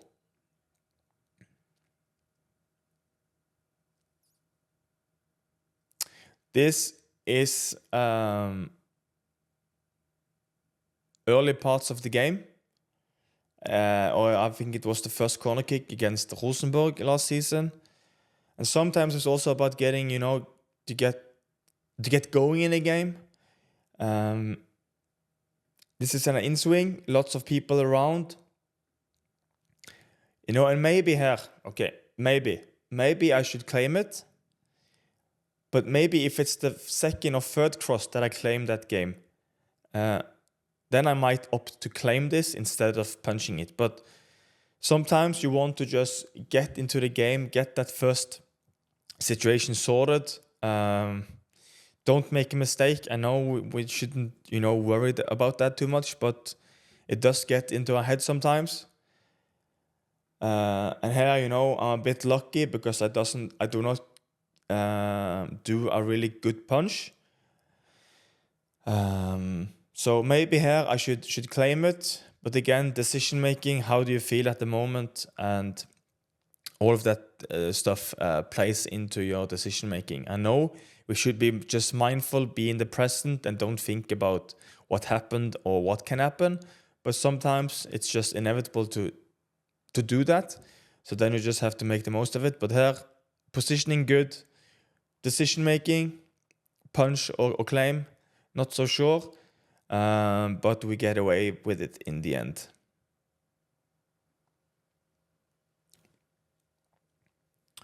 Here,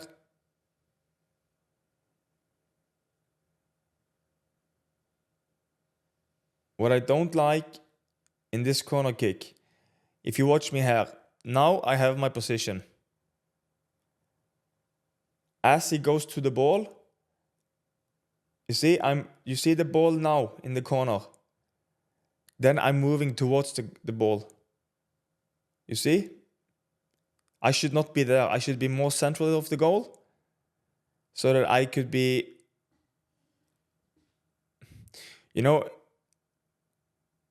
I make it really hard for myself if that ball were to be put in a place where I could go and claim it or punch it away. Because my body weight is moving forward, I'm bad positioned, and I'm not doing myself any favors here. So stay in your position, be calm, Don't jump before the kick is taken. Remain in your position, read the ball, and then execute. If you stay or go or need to reposition, but wait until the kick is done. Then it goes to the second post, comes in again, and then okay. Then it's okay. But the first part of that situation, I don't like, so take note of that as well.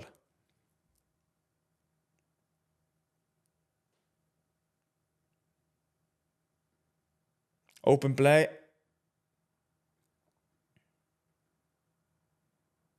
Here I think I should probably be 1 more meter higher. Now it's really fortunate that the cross comes here. But imagine if it's a bit lower, more pace, and it's put in the right spot, then we want to be able to take those as well. So maybe a bit more aggressive here in terms of my positioning. Here I can be on 4 meters instead of 3. That meter can make a world of difference. Then of course we make it a comfortable claim here, but we always have to see what if, and then learn from that, even if it goes wrong, or if we are lucky and the ball are just placed into our hands.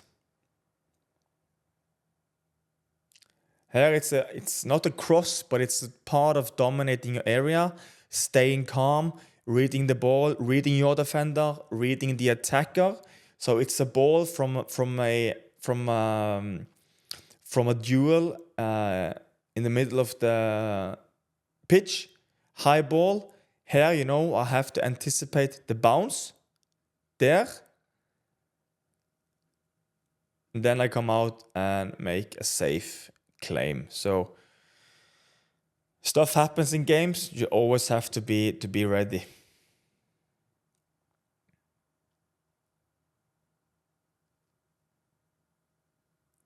Here as well.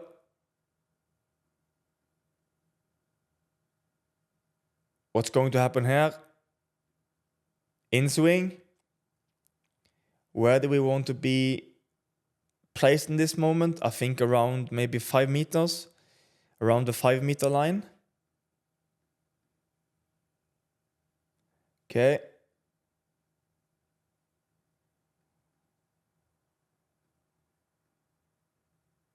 Here again, maybe I could have been placed a bit more centrally. It's not so easy to see, but you see where I come from here. It's more towards the first post that I'm positioned. I would like to see myself be positioned more centrally and a meter higher up. We should not be afraid of our first post in this kind of situation. It's most likely to come a ball around our central defenders there or towards the back post. But because of the cross is not as good, there's a lot of height on it, I have time to get out and claim it.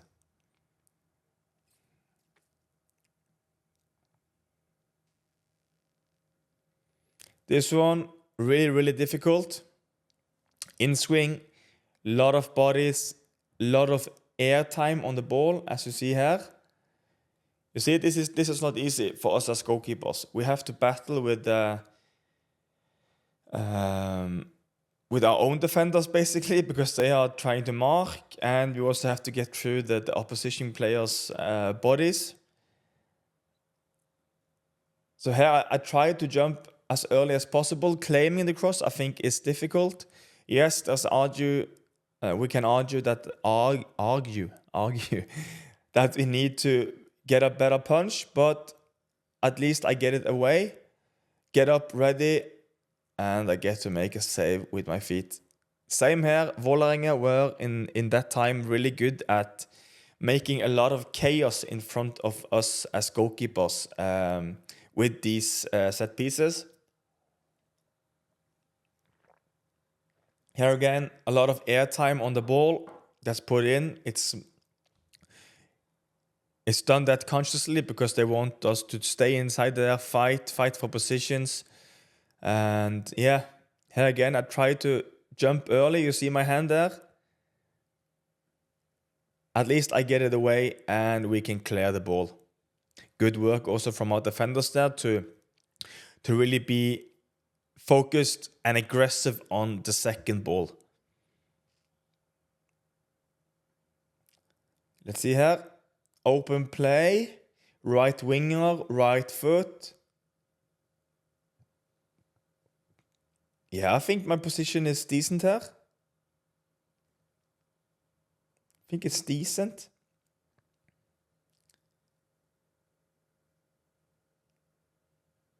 Maybe that, see my left foot?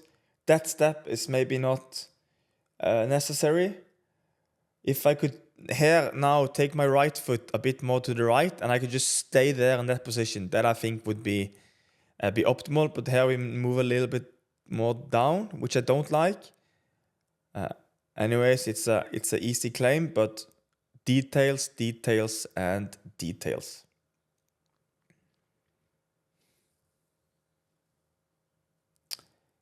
This is from a practice game, I think. Here, it's a cross, and I read that see here, I can't come. First I think I can come, but I couldn't. Back on the line, ready for a header if that was supposed to happen. And then lots of height on the ball, and I jump early, and you see there's no one beating us here. And then easily claim the second ball from that cross in open play. Now I clicked away again. Okay, there we are.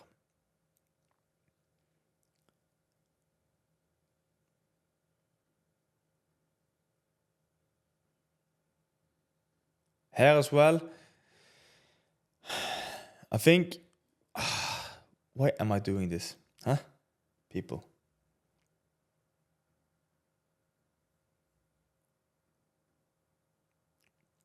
Let's see the next here against Rosenborg.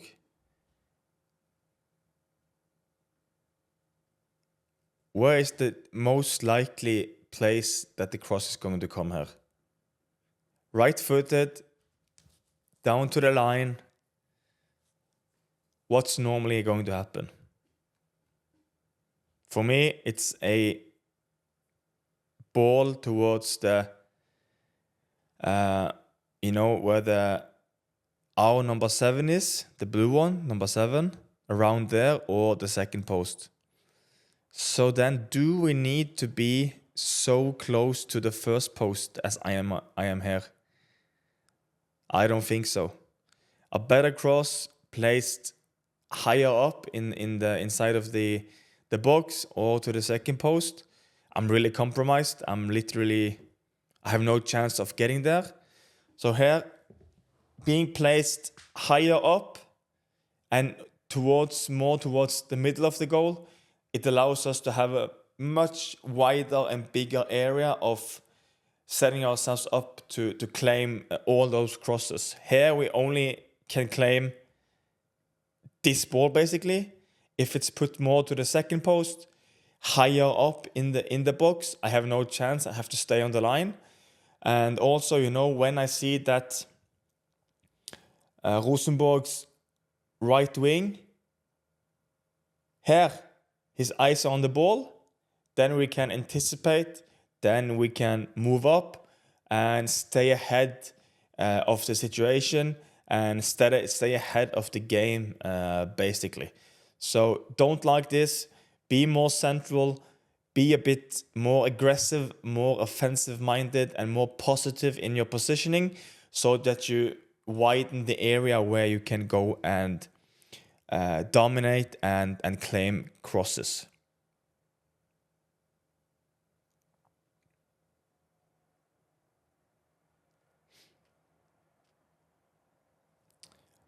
This is set piece from a free kick. Okay, I see that I can't go for the first ball.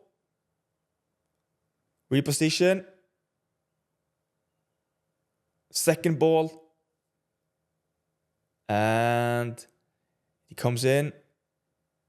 We go out, scream early, shout, good footwork, and we make the decision to claim it, which I think is clearly the right one here. We take the pressure off our defense, and we can keep playing.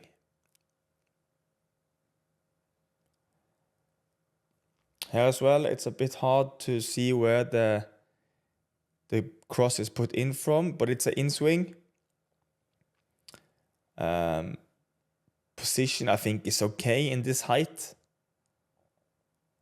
And yeah, early decision, no bodies around. Then here in this situation, we do not punch the ball or fist it away. We claim it, secure it, and take the pressure off our defense. Such a good feeling, late in the game as well, to help the team out if you're leading. Be positive. It's worth almost the same as a save, in my opinion. So really good feeling. Here you can see I'm pointing so that I let my defenders know, and I know where the striker is. You see here my footwork. I'm positive. I know where he's going to put it because I've done my scan. I've done my research, and the cross is put in. I've told my defenders where the striker is. They are aware of it. They take the striker out, which makes my a job way easier. Teamwork. Together, we sort this situation very easily. And I claim it, and we just play on.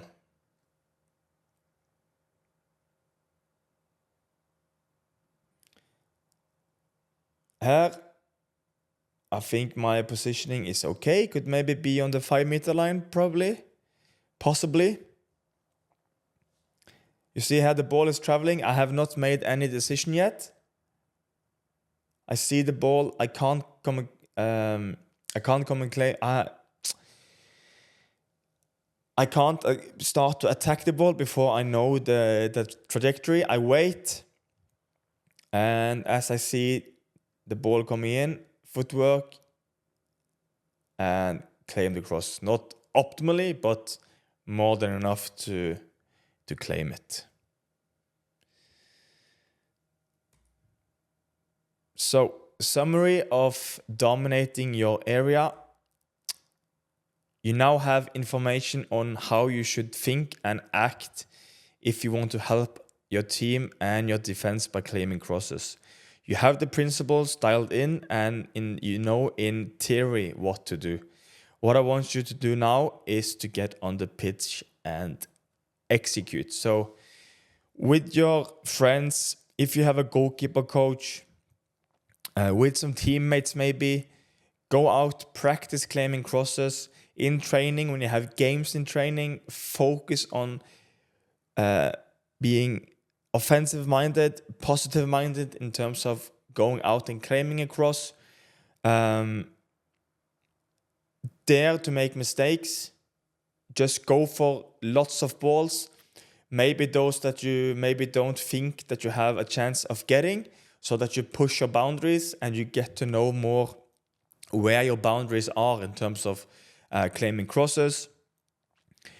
And yeah, get the coach or your teammates to help you with putting some crosses in, so that you can work on your technique, your footwork, claiming the ball or punching the ball at the highest possible point, and get that rhythm in.